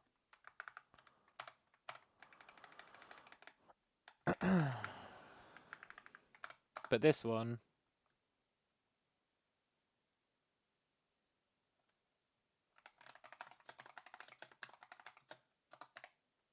it's just going to be for doors for now.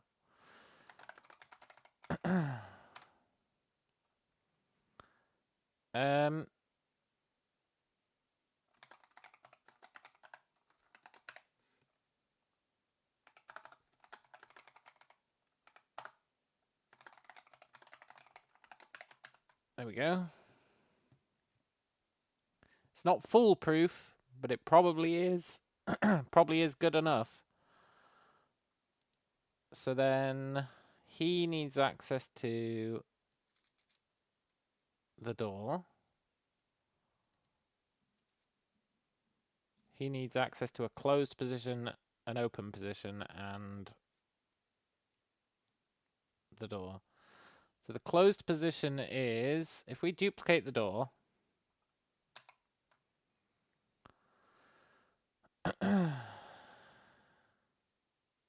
but we disable it,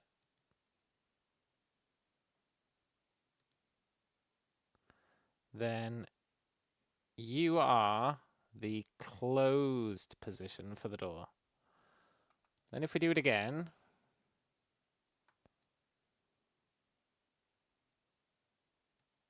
boop. Let's rename this to door closed position. Door open position.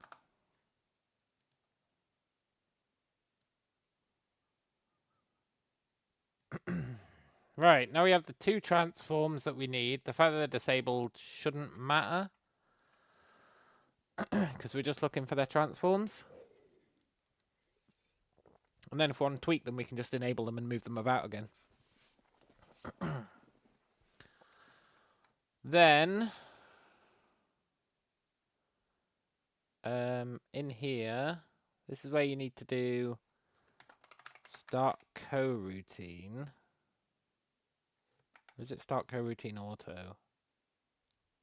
I think it's start coroutine.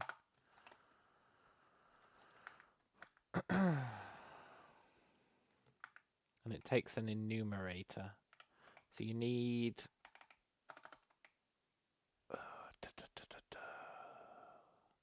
I wish I had the old Sleeper Keeper code on me. I don't want to ask ChatGPT. If you want to be compile safe, you have to use the enumerator.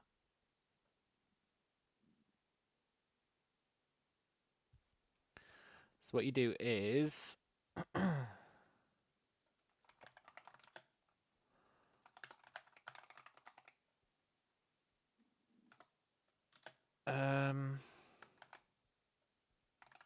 move door to target, I think. And then you say...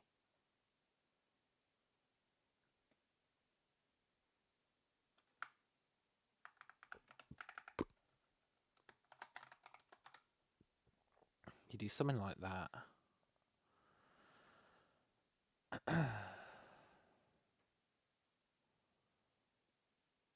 Okay, I'm going to have to ask the old GPT. Which pisses me off. Because I know I've done this, but it's fine.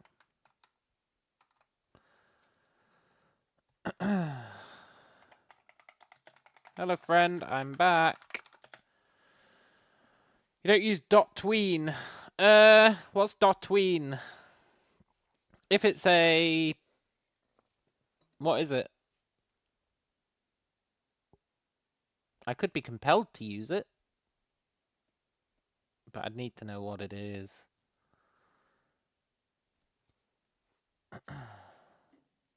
Animation framework for tween animations. No. No. Is it like... Is it a package that you would import?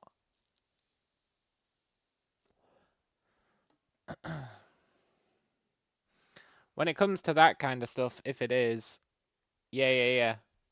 I don't like to do that. When it comes to the code, I like to build it all up from scratch where possible.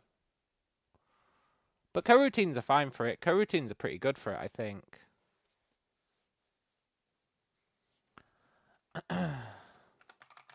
Please update this class to... I mean, let's be honest, I get ChatGPT to help me a lot because I'm lazy. But then you have to fix all its mistakes. So, you know. But it is annoying because, like, my current camera...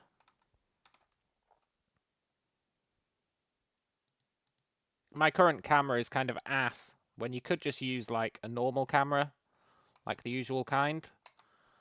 Like you could just get a package for it or whatever. But mine is ass, like it doesn't deal with walls or anything, so I need to do that. But I think I know how I would do it. I think I would use ray tracing for it. Yeah, I would fire, well, maybe not ray tracing, but I would fire a ray between the camera and the player, and if it hits something on the way, then I would move the camera to the collision point plus a little bit, I think. And then you'd have a camera that doesn't have these issues. Or you can make the thing that's it's colliding with transparent. Either or, I guess. But I know you can get a lot of cameras that have that kind of shit built in.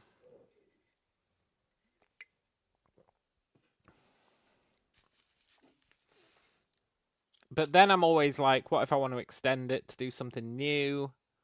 Then it gets annoying. So I generally find it's easier to just roll my own that I at least understand. Plus it teaches me a lot.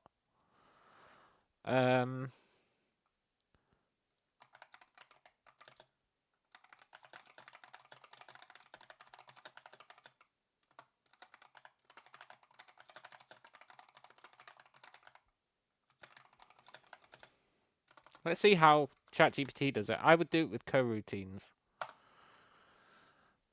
I just can't remember the syntax. Use a coroutine. Yeah, that's what I thought.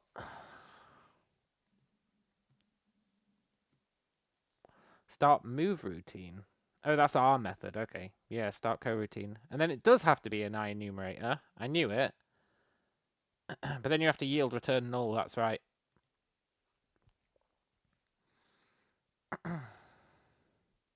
So start coroutine will do a bit of it every frame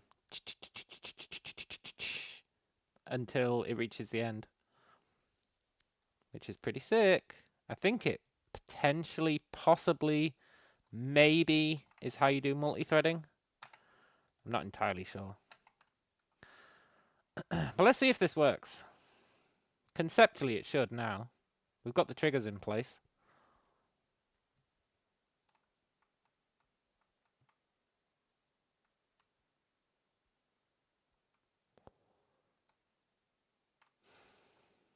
Open sesame!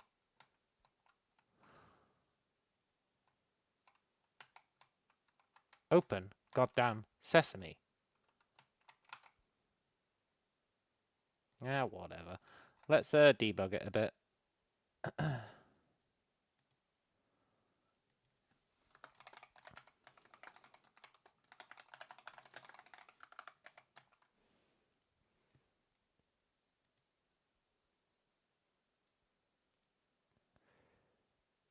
Yeah. What it's doing makes sense. It's setting the current state to be the transition state. That's good. So it should, in theory, potentially, when we walk over to it, it should say door opening. Now, I really should clean up that error.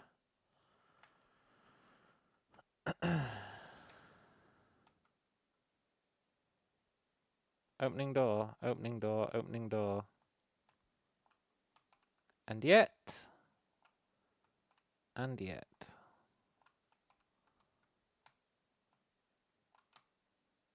And then when we leave, it should say closing door. Come on, buddy, get out of there.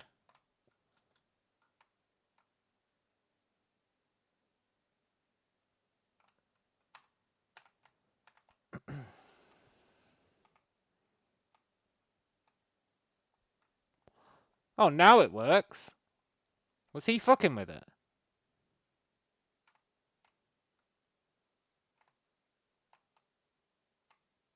Cool.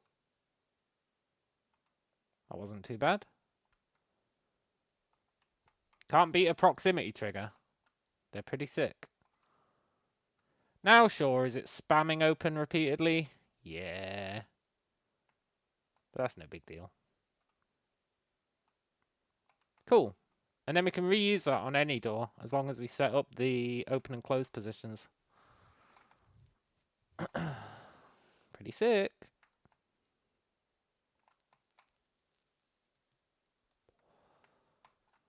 Am I going to have to actually make somewhere for this door to live now?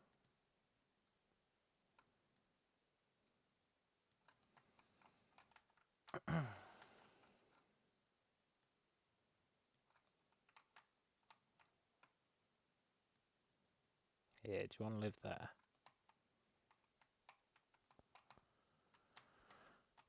I should prefab it, really.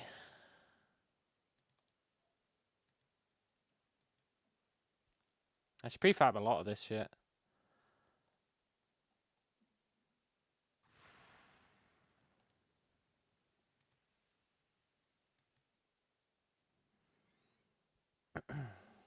Yeah, we can tidy it up later.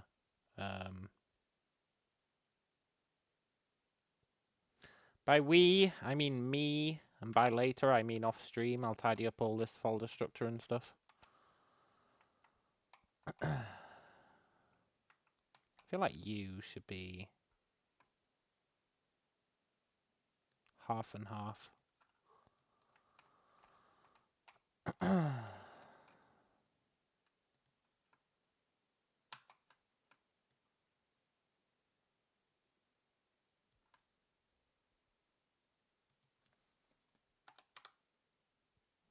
That did not do what I wanted it to. There we go.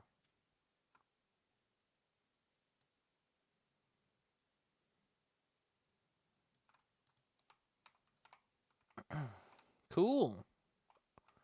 And then I guess we probably want a wall here.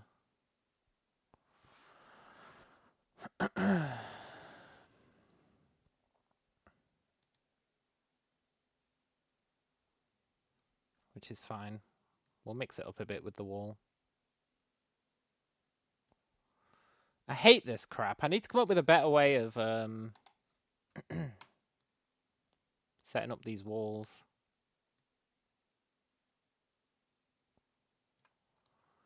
I really need to come up with a better way of doing it. For now, it's fine, though.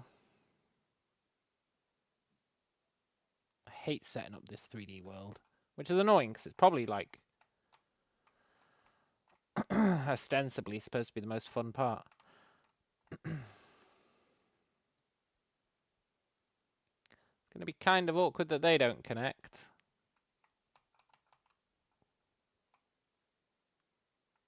I mean, I'm probably not supposed to just jam him in there, right?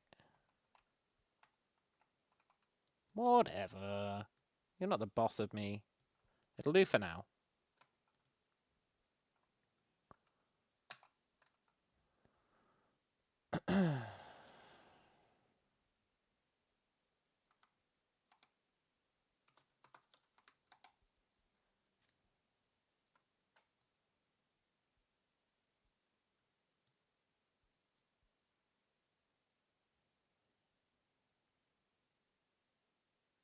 Sure.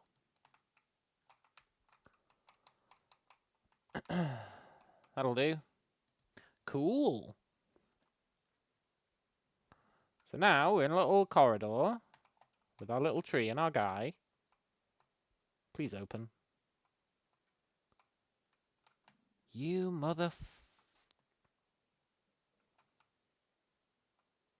There we go. I guess he's got an issue with his initialization, which is fine. He's probably starting in the wrong state. Yeah, he's probably initializing in the wrong state, if I had to guess. Which I do, because I can't bother to check. Cool.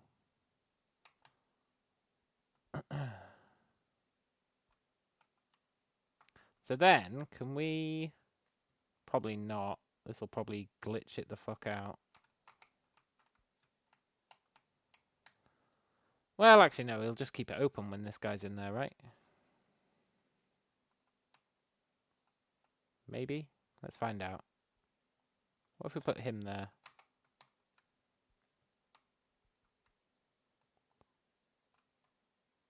It just chops through him. Fair enough.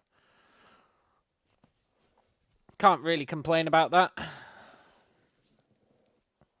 We need to make it a bit of a cleverer door. We need to, instead of it just moving the model, we need to attach it to my old favourite, a spring joint. Maybe even 2 spring joints. And then interpolate their length instead of just moving it. That way when it hits something like that, it can get jammed halfway. Which would be pretty cool. Should we do that now? Maybe. It's not too bad. You just have to... you just have to add your joints up here. Your spring joints. Well... okay, you'd actually add them, like, way up here. And then... when you were raising it, you'd make the spring joints contract. And then when you were lowering it, you'd make them extend. But then if they hit something, because it's a spring joint, it'd, like, crunch into it. Which would be pretty cool.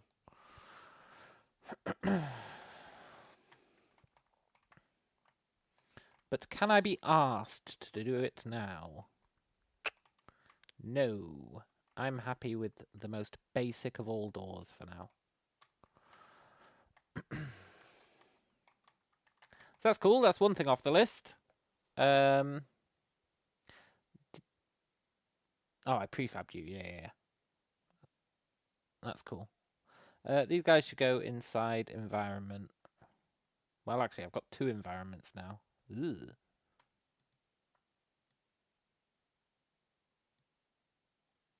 Sure. And this is just like a little test area. It's not like our actual world or whatever. It's just a little test. For testing mechanics and shit.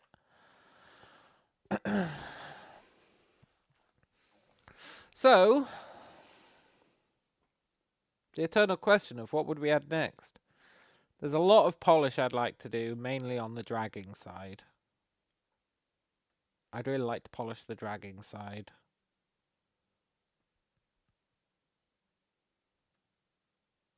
But I think the thing with the dragging is I need to figure out what the control system would be for it. Currently it's really weird. Like, functionally it's pretty cool, but in terms of, like, you wouldn't want to play a game that had these controls. You can activate grab mode on either hand or both hands. And then grab mode, you can raise and lower the hands, which is fine. It lets you do the creep. Do the creep. Do the creep. Which is cool. But, again, not a very nice control system for it. And it looks a bit robotic, which isn't great. And then, when you go near something, it used to automatically grab. But then I started going in that rabbit hole of climbing. So I made it so you have to hold space and then he'll grab. Which is fine. But I think I'll get rid of that and just go back to the auto grab, honestly. Because I think I'm going to give up on the climbing for now.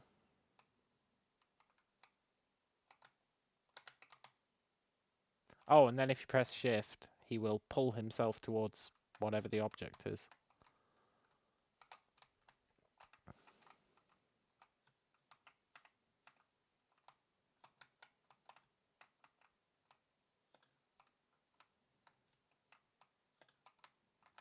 It's very hard to tell because he's usually pretty close to it anyway.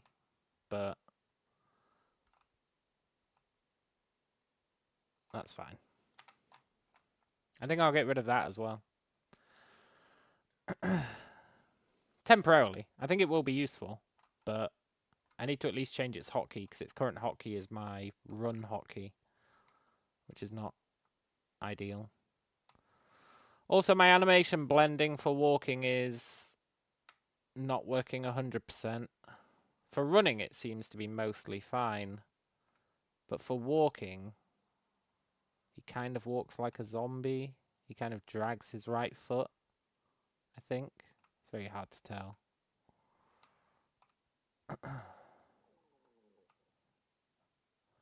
So in terms of functionality, we don't actually have crazy amounts of it, which is fine. I think, considering I only started this project this morning, I think we're doing okay. I just need to decide what we add next.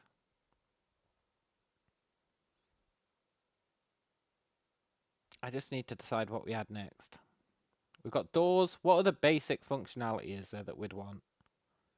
Ignoring stuff like a hood. Oh my god. I'm not going to get started on a hood. That's one of my other weaknesses. I've never made a hood for a game, ever. Hoods are like my massive weakness. 3D plus hoods.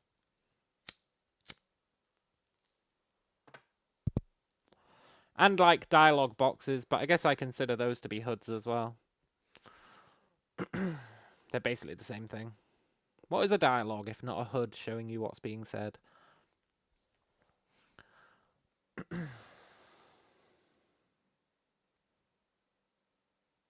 So I think next, I just need to pick a mechanic and go with it. And I know Mr. Tools wants me to do sword fighting. But that's not likely to be the next mechanic on the list. Because I'm still not sure what kind of game this is going to be. I created the drag functionality just because, well, I wanted to replicate my 2D drag functionality in 3D. Just to see if I could do it. We could do jumping. Jumping's not actually that bad.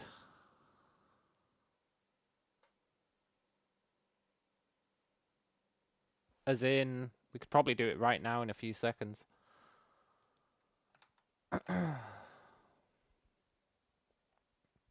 If we wanted, like, super basic jumping.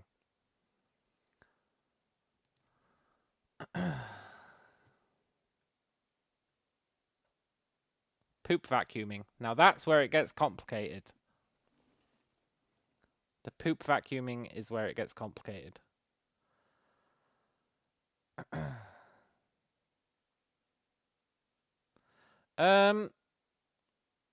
Let's comment out this stuff for now. I hate commenting stuff out because it never disappears, but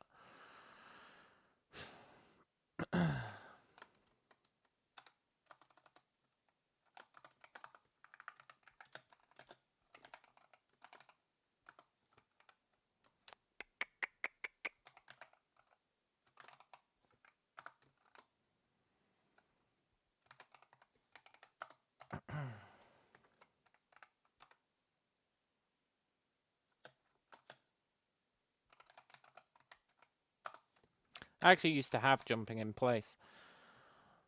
And I think the animations will play nice with it too.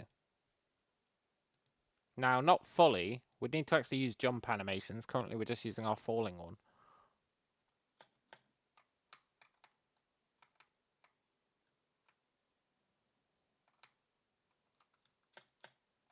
Oh, right. I should probably make it a different key. And I should increase the jump force. I don't know what it's currently at. 7. 70.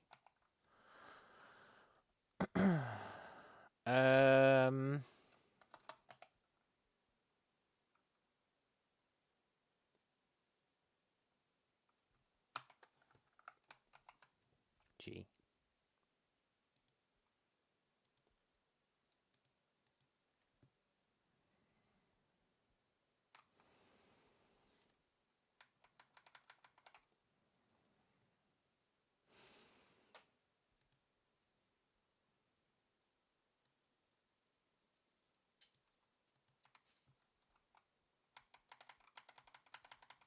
Why are you not jumping?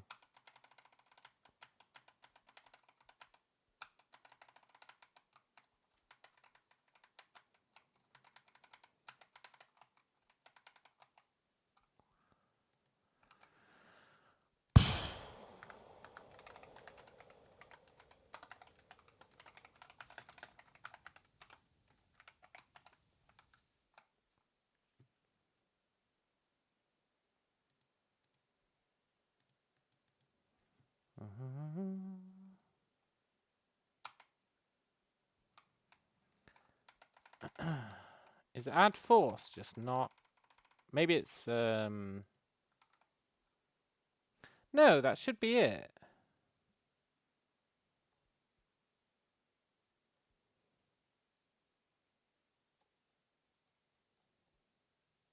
Where are we doing handle movement? Yeah, in fixed update. Yeah.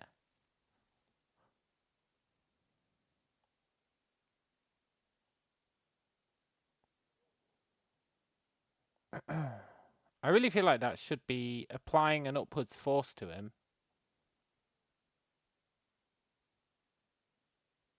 Which should be launching him into the air.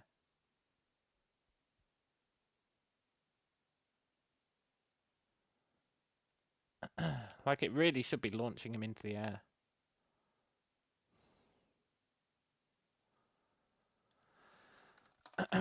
Add. It's the other one, isn't it? It's add.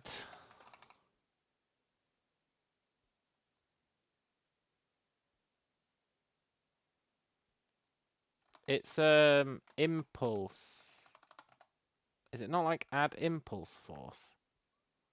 Oh, it's force mode. Force mode. Impulse. That's what it is. It is applying the force, but because it's it's doing it over time. There we go. Who needs doors when you can just... Now, is he jumping a bit high? Sure. Whee!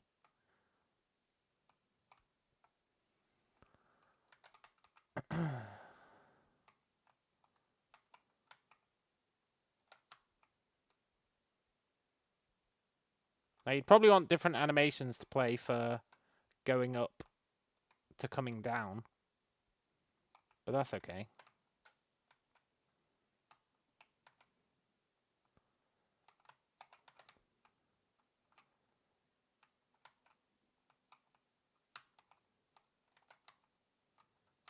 I wonder what happens if we jump while we're holding someone.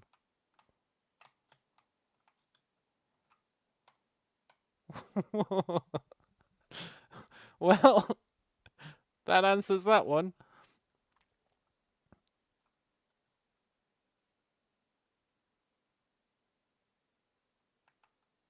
That went surprisingly well.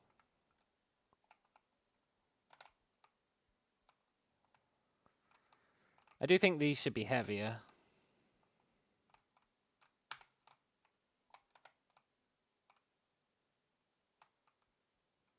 But if they're heavier, he can't actually carry them.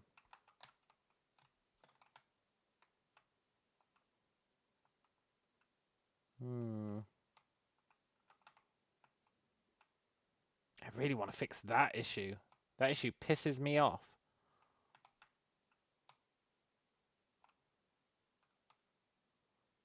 The issue where his hand isn't actually attached.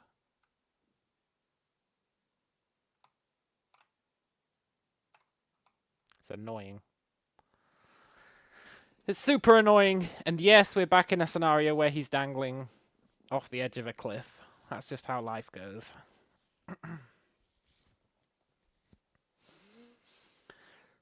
So now we have very lame jumping.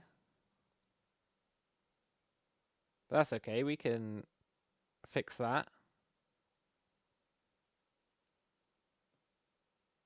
Cool.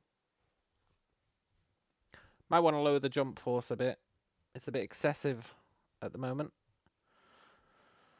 But that's cool. I'm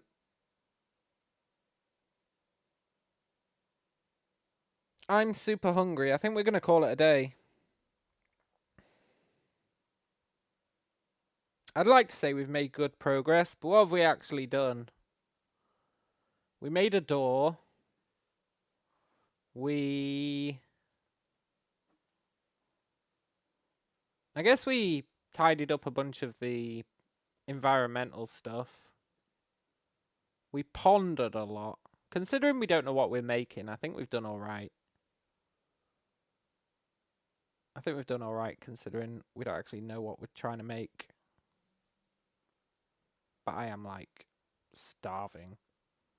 So we shall be calling it a day. It's been good, though.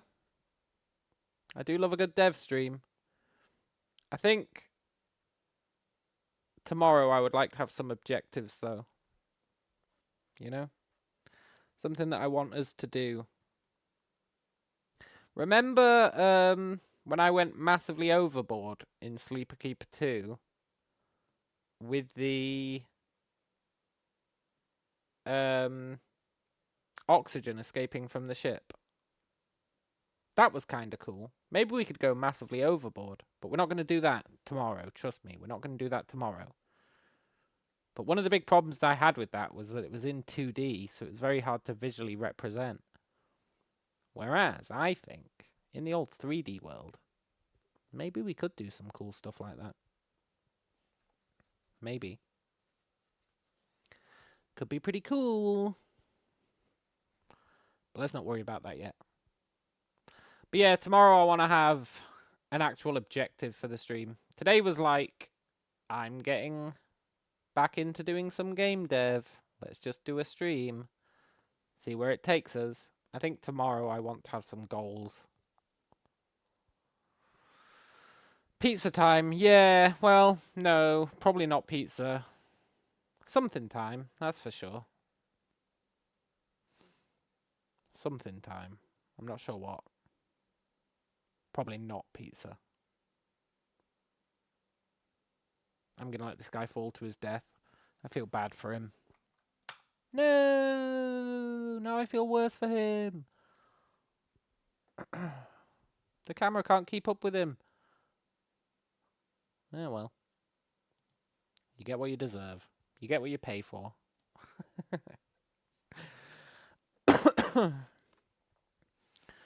I think tomorrow, for our objectives, we need to...